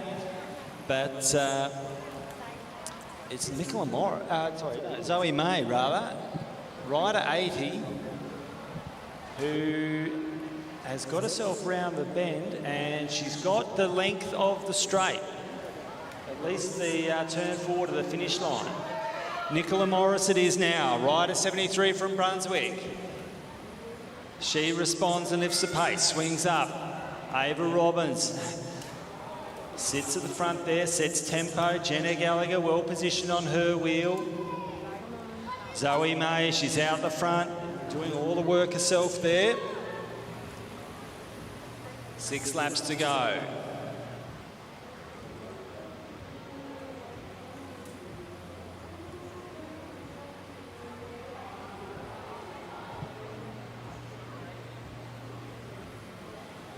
Very intriguing race right now. We've got Zoe May, rider number 80. She just continues just to lead has shrunk a little bit, but she's getting around some back markers now, so that's certainly the minus points for the riders that are dropping a lap there. You need to regain, and to take a lap you've got to catch the bunch, and certainly the bunch is being led through by Sharvy Tank Sale at the moment. You see the commissaire on the finish line pointing to the front of the race. And the front of the race is Zoe May. The other girls have reconnected. And Sharvy Tank Sale, rider 74 from Carnegie Caulfield, has just rolled round ahead. Bunch is all back together, so Mackenzie Smith from the Gold Coast is now at the front of the race. It's probably a timely reconnection there. Zoe May got onto the wheel of Mackenzie Smith. You need to be careful doing that if you're out solo, because you can't take pace from a lapped rider until they've rejoined the bunch and the race is all back together.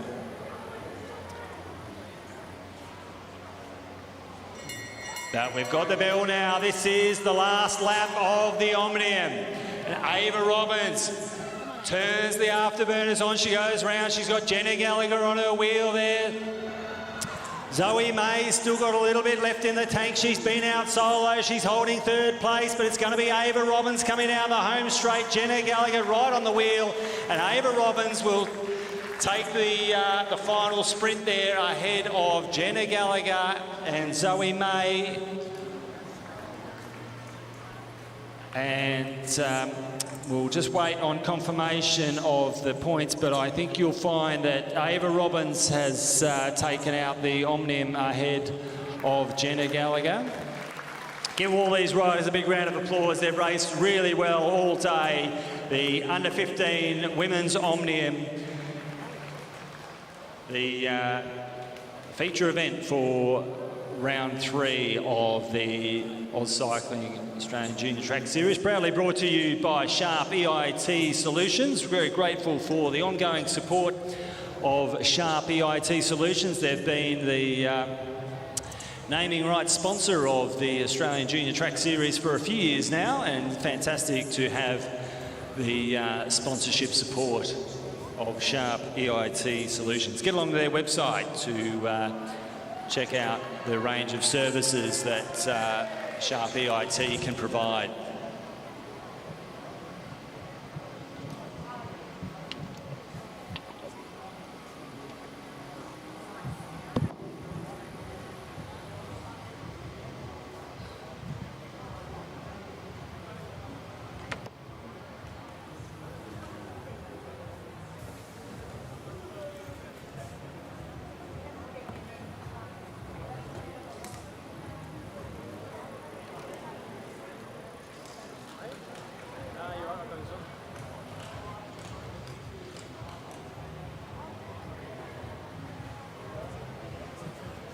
So, yeah, you should come with ours. No, it'll all come together. So it should come with our main order. So this is the under-15 boys championship points race. Indeed, yeah, we've got the full complement, 20 riders in here. And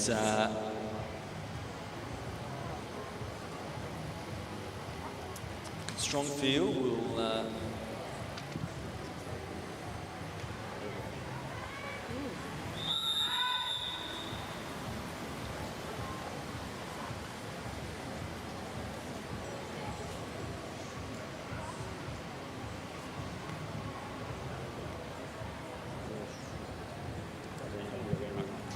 so the Omnium points at the moment, you can find these at the bottom of the results for the under-15 boys elimination. Carter Payne from Tiawamudu on 118 points, ahead of Luca Zucchiatti on 116, and then Lachlan Ermit from Blackburn on 102. Oma Kamizi from Brunswick on 98, and Maximus Moore from Brunswick on 94. So then we drop down 10 points to Harvey Challenor. So with a 20-lap race and a maximum of 10 points on offer, then there are some medals still in play for the top 5 riders, that's for sure. I think stretching down below 94 points is going to be a mathematical bridge too far. But certainly the medals are live amongst the top 5 riders, that's for sure. Medals aside, of course, you can certainly expect all the riders that, you know, it's not always about finishing on the podium, it's about executing a good race and doing your best and being happy with how you've raced. Hopefully all the riders have got some sort of plan as they go into the race. That might be, I just want to hang on and stay with the bunch and stay on the lead lap. Or it obviously might have a clear focus on a medal. So you need to give some thought as to how you might get that medal around your neck if the points are pretty close. As riders develop, it's more than, oh, I just want to win. Clearly, at a points-based perspective, it is pretty simple. You just need to score as many points as possible. But the development perspective really comes in terms of how you're going to get yourself some points in the points race, in terms of timing your move, your positioning, making sure you're in the right place, or you're going to try and take a flyer and go away solo. Have you got the legs for that? Has that worked for you before? Who else is in the field that is likely to be able to respond to that? You'll see some riders who are in the podium positions, they will often let a rider go if they are not really in the equation for a medal. There's, you know, especially if your podium position isn't necessarily reliant on 1 or 2 points, riders with a decent buffer might let something go. But Luca Zucchiatti certainly not letting anything go. He's going hammer and tongs with Carter Payne round the back straight there. These two riders who are just 2 points between them, and I think we'll find that that's going to be Carter Payne taking that opening sprint. So he'll collect 5, and I think Luca Zucchiatti came third there, so he'll collect 2. So extends his lead by about 5 points there, I would think.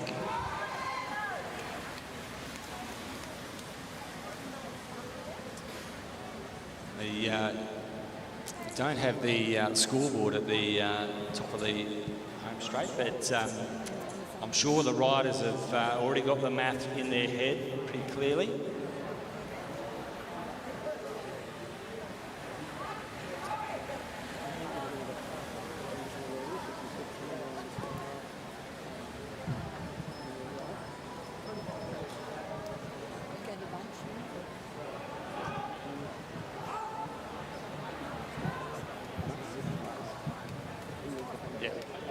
So we've got rider 33 at the front of the race. He's got a decent little lead there. That's a nice little move. That's Tyler Knief from South Australia. He's got the better of half a lap. He's having a red hot go, which is good to see, and there's only 6 laps to go. There is certainly plenty of firepower. And he's having a good ride. Give me a round, please. Give me a cheer as he goes through. Keep riding. Really strong move.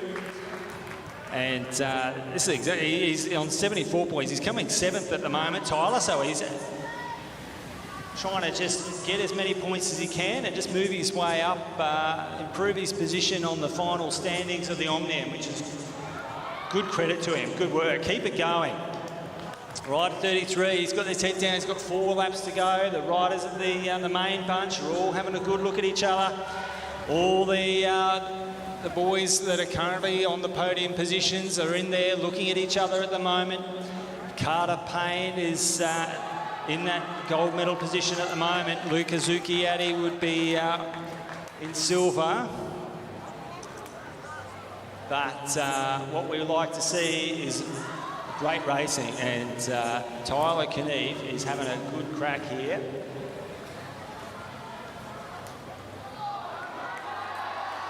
Yeah, big jet, 2 laps to go. He's got the better part of half a lap.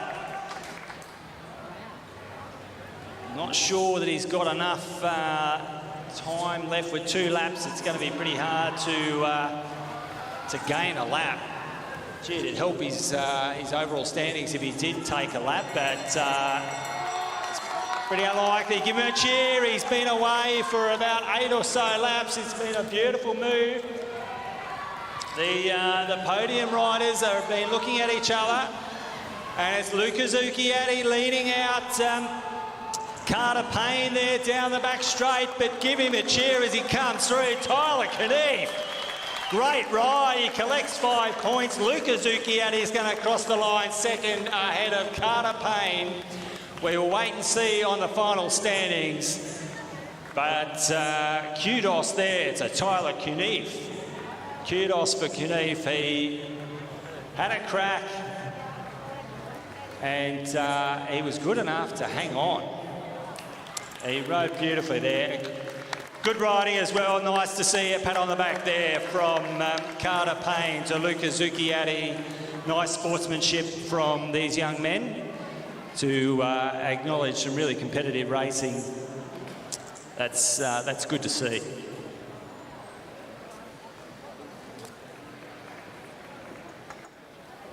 It's one of the good examples that they see from our elite and professional riders as well. There we go. Nice work, boys. Give them a round of applause. Carter Payne and Luca Zucchiatti.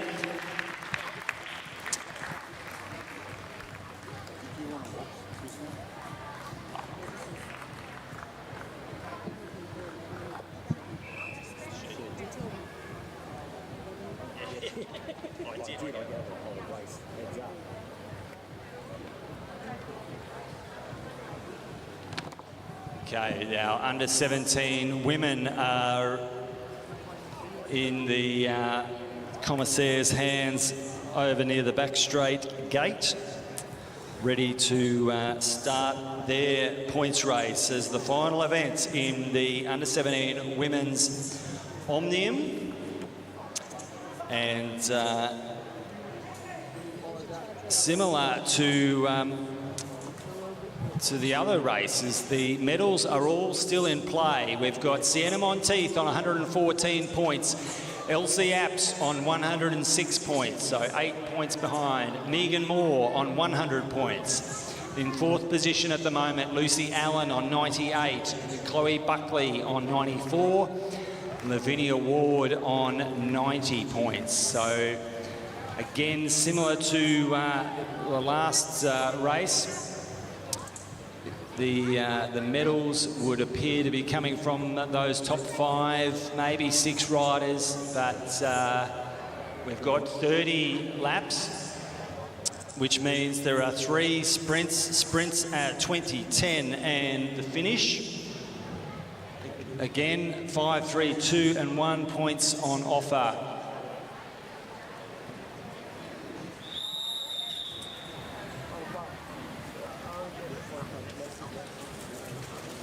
So Michaela Tobin from Blackburn leads them through ahead of Isabella Potts.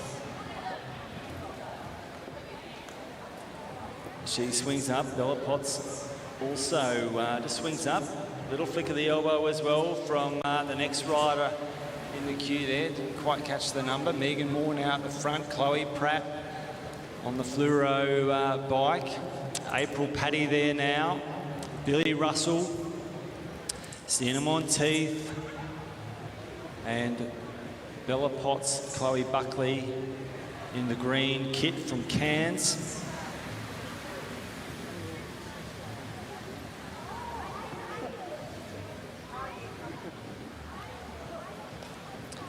Chloe Buckley takes them through, still just setting a tempo pace at the moment, 28 laps on the board. Maddie Smith. Maddie got a good turn of speed and sprint legs, but would probably prefer 6 laps over 30. Very good Kieran rider.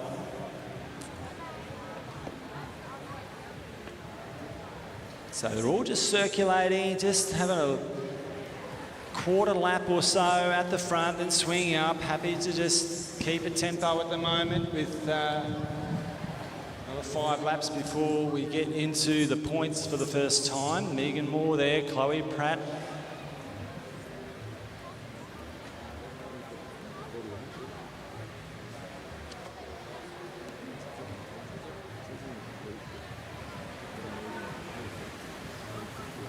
That's April Catt in the blue and grey kit. She swings down, gets a few bike lengths with that manoeuvre, used the banking nicely. Lucy Allen from Illawarra now at the front. Followed by Lavinia Ward from Blackburn. So 24 laps on the board.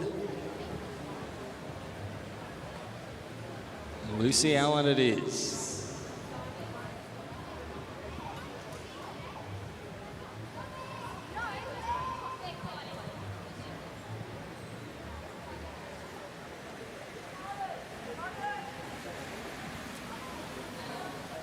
Addison Tor in the green kit from Bendigo.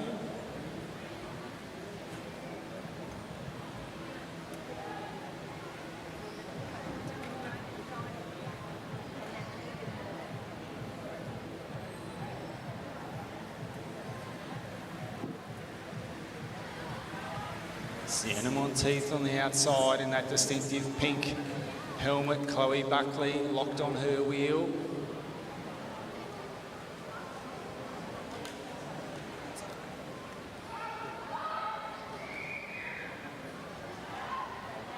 And it's Isabella Potts who lifts the pace.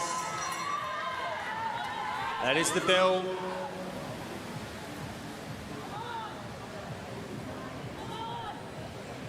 It's a response there. It looks like Chloe Buckley coming around the outside. Isabella Potts is going to hang on for the points, and it's going to be Chloe Buckley second, Sienna Monteith third, Megan Moore in fourth, I think you'll find. We'll get confirmation of those points.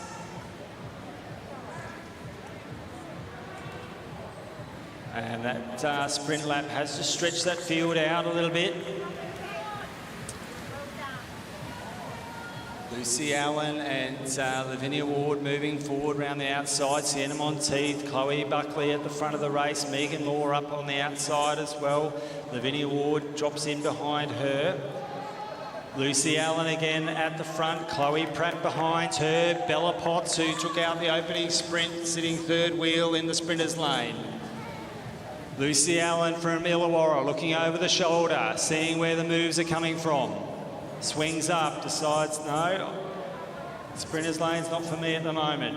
Isabella Potts also. She's burned a match or two to take those 5 points. Smartly swings up, and then Maddie Smith takes a pace. Lucy Allen around the outside again, just lifting that tempo a bit. And it's Billy Russell this time. Billy Russell with Maddie Smith on her wheel. 16 laps to go, so bit of racing before we get into the points. A few riders just stretching the legs. Little mini breaks opening up, but nothing definitive at the moment. Bella Potts swings up, Chloe Pratt rolls through. We're back to Billy Russell.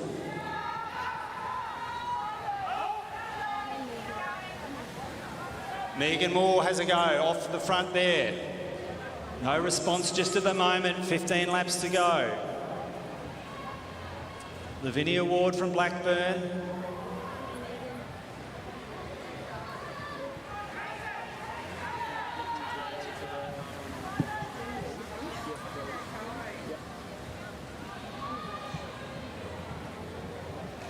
So Megan Moore off the front now. Lavinia Ward in giving chase. Sienna Monteith's on her wheel. 3 laps to go. Lavinia Ward keeping the gas on, dragging the bunch up. Megan Moore switches it off, swings high, as does Lavinia Ward. Sienna Monteith at the front there. She swings up. Doesn't want to set the pace at the moment. There's a nice little move from Megan Moore, but a few too many laps before the points on offer, I think, there, so switched it off. It was certainly a concerted chase from Lavinia Ward, as we see Chloe Pratt from Canberra at the front now. Chloe Buckley on her wheel, and the bell sounds, the points are on now this lap. Sienna Monteith reading them through. Alexis Phillips on her wheel. Elsie App's coming up round the outside.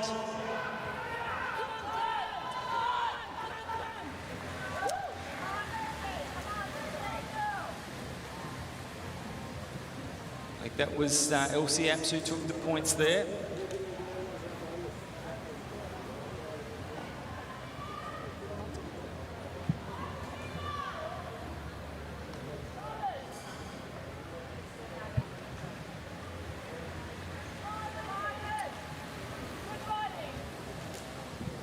So 9 laps to go now. Lucy Allen round the outside now. She lifts the tempo. Is there going to be a response? Isabella Potts moves to bridge across. There's a trio of Balmoral girls there. Isabella Potts, Sienna Monteith, Megan Moore. Isabella Potts swings up. Sienna Monteith is the one that's closing that gap down at the moment. Lavinia Ward on Megan's wheel and a couple of bike lengths back to Chloe Pratt. Dip of the head there. She's driving hard to try and close the gap. Lucy Allen swings up, so does Sienna Monteith. Megan Moore's happy to just tip it out at the front there for the moment. Swings up. 7 laps to go now.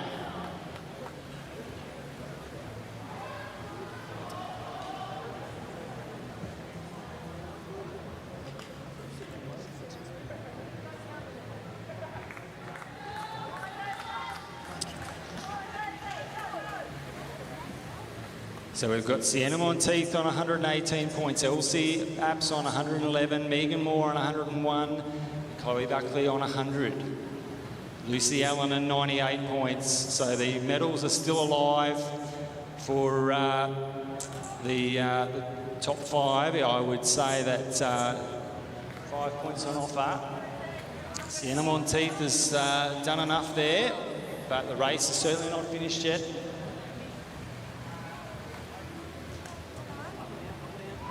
Lavinia Ward now makes a move round the outside. Elsie Apps on her wheel.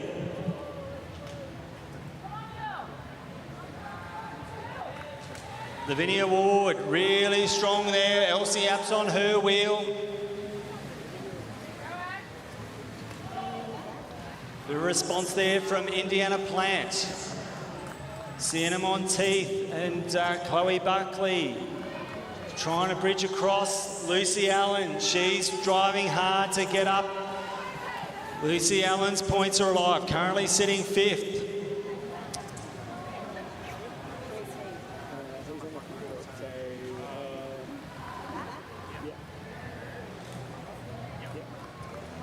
Two laps to go now.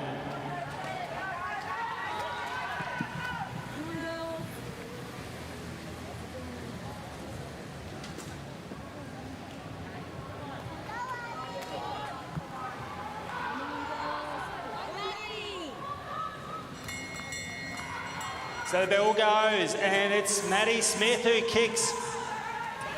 She's got some sprint legs. Megan Moore coming around the outside. It's Maddie Smith, followed by Bella Potts.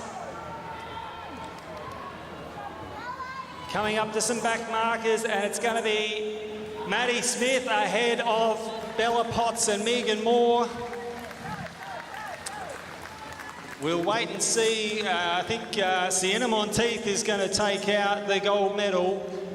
I would expect Elsie Apps and Megan Moore have held on to silver and bronze, but we'll wait and see. Great riding. Give them a round of applause. The under-17 women, some good racing there.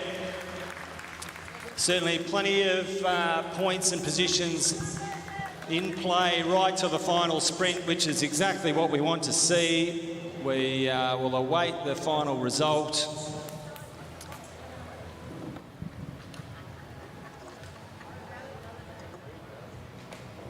Hitting refresh like no man's business on the live results page. Commissaire is doing a great job keeping all of the results up to date on the results page.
So the under-17 men's championship points race is underway. We'll just still waiting on confirmation of the results. Very importantly, obviously we've got, it's not just the podium positions, but the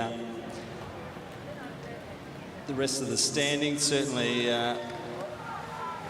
top 10 finish in the National Omnium is a result to be proud of. So we want to make sure that all those results are confirmed. Commissaires doing a great job.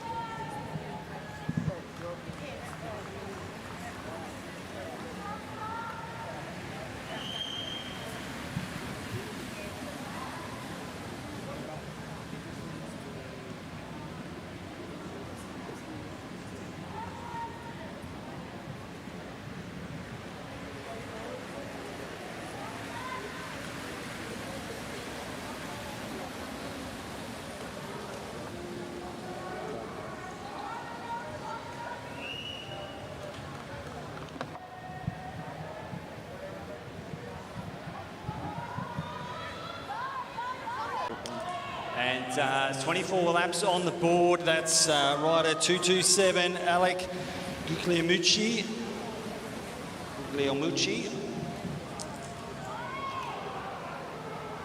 And I'll tell you what, they're going on with it, these two lads, which is great to see. They are absolutely smashing it. Alec Guglielmucci and just missed the number of the other rider, two black kits. Two T4s out there. And it's rider 251, that's Oliver Ward. So Oliver and Alec are, they've got a half a lap now. And I tell you what, if they ride on, they look pretty good for 5 and 3 points respectively.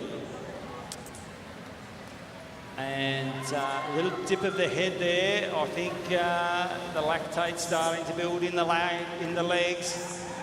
But he's going to hold on and take the 5. That's nicely done, 227 Alec Guglielmucci. And nice little sprint there, 244 I think it was. Again, we'll get confirmation from the commissaires. And just confirming we've got the result now for the under-17 women's Omnium. Sienna Monteith takes out the National Omnium Championship on 118 points, just 2 points ahead of Elsie Apps on 116 and Megan Moore on 102 in the bronze position, and then Chloe Buckley on 100 points, Lucy Allen 98. So very close racing there, really across the whole podium. That's the provisional result that's been posted on the results website. So I do notice that usually it's confirmed. It's super racing. Great to see the under-17 girls really with quality racing.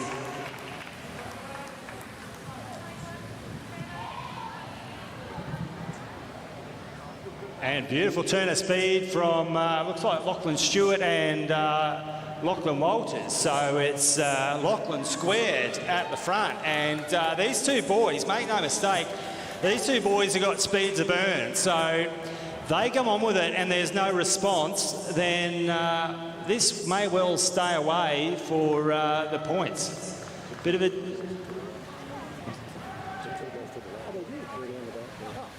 So I missed in announcing the 17 women's results. The two guys that we mentioned before, Alec and Oliver, I think, took a lap, which was great to see. So bonus 10 points for taking a lap.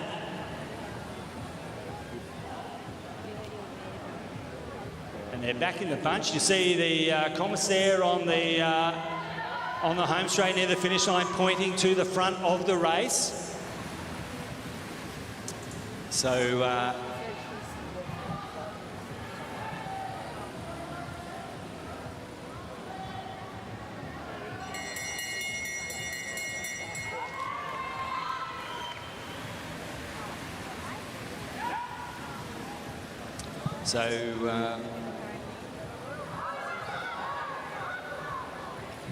just confirming that sprint at 20 to go. Oh, gee, that's close. We'll wait for the commissaires. But the sprint at 20 to go was Alec Guglielmucci and Oliver Ward. The points haven't been updated with the lap gained.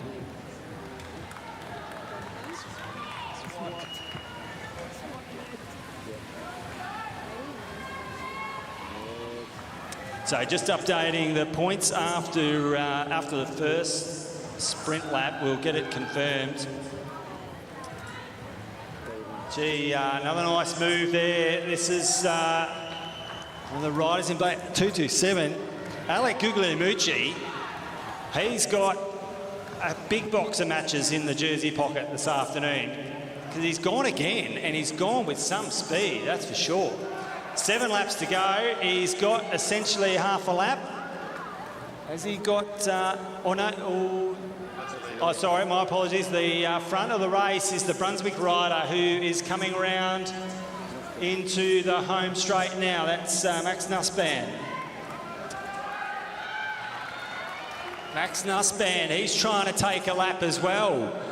Tell you what, it's hammer and tongs for the boys, and I think he's going to get there. He's just 10 metres off now. He's got to get into the bunch. And they've got the lap because the commissaire now points to the front of the race is 227. He's got to bridge that gap to take a lap, but he is the front of the bike race because he was in the process of trying to take a lap. So he becomes the front of the race. You can see the commissaire on the finish line pointing to where the front of the race is.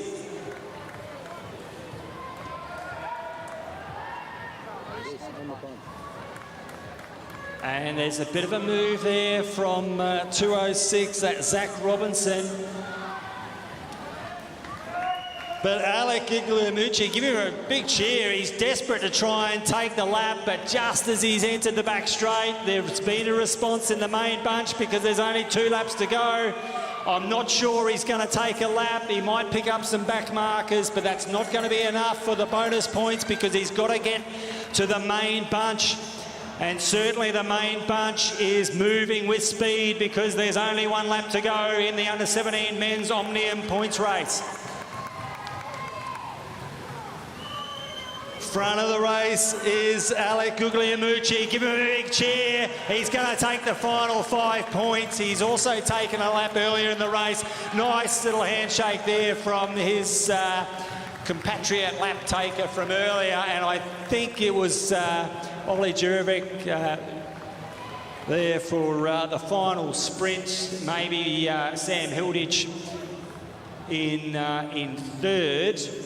But my attention there was that nice show of sportsmanship between the 2 riders who took a lap early in the race. Fantastic racing from the under-17 men in their Omnium points race. We'll await confirmation of the final results. There's just points all over the place. Riders taking a lap. Riders taking 5 points en route to taking a lap, which is always a nice bonus when you can manage to pull that off. We'll wait and see. Sure, I suspect Sam Hilditch will have done enough there, but we'll just wait on those the bonus points. And as I said, it really is an open race in terms of deciding who's in the top 10, and we've seen some really fantastic racing from all the boys who are down in the in that top 10. So I'm quite sure there's going to be a bit of a shuffle in terms of the overall standings. We can see Ollie Jurovic there getting a post-race rollout from Louise Jones, the event director, which is all part of just making sure that everyone is still on the 7-metre rollout. The majority of the riders will be on a 53-16 gearing with a 23 tyre. We'll bring that in just a titch under 7 metres. Depending on your rim and tyre combination, 50-15 can also get you to bang on 7 metres. But as a general rule of thumb, it's always nice to just be a centimetre or so, or maybe 2 under the limit, so that there's no stress at the rollout. You want to pass that little tick box without any stress. And as a general rule, 53-16 is a pretty reliable way of doing that. The efficient gearing combination as well.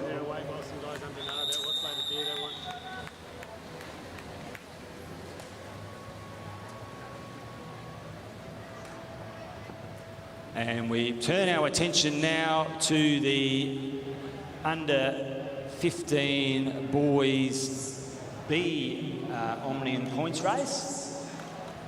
Again, we've had plenty of really competitive racing from this cohort of riders. It's been excellent entertainment and great to watch their development.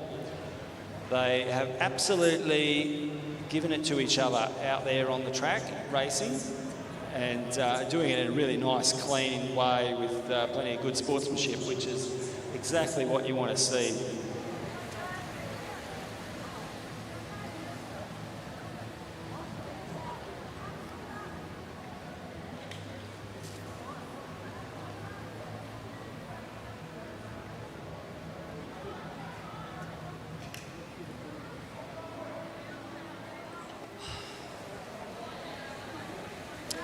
Once again, just a reminder that whilst the next week or so is all about what's happening on the road at the Santos Tour Down Under, we're back here at the Super-Drome in February 2nd to 4th for the Tissot Track Nations Cup.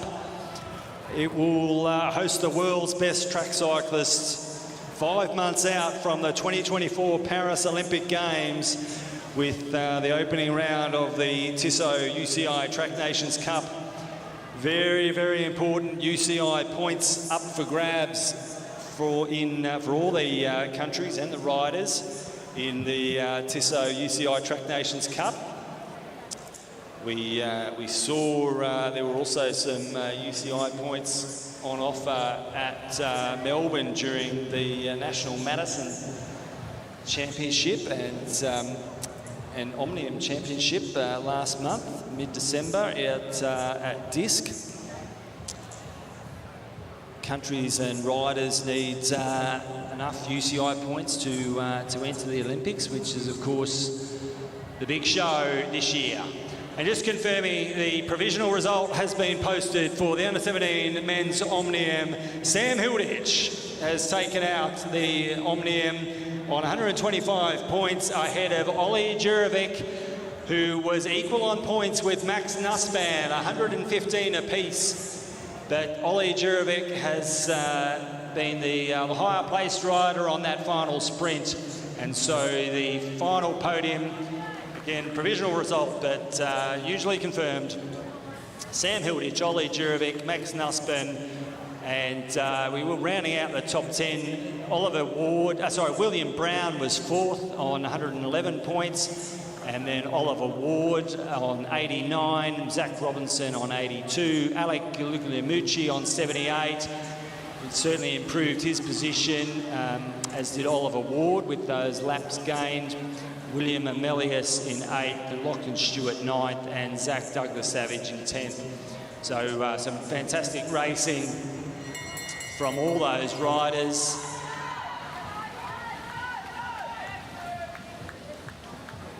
And we're on the bell lap now in the under-15 boys B points race, a beautiful turn of speed from the boy from Bundaberg. I think you'll find he's got the distinctive kit. It's a good-looking kit, and he's taken the 5 points. Nice work there. That was Cruz Kemp's. He's shown he's got a good turn of speed, Cruz Kemp's, and he knows when to light a match. That's is a really important skill. He knows how long he can go, and he knows when he goes. So a well-earned 5 points there. And it's strung out the field. They're almost the length of the back straight as they go down. We've got a little flick of the elbow there from one of the Blackburn riders. That's rider 5. That was Joseph Natoli.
And again, a little turn of speed. It's great to see these riders having a crack. They know when to go. James Allen it is. I suspect that might be Lucy Allen's brother, if I was a betting man, from Illawarra.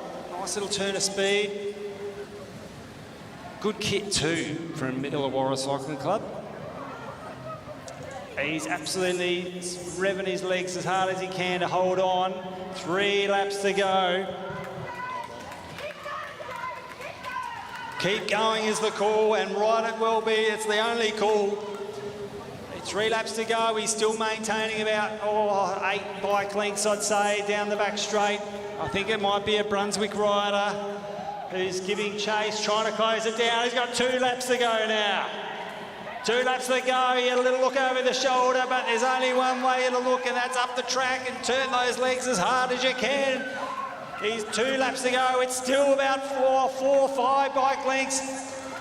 Little kick out of second wheel there. Can't quite catch the number. He's caught young Alan Ladd from Illawarra and gone on with it as well. That's rider 14, Jackson McDonald from Canberra. He's kicked at the right time, but he too, he's got to hold on. He's got another lap and a quarter to go. But it's Cruz Kemp's from Bundaberg who's giving chase, and he's going to get second on the line, but Jackson McDonald held on there. Sorry, I thought there was a lap to go, but he's held on. Great racing from all those under-15 boys. They have absolutely gone hard the whole race, and they certainly... they've lit their matches and made their moves and really animated the race. That is fantastic to see. Riders who chance their arm. Give him a round of applause. Rider 25, James Allen from Illawarra. He had a good old crack. And all the riders as well. You see riders respond. Is really at this level you want to just have a go, learn how to race, learn how to make your moves. You really don't know how many matches you've got until you burn a few. Sometimes you see riders, they do more than they need to at just the the wrong time of the race, and that too is a learning opportunity to know just to how to dose their effort accordingly, to know, well, I've done enough to get myself out of a position of danger in, say, an elimination. But then you also need that ability to know, well, I've done enough, I've just got to sit up now and recover and conserve a bit and then go again. But fantastic racing from the under-17 boys in both the championship Omnium and also the B Omnium. As we've said all along, that is exactly what AJTS is all about. And the final race for day one of the round 3 of AJTS is the under-17 men's B points race for the Omnium. Those riders roll out, and just like the under-15s, there's been plenty of riders who want to get themselves a good result and go to bed tonight satisfied that they've raced well, even though they might not have been contesting medals. They're still contesting a bike race, and very good to see that that's what the focus is, reflected by the nature of their racing. We'll just see if we've got points up on the provisional result for the under-15 boys B points race. Cruz Kemp from Bundaberg on 122 points. Jackson McDonald from Canberra on 109, and Ewan Brown on 102. Some close placings there, with Joseph Natoli from Blackburn on 99, and on 96 points from Brunswick was Elliot Burney. So again, fortune favours the brave, and we certainly saw plenty of brave moves from Cruz Kemps, who has taken out on provisional results the under-15 boys B Omnium. Well done, Cruz.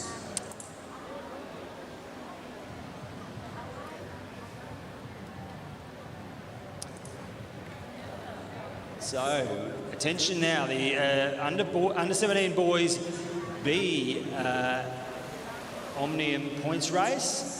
The point standings going into this 30-lap race, we've got Ben Cade from South Australia combined on 120, Hayden Vapani on 110 points from Blackburn Jets, and from Balmoral Cycling Club in Queensland, Josh Franks on 106. A little further back sits Charles Alcock from Illawarra. We've seen plenty of animated racing from Charles today. And in fifth place, sharing fifth place, is Harry Lace and Mitchell Stevens on 84 points apiece. So again, plenty of all of those positions with 3 sprint laps. They can all get a shuffle during this final points race, which is excellent. We really want to see it come down to the wire. That's what you want to see, because that means the racing is really on until the end. We saw that in the elite Omnium in Melbourne, when Graham Frisley took out the elite men's Omnium by a single point over Balmoral's Liam Walsh at disc, and it really came down to the final sprint. We shout out to Frizz, who had a nasty crash in the criterium at Ballarat last week. Hopefully is on the mend. Certainly one of Australia's top sprint rider. Oh, he's really an enduro rider and a podium-ready categorised athlete, I think, from memory. Liam Walsh, one of the podium potential athletes.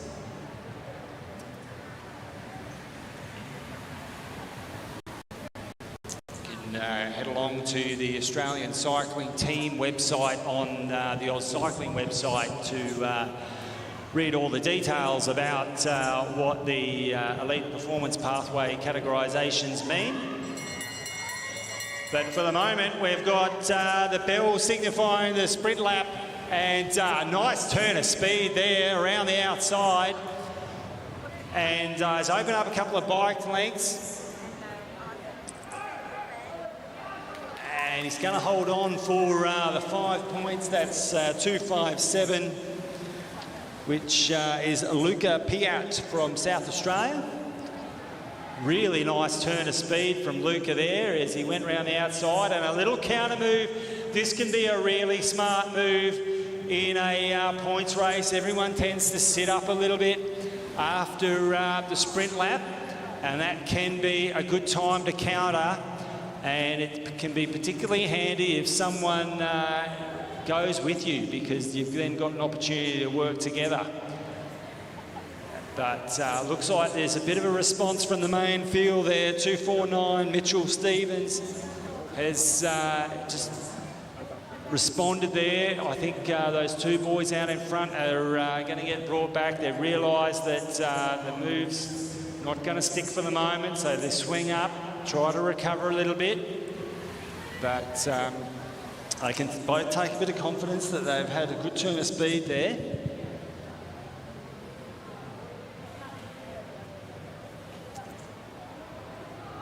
Another one of the Illawarra riders who's just lifting the pace a bit, just kind of lifting and riding off the front.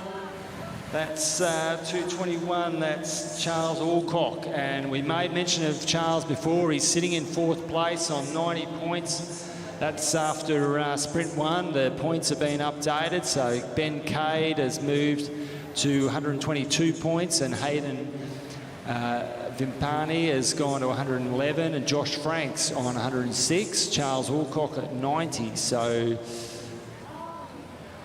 there's a little bit more of a differential there. We just mentioned Josh Franks. He's just made a little bit of a move there. He's got himself up for it, I think. He's moved into 3rd place, 106 points, so he's got a 16-point buffer, and it's not quite enough, because of course there are 5 points on each lap. We've got a sprint at 10 and the final sprint to go.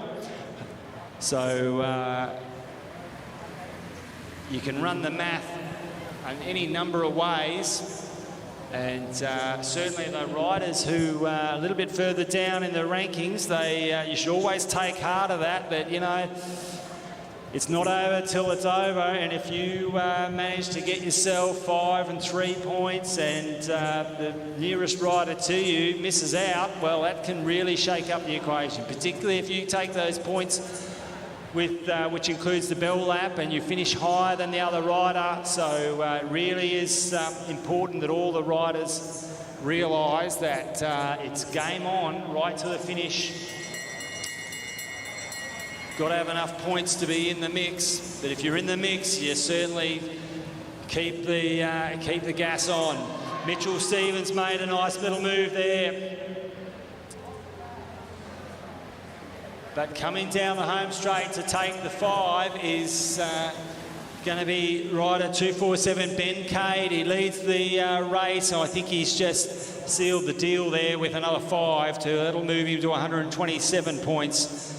And that is going to be enough for Ben Cade. But similarly, this is a bike race, and the best way to win a bike race is to win a bike race and take the finish line sprint. Show that you've been the strongest rider through the Omnium. So doesn't need any more points, but I'm quite sure that he'll be giving it everything to take out the final sprint and put a big old line underneath the result. So just eased it off a little bit, 8 laps to go. Oh, a little touch of wheels. I think the rider at the back there is sat up, which is good to see. I think it might be one of the South Australian riders in the royal blue and grey kit was what I saw. I didn't get a number, but I did see them sit up straight away, so that's always an encouraging sign. And I presume that the bike's been picked up, and I'd say they're over near the fence, and so racing continues. Our commissaires do a fantastic job of making sure that racing is safe, first and foremost. And consideration number one when a rider comes down like that is, are they safe, and is the race safe to continue, or does the race need to be neutralised to make sure that there are no further incidents as riders are going around someone who's on the duck board. Certainly if a rider's anywhere near the blue band or the Côte d'Azur, you'll see the race neutralised, and riders will make sure that no further risk is encountered. So hopefully that rider's okay. First aid is on hand, and the race continues with 3 laps to go.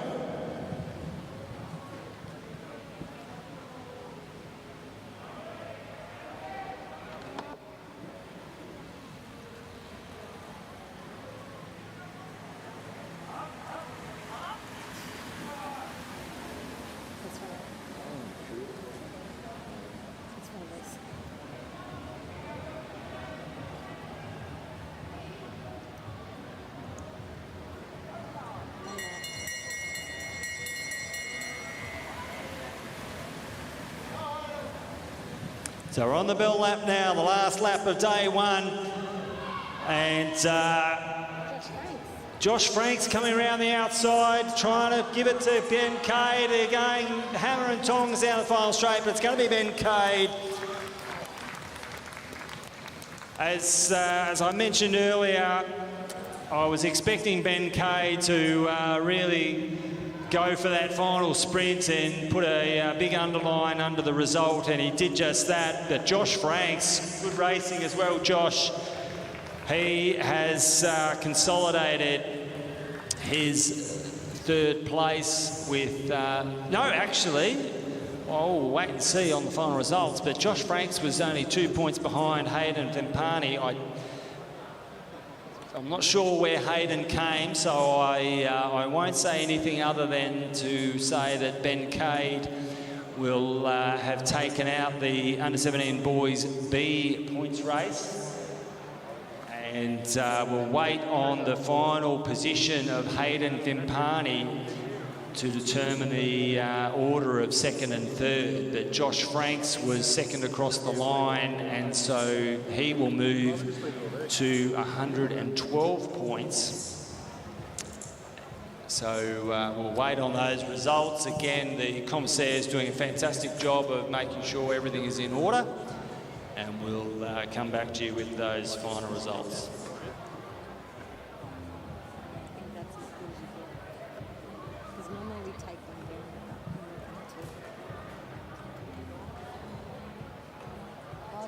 Tell them don't. Oh, they're going to move it now. Because there's no power for it.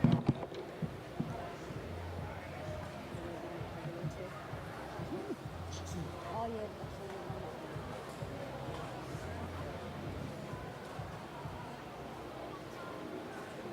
Right on the corner.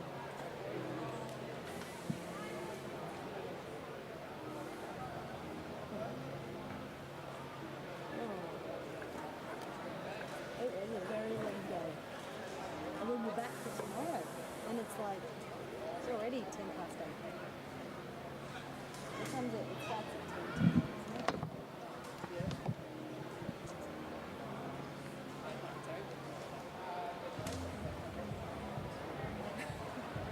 No. I must admit, it's nice being here with no pressure. It's the good part of it. Sorry? I'm really tired. It takes a lot of concentration. I actually enjoy it. It's really hard, isn't But it? yeah, Aaron, it's so much easier. Like the under-17 women's race, because you know what the rides. And you just yeah, you go, that's that's them, that's that's it. them. But also the boys. But then And the boys, you go, oh, they do with activities. And then, I haven't, their names haven't stuck. but yeah, but also the other thing is the under-17 boys have some kind of unusual setups. So you kind of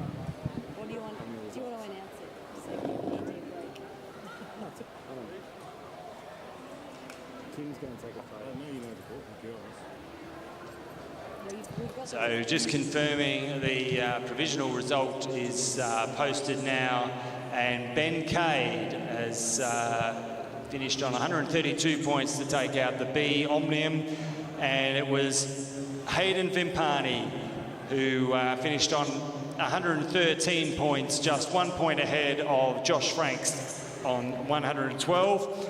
So, and indeed at that final sprint, it was Hayden Vimpani who was third across the line, picking up that all-important 2 points to move ahead of Josh, or to maintain his second place, just 1 point up on Josh Franks. So great racing there. Ben Cade ahead of Hayden Vimpani, Josh Franks, and some close finishes there with fourth place Charles Alcock on 91 points, Mitchell Stevens on 86, and Harry Lace on 84 points in sixth place. We will have our presentations shortly. We'll have the 15 girls Omnium. Okay, so in the under-15 Women's National Omnium Championship, in third place and bronze medalist from the Brunswick Cycling Club, Nicola Morris.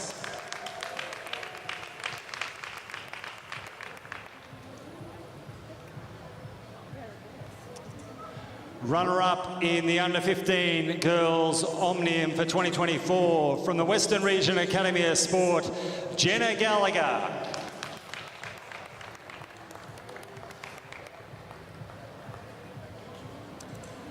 Gold medalist and under-15 national champion for the Omnium for 2024 on 130 points from the Balmoral Cycling Club, Ava Robbins. Great racing from all the under-15 girls, and fantastic to see the podium not decided until the very end of the points race. That is our national Omnium podium for the under-15 girls, Ava Robbins, Jenna Gallagher and Nicola Morris. Big round of applause.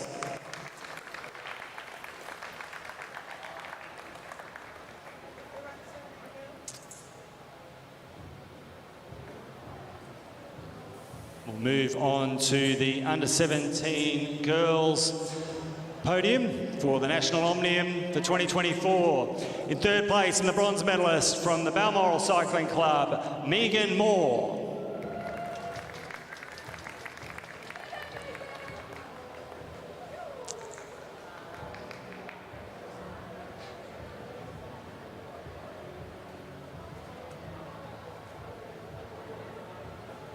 Runner-up, taking the silver medal from the Western Region Academy of Sport on 116 points, Elsie Apps. Winner of the gold medal and the national champion for 2024 in the under-17 girls Omnium on 118 points from Balmoral Cycling Club, Sienna Monteith.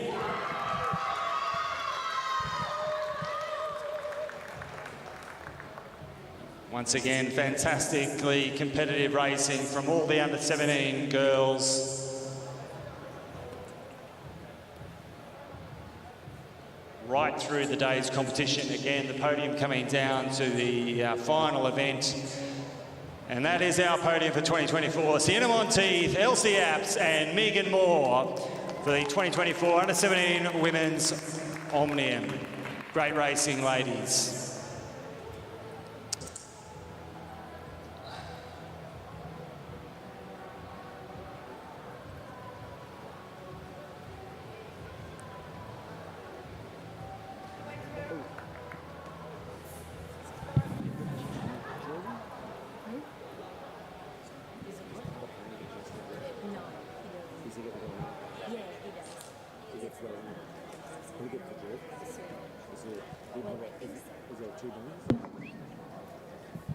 Okay, moving on to the under-15 boys Omnium. In third place, taking the bronze medal from Brunswick Cycling Club, Omar Kamisi.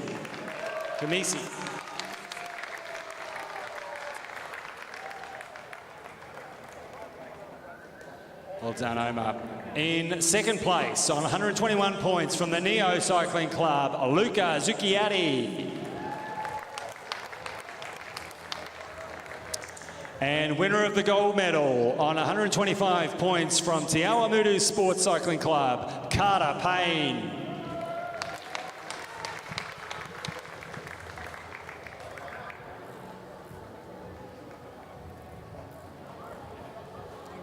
And Carter being from New Zealand, the national jersey will go to Luca Zucchiatti. So congratulations, Luca, from Neo Cycling Club, the Australian champion for under 15 boys Omnium.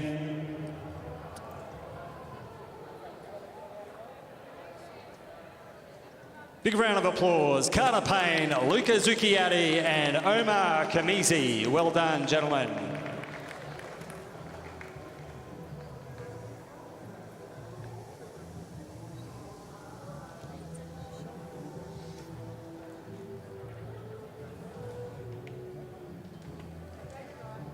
Great racing. And again, another fantastic competitive event. The under-17 boys Omnium for 2024. We had equal points for second and third, but it came down to the final sprint, meaning the bronze medal from Brunswick Cycling Club went to Max Nussbaum on 115 points.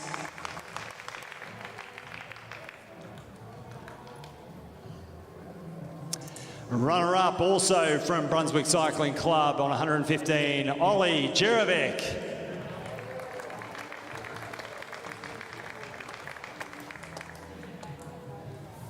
The winner of the gold medal and national champion for 2024 on 125 points from the University of Queensland Cycling Club, Sam Hilditch.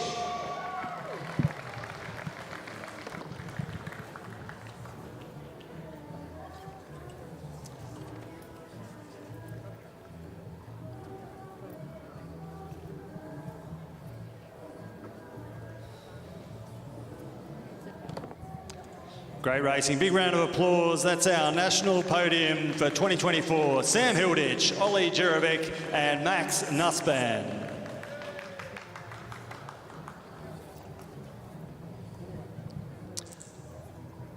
Great racing across the age groups and categories all day. Fantastic to see. So big thanks for everyone for staying around for the presentations. We're back here tomorrow morning for day 2. Warm-up is from 9 a.m. to 9:50. Racing getting underway at 10 a.m. with our under-15 girls and boys Kirans. And we look forward to another great day's racing to round out the 2024 Australian Junior Track Series.